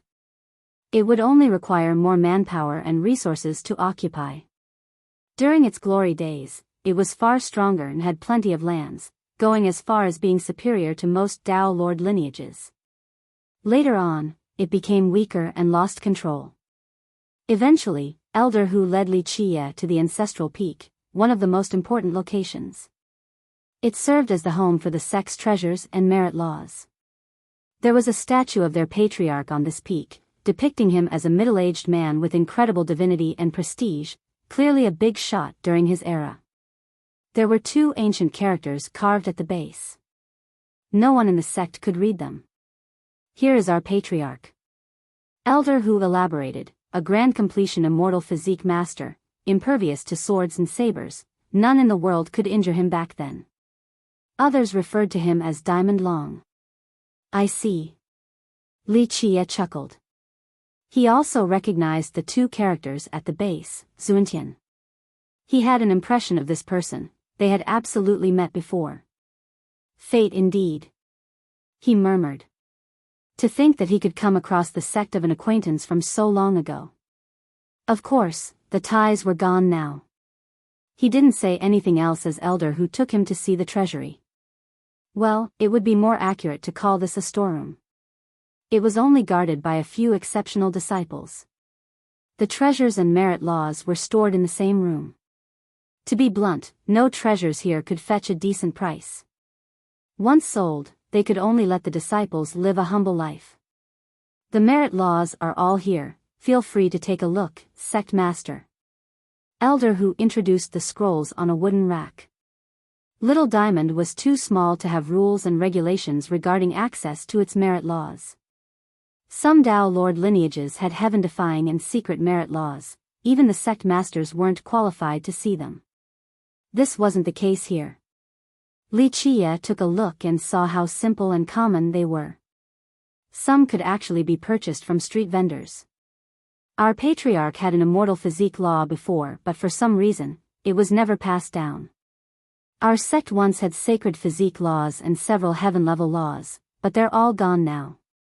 Elder Hu had a sad expression. They wanted powerful merit laws as well. Alas, they haven't produced any disciple at the myriad Dao level for a long time now. Top merit laws could be purchased, but they were too poor to do so. This was the reason why the previous sect master lost his life over the physique merit law. You have one now. Li Qie smiled and placed that scroll on the rack. Sect master, Elder Hu became emotional.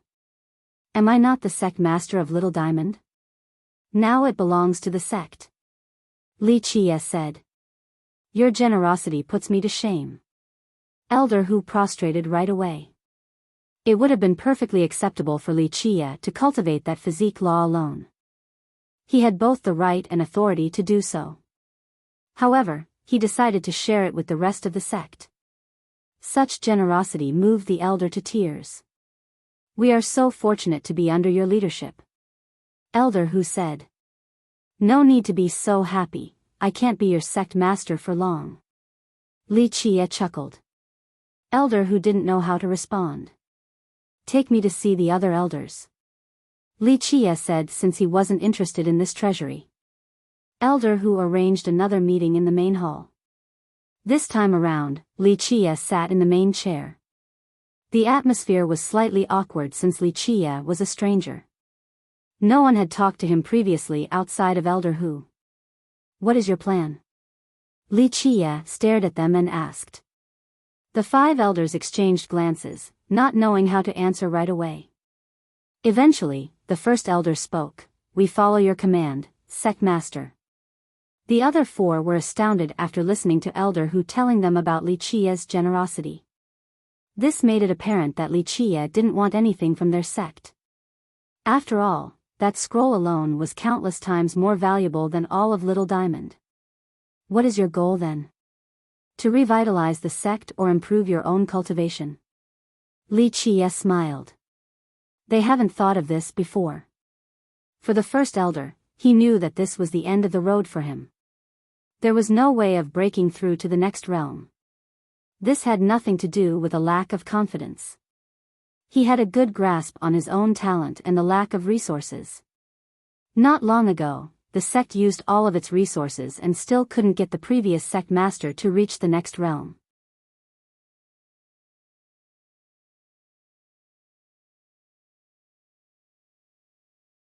Chapter 4291, Dao Instruction. The elders contemplated while looking around.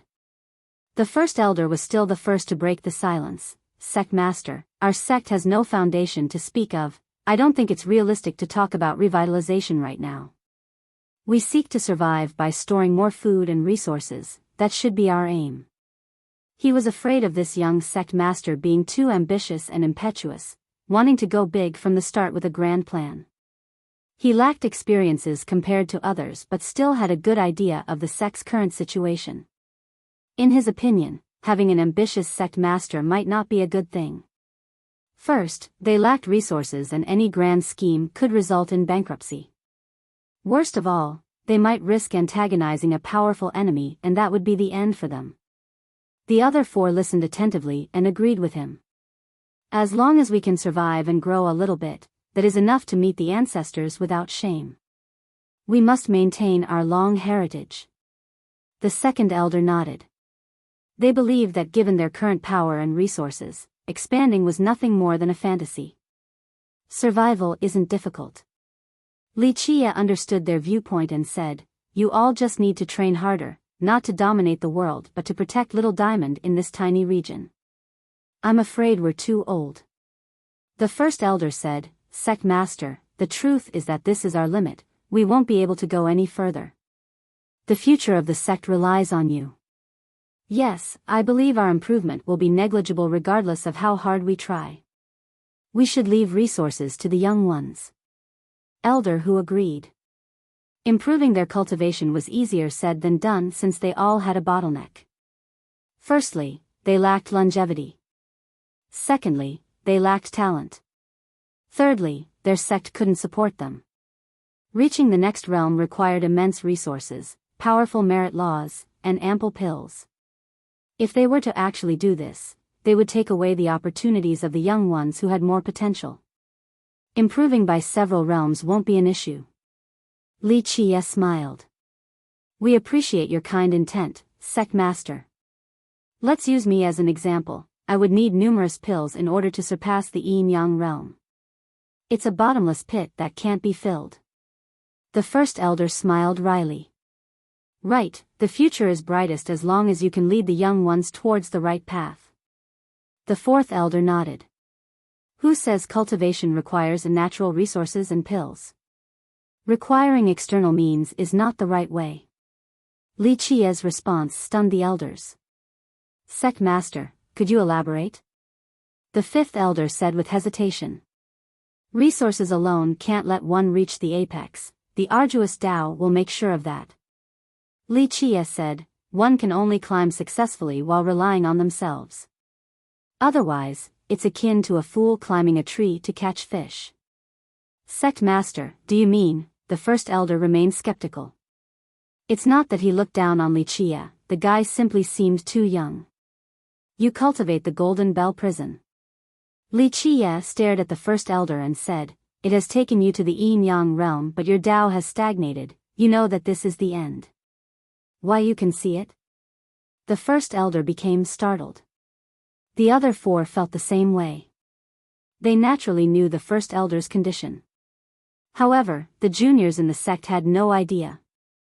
On the other hand, a stranger like Li Qia was so familiar with his condition. The truth is that you won't have any problem reaching the next realm. Pills aren't required. Li Qia chuckled. Really? The first elder became excited yet maintained a certain level of skepticism. I can still break through to the next realm?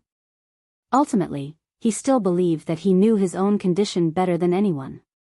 He had researched and attempted numerous methods before, only to find it hopeless. Yes. Li Qia calmly elaborated, your left meridians are damaged from a reckless attempt of breaking through, resulting in an imbalance. This is due to you lacking foundational merit laws at the start of your Tao journey. I can't believe you know all of this. The first elder stood up in disbelief. Even his four brothers weren't privy to the details of his suffering since he never told them. After all, everyone had their own secret. Just one glance is enough to see. Li Qia said casually and astounded the listeners. Nonetheless, he proved himself correct and they had to trust him. What should I do then? Please guide me, Sect Master. The first elder bowed his head after calming down. Sincerity took over. He no longer underestimated Li Qia due to his age. I shall do you a favor. Listen carefully, nourish your vitality with a focus on yang energy. Store them in your Tao foundation while adding chaos energy to the mix. The true fate can serve as support, let your Tao guide your vitality. He went on a long lecture, spewing a deluge of profound information. The first elder became immersed in the learning process. Once Li Qia finished, he became emotional and bowed earnestly. Sect Master, listening to you for a day is more fruitful than cultivating for 1,000 years. The other four elders found this astonishing as well. The young Li Qia was actually teaching the first elder how to cultivate.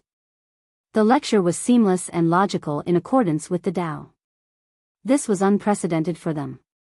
Sect Master, please guide this disciple. Elder who stopped caring about face and bowed sincerely. You don't have any big problem, a decent foundation as well. The reason for your sluggish improvement is due to your Tao. Cultivate a minor art named Minor Sun and there will be considerable changes, doing less yet gaining more.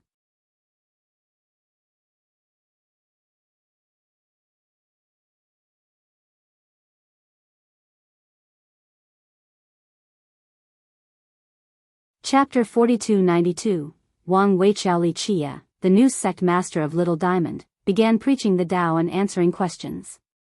This lifestyle didn't have a negative impact on Li Qia. In fact, it made him recall the past. This was far from his first time doing this. He had taught numerous immortal emperors and top masters before. Many famous sects in history originated from his teachings. His days in Little Diamond harked back to the halcyon days. Of course, there was a clear distinction. Previously, he taught the emperors and created invincible sects for several main reasons, to oppose the ancient Ming and to build up a mighty alliance. In the present, he did it because he felt like it. He had no intention of making Little Diamond unstoppable. He considered this as an amusing pastime brought to him by fate. The future success of Little Diamond relied on their own efforts and luck. He didn't wish to force the issue. Therefore, his days here were carefree and comfortable, making him feel like an old immortal in the tales from the mortal world. If he truly wanted to, he could make Little Diamond into a behemoth. Alas, this seemed meaningless to him, just repeating the past and creating another cleansing incense ancient sect or Black Dragon Citadel. He chose a free approach in educating the disciples this time, letting them explore it on their own for the most part. Due to a lack of rigorous expectation, the sect members actually became more enthusiastic and studious, whether it be the elders or just regular disciples. Initially, this small sect lacked profound knowledge on cultivation. They all shared the same few merit laws and the result became rather similar.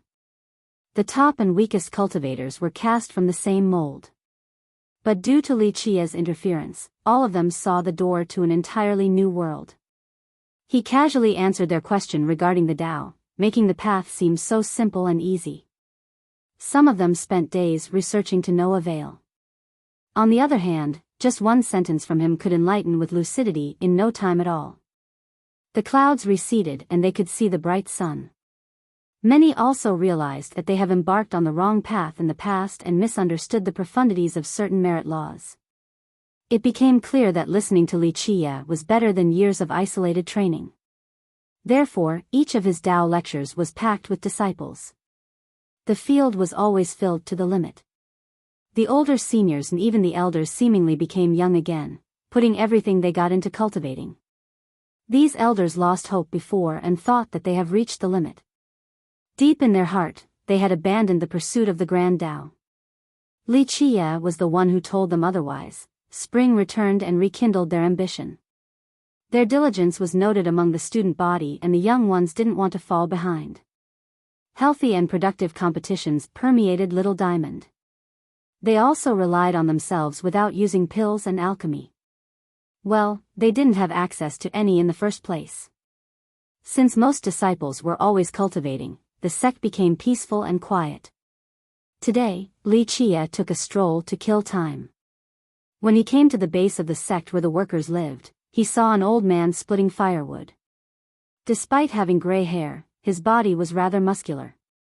Each swing was powerful and smooth, easily cutting the wood apart. There was no unnecessary movement, only raise then swing in a single motion. Li Qia silently observed without saying anything. The muscular old man didn't notice Li Qia since he was lost in his own world. It seemed as if splitting firewood was something immensely enjoyable for him. It was rare to see an old man in such good shape. He eventually finished with all of them and laughed happily despite being drenched in sweat. "You did a good job," Li Qia praised. "Greetings, sect master." He finally saw Li Qia and bowed respectfully. "You're a disciple of Little Diamond?" "This is our first meeting," Li Qia replied. "I am only a worker in the sect and stood very far away during your coronation," he said. "You have cultivated for a long time now." Li Qia smiled. "Yes, sect master. I joined at the same time as the previous sect master, but it's quite embarrassing. I'm the weakest in the sect," he said. "I see." Li Qia seemed interested in him. "Ah, you two are together?" Elder who happened to pass by and joined the duo. "Sect master, Brother Wang is the oldest member of our sect. He joined a few days earlier than the previous sect master. He's been working here in recent years." Elder who introduced. "Elder who, a sect shouldn't have idle members. The sect has fed me so although I am incapable, I know how to use an axe well enough to do hard labor. This gives the youths more time for training." It turned out that in terms of time alone, the old man named Wang Weiqiao would have the highest seniority in the sect. Strangely enough, he was the weakest, not even stronger than new recruits. When he first joined the sect, he also had the ambition of learning how to fly along with other impressive abilities. Unfortunately, his innate talent must have been lacking. After 100 years, his peer who joined only a few days later became the sect master while he was still stuck in the same spot. Such failure could ruin someone and make them leave the sect in order to avoid embarrassment.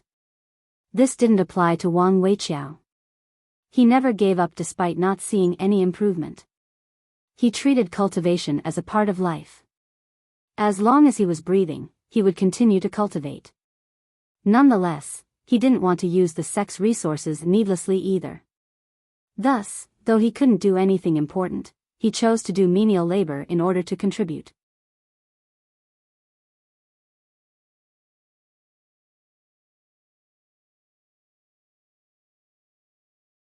Chapter 4293, Accepting a Disciple in Reality. Little Diamond could still afford to take care of him. Though it was only a small sect, it still had several hundred members. Another mouth to feed wasn't a big issue. Wang Weiqiao simply wanted to share the burden. Though he was the weakest, he was still a cultivator, so hard labor wasn't overly difficult. Moreover, he was in great shape for someone his age. "I'm sorry, Brother Wang." Elder who didn't know what to say. Some young members in the sect also gossiped about this issue, albeit without true malice. Elder Hu and the seniors felt bad for him, but he insisted on doing so.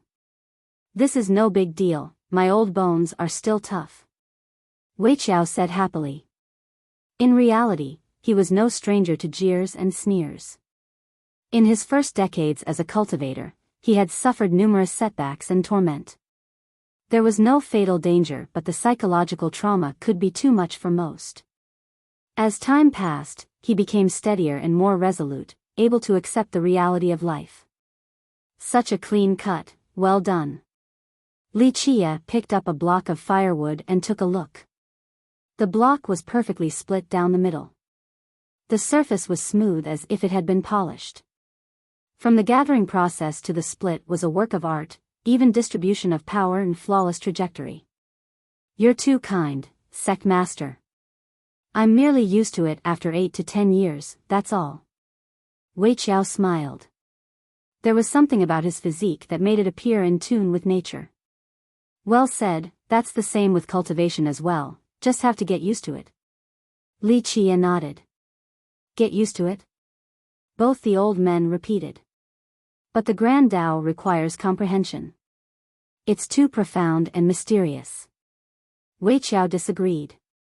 "How does one comprehend the Grand Tao?" Li Chia asked. "From training with merit laws." Weiqiao answered right away. "Then where did merit laws come from? Did they fall from the sky?" Li Chia continued. "Of course not, they were created from the wise ones before us." Elder who joined in. "These created merit laws didn't just appear out of thin air.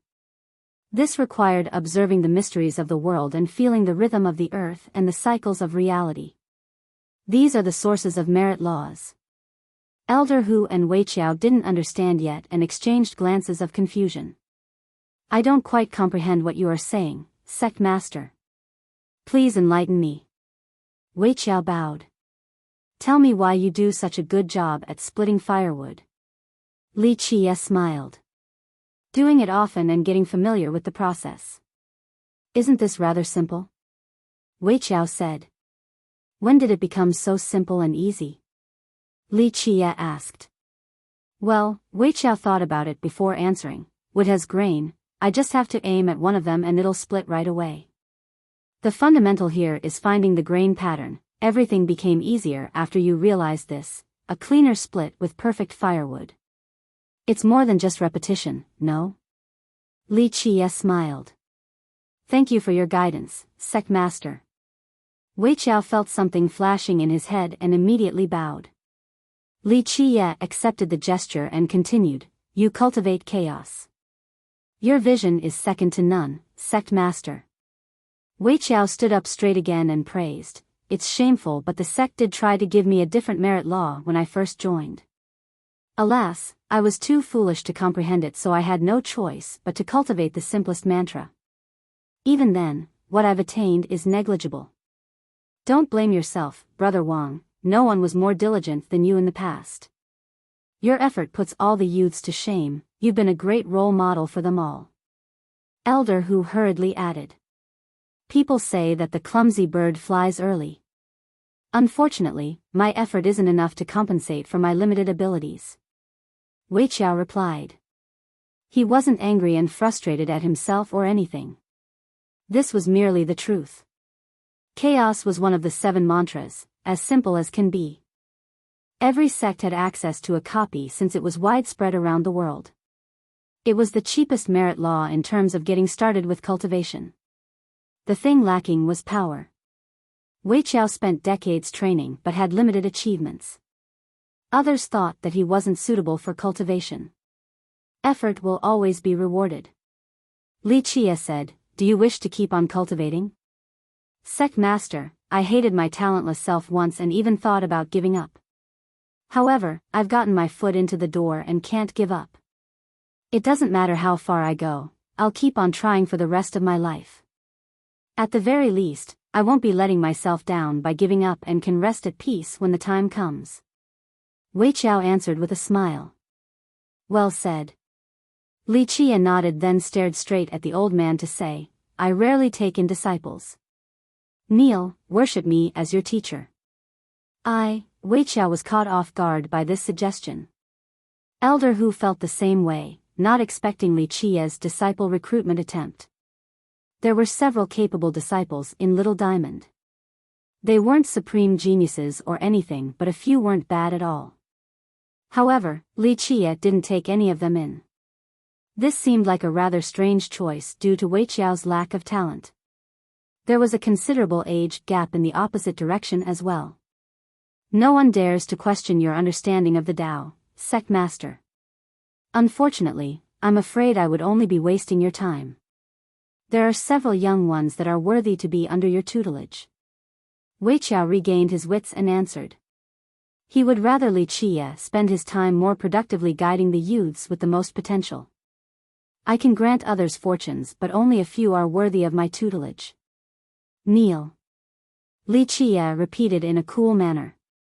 Wei Qiao and the elder exchanged glances, confused about the situation. Very well, I will commence a ceremony to inform everyone about this. The elder suggested. No need for that, secular conventions aren't necessary. Li Qie waved his hand. So should I? I do not want to besmirch your reputation, Sect Master. Wei Jiao hesitated. He had a master in the past, but due to his sluggish cultivation speed, their relationship was annulled.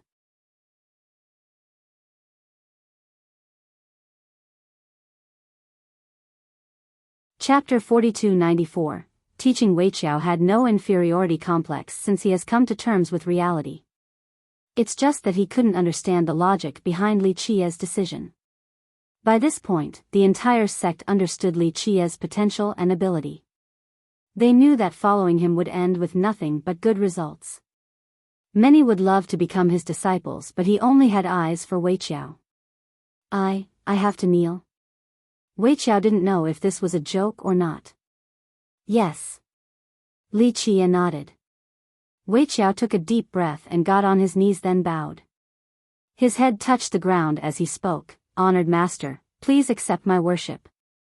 He then prostrated 2 more times and hit his head on the ground a total of 9 times.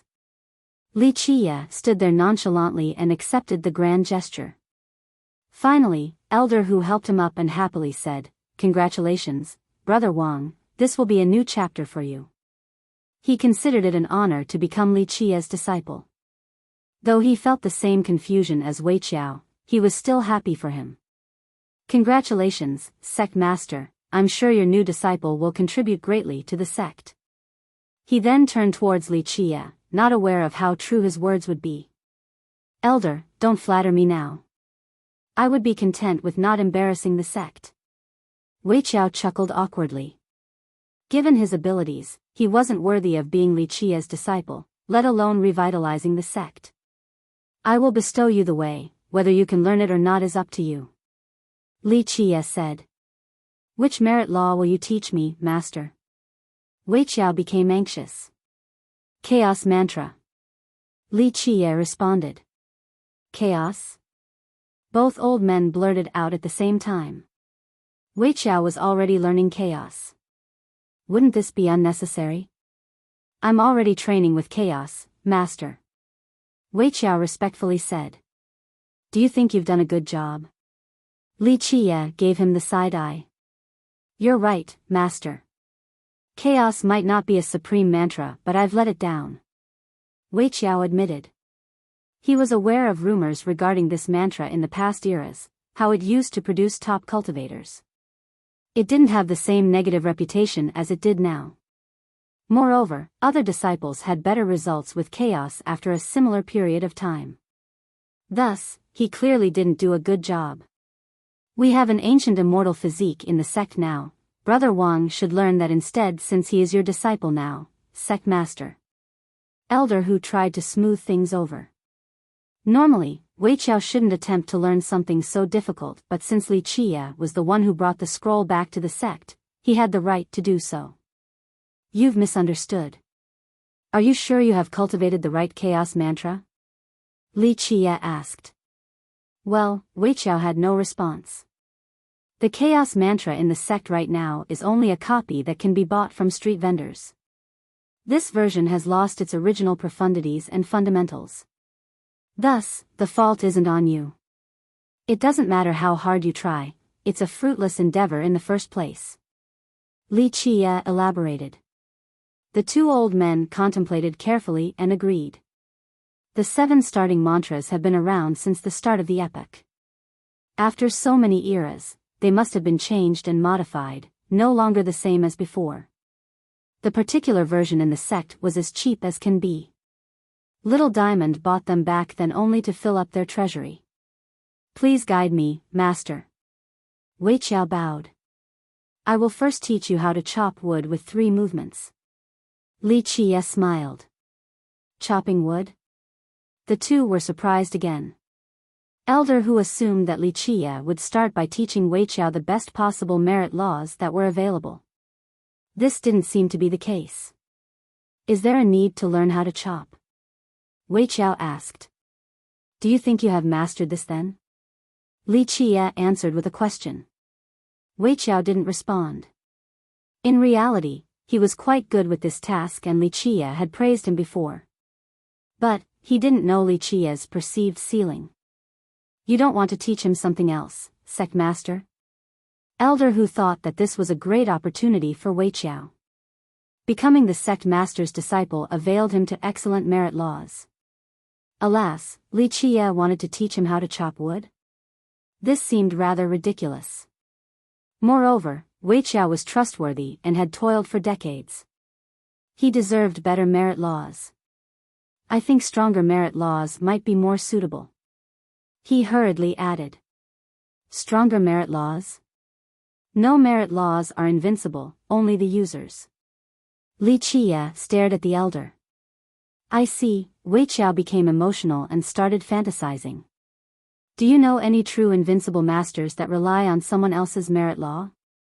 Li Qie asked. The duo exchanged glances, and in terms of merit laws, the top Dao lords didn't use pre-existing ones and created their own grand Dao. I await your guidance, master. Wuxiao said. Watch carefully, we'll see if you can learn it.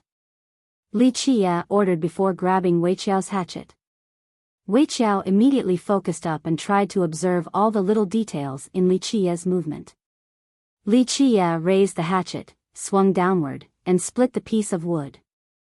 His action seemed slow and nonchalant, as if it was in tune with the rhythm of heaven and earth, moving along the trajectory of a grand Dao. It appeared simple, just like a mortal chopping wood. Others would laugh at him and paid no mind. However, Wuxiao saw something different as he replayed the action in his mind repeatedly. He could sense a Dao harmonization happening. Having finished the demonstration, Li Qie handed the hatchet back to Wuxiao. Master, what is the name of this move? Wuxiao became curious. It's just a casual swing. Li Qie responded.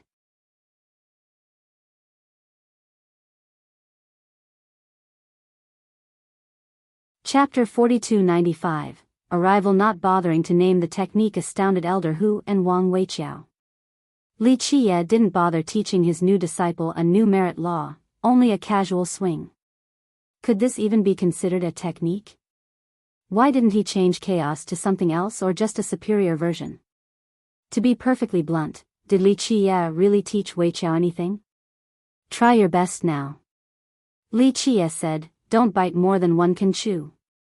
No need to cultivate multiple merit laws or refine invincible treasures. The key is to possess an eternal Tao heart, that's the most important prerequisite.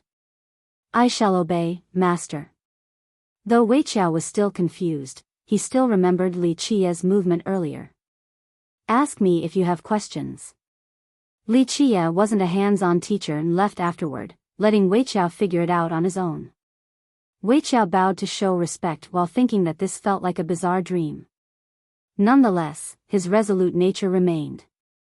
It didn't matter what Li Qiye taught him, he would still do his best one step at a time without uttering a single word of grievance. The majority of those who joined their sect master's tutelage hoped to have access to the best and most exclusive merit laws possible. That's a primary reason for becoming a sect master's disciple. However, Weiqiao didn't harbor this thought, he was content with just learning whatever Li Qiye taught him. Cultivation itself was part of his life. He had never given up in the past and this was still the case in the present. Normally, most would have given up in this hopeless situation. They knew that death was coming, so what was the point of training any further for no improvement? It wouldn't change anything. People in his case would return to the mortal world and live the rest of their lives in luxury and riches. Even the weakest cultivator could enjoy such a life in the mortal world.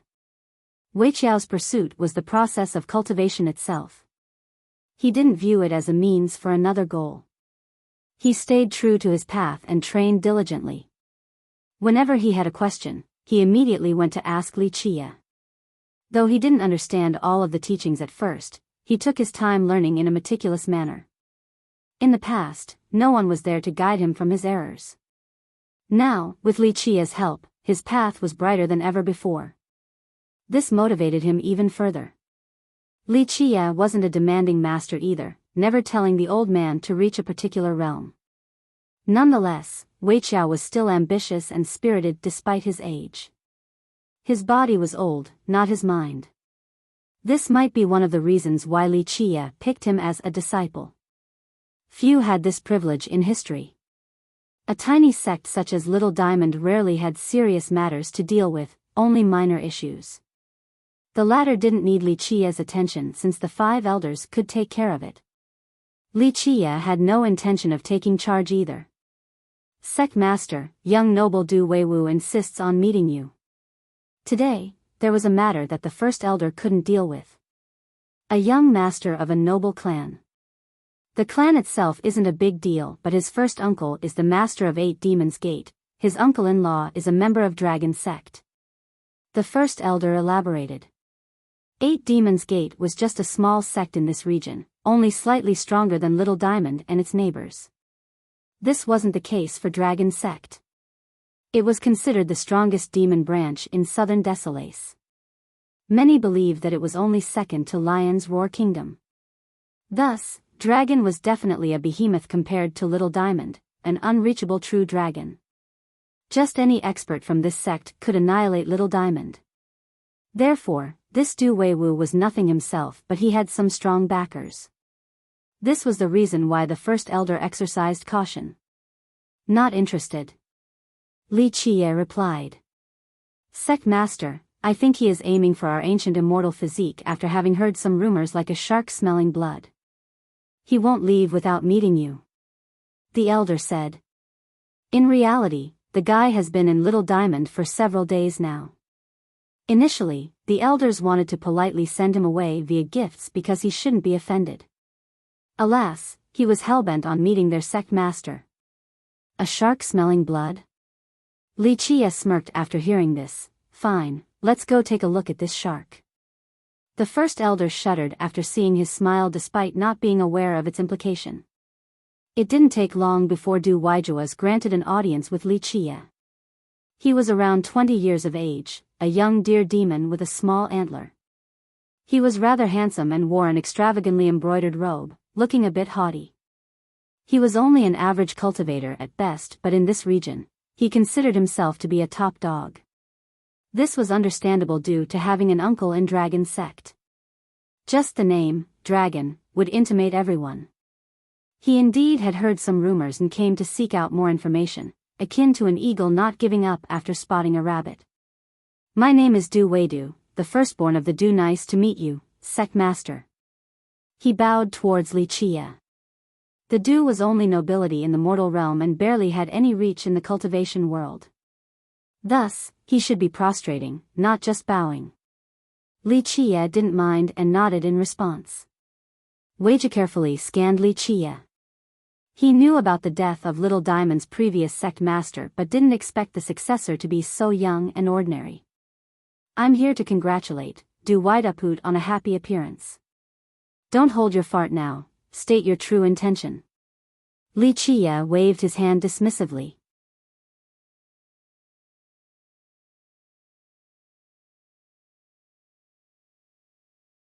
Chapter 4296. Threat. Du Weiwu's expression soured, not expecting this sect master to be so bold and impolite towards him. I have no other intention outside of congratulating you, sect master. Well, I also heard some news. He coughed and still wore a smile. What? Li Chia said lazily. His attitude annoyed Du Weiwu. In the past 2 days, Little Diamond has been treating him like an esteemed guest, so this was a departure from the norm. I heard your previous sect master died a violent death recently. Du Weiwu acted like an expert and said, coincidentally enough, a battle broke out at the old ruins that day over the emergence of some treasures. I wonder if he had participated? The implication was as clear as possible. The previous sect master had indeed participated in that event, albeit under disguise. Everyone else was preoccupied with the treasures and due to the chaos, no one recognized him. And? Li Chia smiled. A very important and precious item went missing among them. Du Weiwu smiled mysteriously. Our sect is insignificant like an insect. We weren't qualified to participate in a treasure hunt like the heroes of the world. The first elder hurriedly interjected. This involved several behemoths in southern Desolaces. It was dangerous for Little Diamond to join the muddled water. No, dangerous wasn't the right word. This could become an existential crisis. They didn't want anyone to figure out the connection between their sect and the ancient immortal physique scroll. Otherwise, destruction would be imminent. Elder, you might say that, but who knows? The top sects will not allow anyone to steal their feast in front of them. That's a challenge to their authority.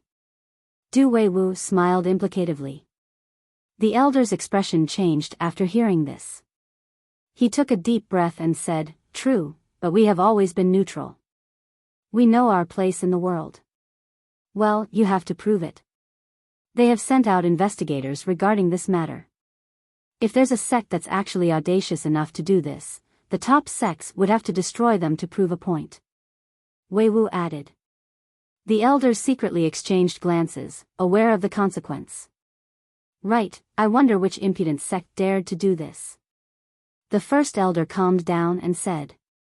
Du Weiwu pressed on, but your sect master passed away so suddenly, I think people will question this. Perhaps your sect master went to the ruins. Young Master Du, you misunderstood. Our sect master was ambushed by an enemy and passed away from injuries. The first elder interrupted while shaking his head. How regrettable, the end of a true hero. Weiwu put on a sad expression and said, I trust you, first elder, but others might not, especially the ones from the big sections. They will do everything to figure this out, including coming to your sect for a full investigation. I wonder if you're prepared for it. The elders tried their best to stay calm, but their expressions betrayed them. If outsiders came, they would immediately be exposed.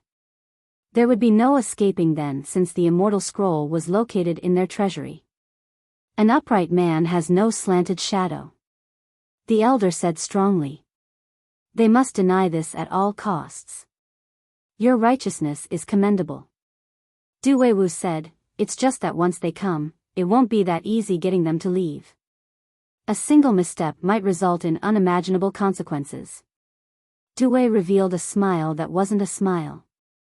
The first elder couldn't refute the logic in this. Once those experts came, there might be other complications even if they couldn't find the scroll.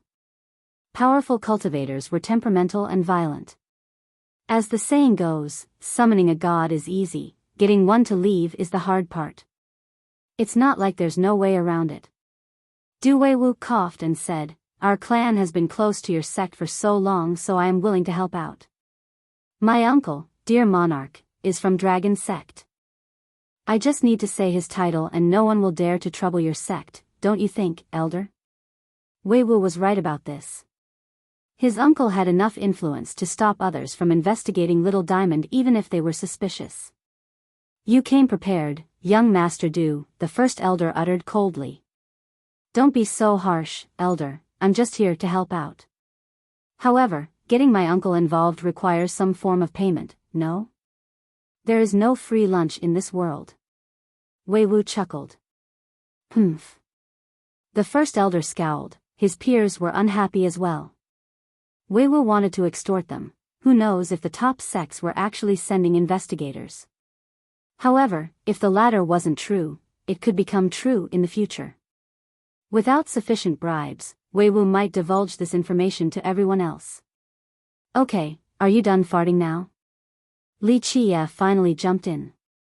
Wu's annoyance grew after hearing the deliberate insult. "Sect Master, remember, I'm here to help out." He cupped his fist. "Since I'm in a good mood, I will allow you to run." Li Chia smiled. "You?" Wu turned red with rage.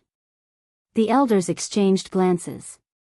They didn't want to escalate the issue so quickly due to the grave consequences. "Sect Master, you are blind to kind intentions. If you insist on ignoring advice, you'll have to be ready for the consequences." Wu said coldly. "What consequences?" Li Chia decided to play along. "Heavy losses at best, sect destruction at worst. Little Diamond will be no more." Wu said. "Are you threatening us?" The first elder jumped in. "No, but it sounds like your sect has a guilty conscience, that's why you're trying to chase me away." Wu's expression darkened, "Thus, in order to get through this, you must pay an expensive price, either enough refined jades or let me pick a manual." He no longer hid his true intention. The elders glared intensely at him. Though they were weak, they couldn't bear being treated like fish on the chopping board. "Looks like you don't wish to leave this place in one piece." Li Chia said, "I was going to spare you but now, looks like I must make you leave an arm behind." "As if you dare." Wu didn't buy it. "My first uncle is the sect master of 8 demons, my uncle-in-law is a member of Dragon. Touch a hair of mine and this land will be reduced to scorched earth. Keep on speaking and it'll be your head instead of your arm." Li Chia waved his hand dismissively.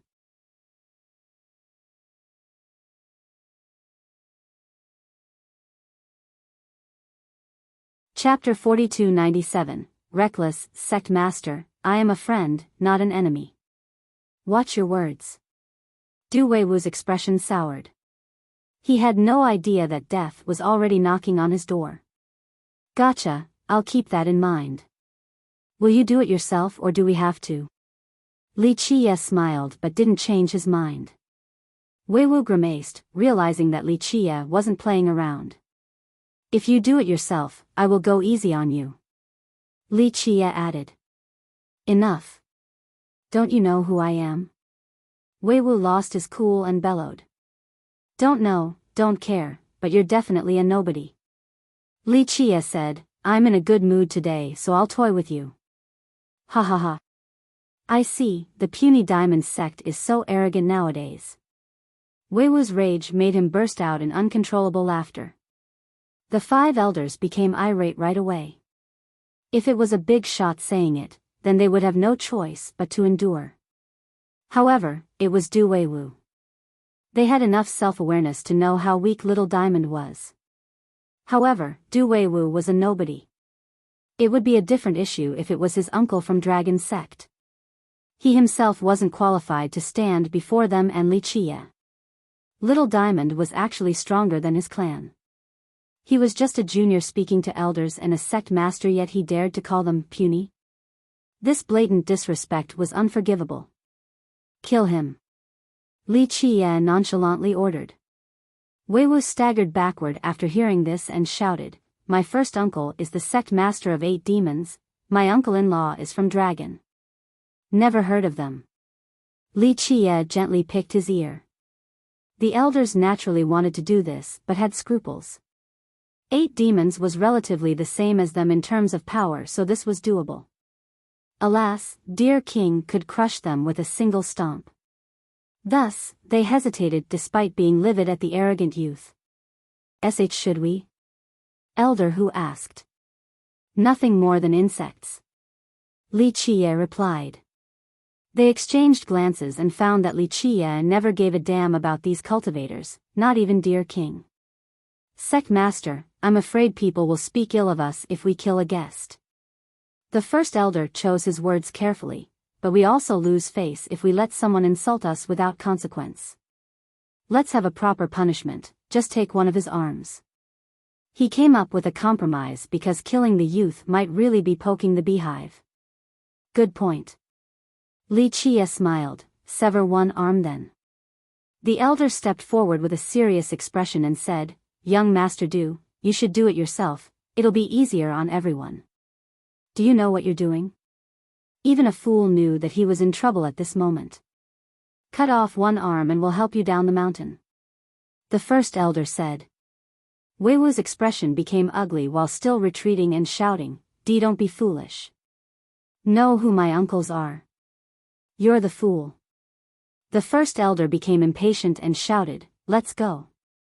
He wasn't a top master, but with his yin-yang realm, he was more than Weiwu can handle. Just his aura alone intimidated the youth.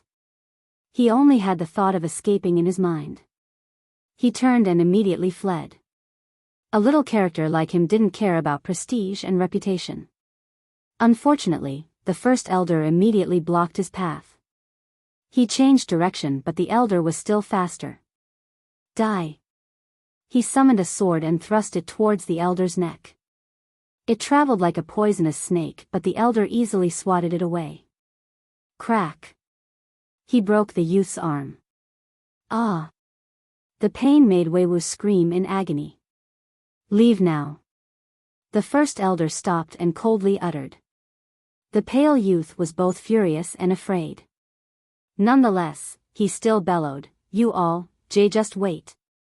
My uncles will definitely avenge me and flatten your sect."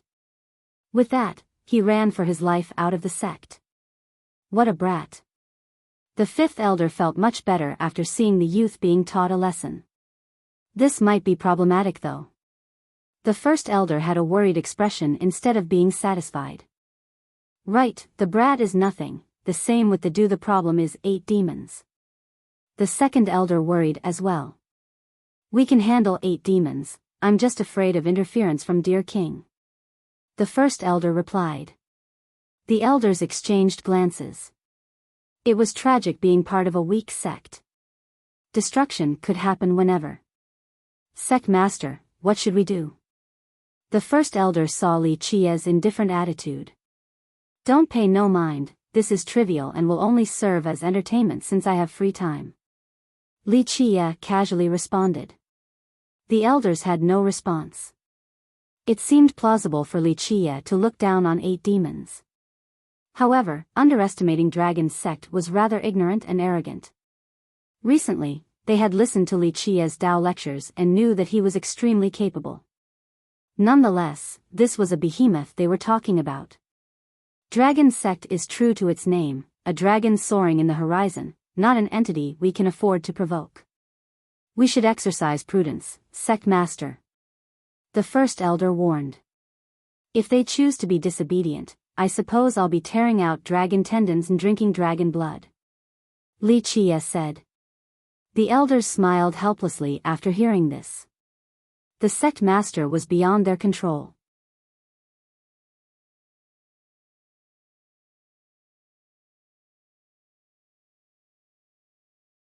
Chapter 4298, 8 Tiger Demon Vengeance came swiftly.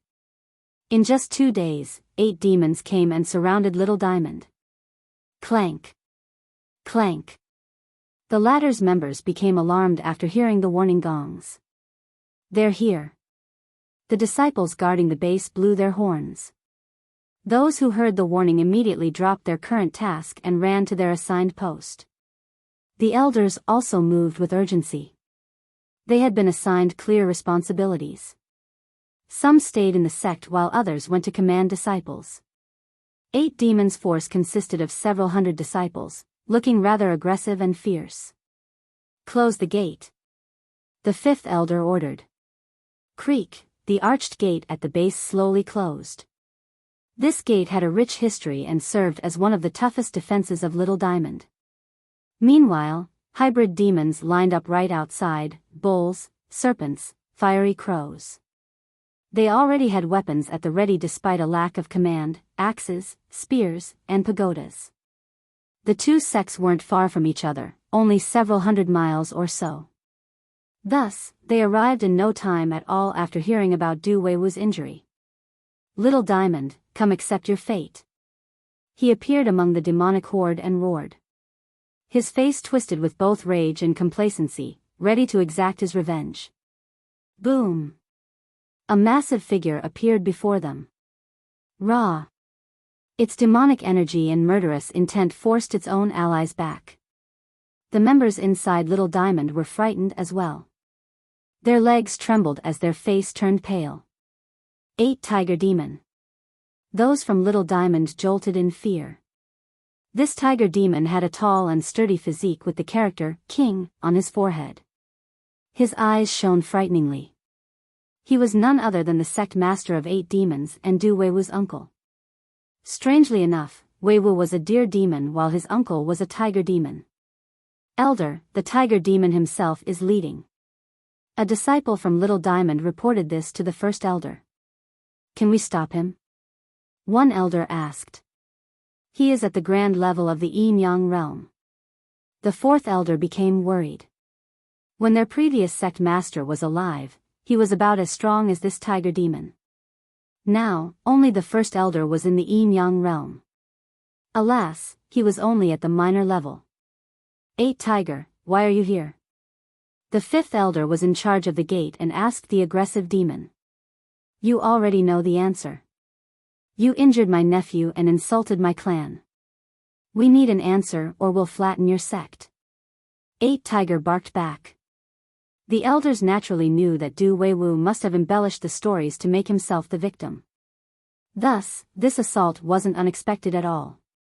8 Tiger, you only heard a one-sided account.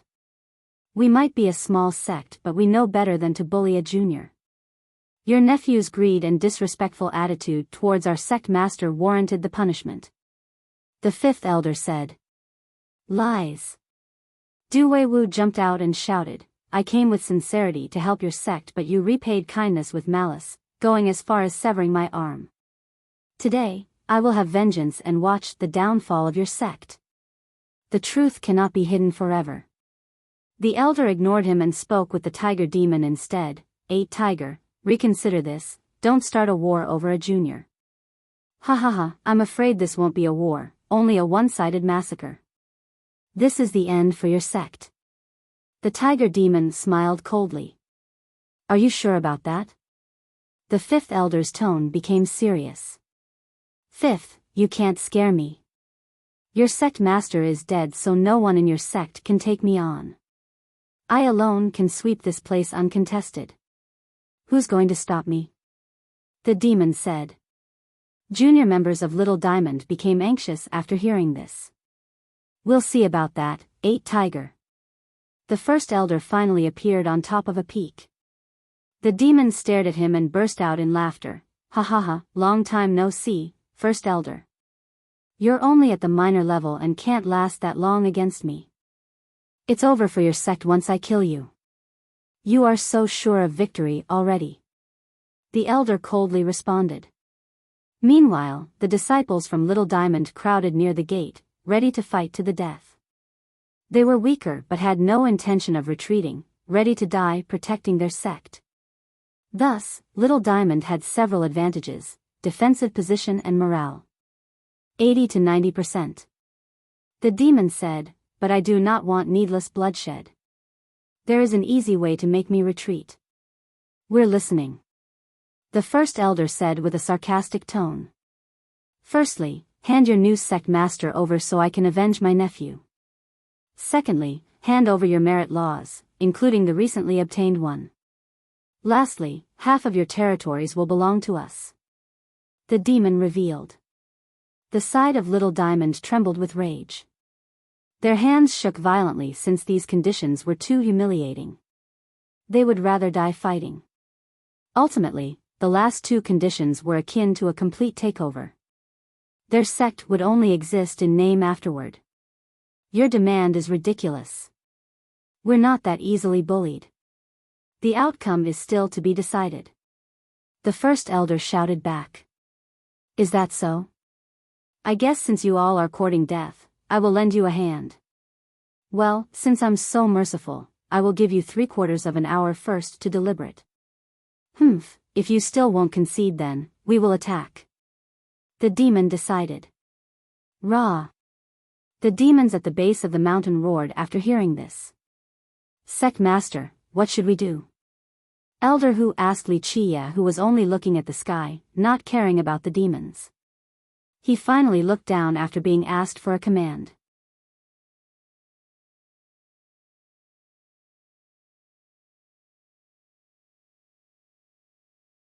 Chapter 4299. Crush them with rocks, crush them to death. Li Chia ordered. "Sect Master, you want to personally kill that 8 tiger?" Elder Hu inquired again.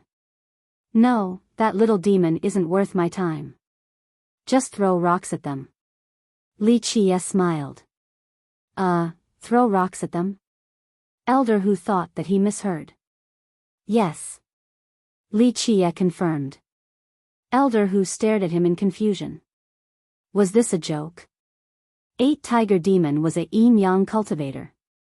"Sect Master, I'm not sure this is the time to play around," he responded. "If cultivators could be killed by rocks, then no one would bother to cultivate. Any rock will do, large or small, just throw it really far and high in their direction." Li Chia ignored the skepticism. By this point, Elder Hu began to question Li Chia's sanity. If it wasn't for his otherworldly Tao instruction and impeccable knowledge, the elder would think that he has a mental illness. However, Li Chia had won over the sect by this point. They trusted him despite hearing how ridiculous it was. "Is this actually possible?" the elder asked again. "Why not?" Li Chia remained patient. "With all due respect, Sect Master, I don't think any cultivator will die to a rock." The elder responded. "If you throw a rock with full strength at a mortal, will he die?" Li Chia asked. Absolutely," the elder admitted. He was powerful compared to mortals. If he were to toss one with all of his might, the mortal's head would explode regardless of the rock's size. However, these demons weren't mortals. 8 Tiger, in particular, was stronger than any of them. How could their sect kill these demons via rocks and stones? Logic was not on their side. "Just listen to me, miracles can and will happen." Li Chia stared coolly at the sky and said. The elder eventually gritted his teeth and said, "Sect Master, I shall obey." He needed to try everything in this desperate situation because Li Chia was their sliver of hope. Others might consider this ludicrous, but he still wanted to bet on Li Chia. "Time is over, Little Diamond. Will you surrender or fight?" 8 Tiger roared from the base of the mountain. "Either way, that Li guy will not be allowed to live. I will drink his blood and taste his flesh." Du Weiwu shouted while gritting his teeth. Meanwhile, Elder Hu passed on Li Chia's command. "The sect master has spoken, we shall throw rocks at them. Any size is fine." "Come again?" Not to mention regular disciples, even the elders became slack-jawed. "Is there a mistake?" the first elder asked Elder Hu. "No, that's a direct order from the sect master," Elder Hu smiled wryly and confirmed. Like regular rocks? We just throw them? The first elder started questioning Li Qia's sanity as well. Yes, just throw them. He said to go as high and as far as possible. Elder Hu said with doubt. He thought that he was crazy too after giving this command, especially during this existential crisis. The disciples nearby became confused and exchanged glances. However, their respect for Li Qia kept them calm, so they didn't protest. 8 Tiger, our sect master has decided. We shall fight against unwelcomed enemies. The 5th elder, who was on the front line, answered. Ha ha ha, very well, so you want it the hard way instead. So be it, don't blame us for being merciless as we break down your gate and crush your sect. Get ready for battle. Elder Hu joined the front line as well and ordered, pick up rocks. The disciples either sheathed their weapon or tossed them to the side. They looked around to find random rocks or dug them up from the ground. What are they doing? The demons were at a loss while watching this. You want to kill us with rocks? 8 Tiger burst out in laughter. Ha ha ha. His men felt the same way. Oh God, these idiots want to play with rocks?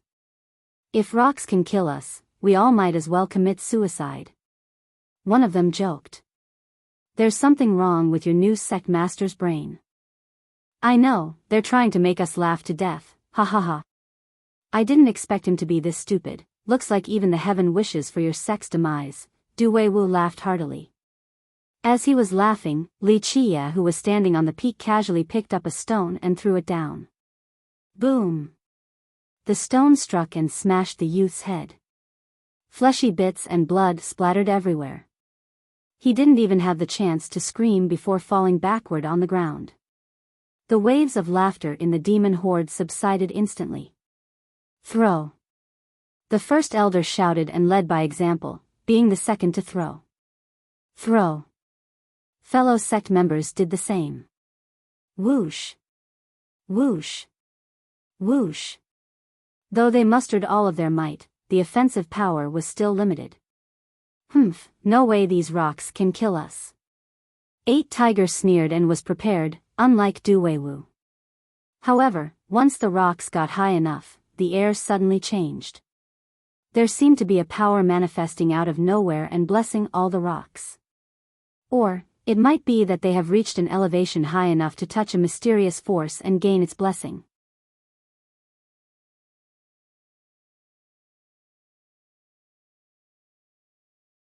Chapter 4300, Crushing Boom. The empowered rocks and stones instantly turned into massive meteors. Rumble. Explosions and quakes took over. Space trembled violently as a result of this incoming devastation. Are you seeing this? Everyone in Little Diamond became astounded. The meteors left behind blazing trails, seemingly melting the sky. What is going on? On the other hand, the meteors scared the hell out of the demons. Both sides thought that this was only an illusion. Earlier, even the biggest boulders had a size limit. The stronger disciples picked them up and threw them down the mountain. However, these meteors were large enough to pierce the earth. The sudden change in size took everyone off guard, even the throwers themselves. They performed the action and knew just how large the size was on top of the tossing power. They lacked the ability to change the rocks into meteors.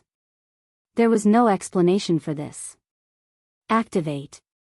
8 Tiger roared and his vitality erupted. Yin and Yang appeared beneath his feet as he activated his Grand Dao, shooting a beam upward. He exerted the limit of his cultivation and stars appeared. He summoned a shield with a tiger head crest. The crest turned into a roaring white tiger, ready to meet the meteors directly. Defense! The frightened demons calmed down and shouted, following their sect master's lead. Various bestial roars could be heard, leopards, tigers, and many others. Buzzes and the sound of wings spreading echoed as well. The demons reverted to their original form while still holding the various treasures. They activated their natural abilities in an attempt to stop the meteors. Boom! The first one was stopped by the tiger demon's shield. Nonetheless, the impact caused him to stagger several steps backward. Rumble. The rain of meteors finally hit the surface. A group of demons working together could manage to stop one or two. However, there were several hundred meteors smashing against the Horde's defenses. This left them helpless regardless of their abilities and efforts. Heavy casualties happened instantly as they were crushed into a pulp. Even the strongest member, the sect master, could handle it no longer. His shield shattered into countless pieces and he was sent flying while vomiting blood. Run. He no longer cared about his or the sect's reputation. Staying alive was the only thing on his mind, so he turned and fled. Run. The few survivors of the Horde wished that they could grow more legs right now to run even faster. It didn't take long before they were gone, leaving behind a scene of carnage. The atmosphere fell into a hush. The victors stood there in a daze, unable to process reality. No one applauded or expressed their happiness. The inside of their brain was either spinning or being completely empty. Words couldn't come close to describing this event. Perhaps miracle was a rare exception. They were ready to fight to the death despite being clearly weaker than the enemies. Their sect was initially weaker, not to mention the death of their previous sect master. Today, they obliterated 8 demons without losing a single man. Moreover, they didn't use a single treasure or merit law. They simply picked up rocks and threw them at the enemies. Who would ever believe them about this victory? Little Diamond threw rocks to kill several hundred demon cultivators? Utterly ridiculous. Nonetheless, there were proofs, the stench of blood and the corpses left behind. Some disciples slapped themselves or asked their friends to slap them. The pain brought them back to reality. We actually did it. It worked. The first elder shared the same confusion as everyone else. In the beginning, he thought that his sect master had gone insane. Alas, they still carried out his order, hoping that Wuxia was only playing around and had another ace card up his sleeve. It seemed that he didn't need anything else, just the rocks alone were sufficient. They looked up at the sky but saw nothing special. Why? Elder Hu wondered why the rocks were suddenly empowered. He and the elders had many questions, but one thing was clear: Wuxia was the prime suspect. You're tuning into the Biyao's Wuxia Chronicles YouTube channel. Don't forget to subscribe and join us on this journey to catch the most captivating stories.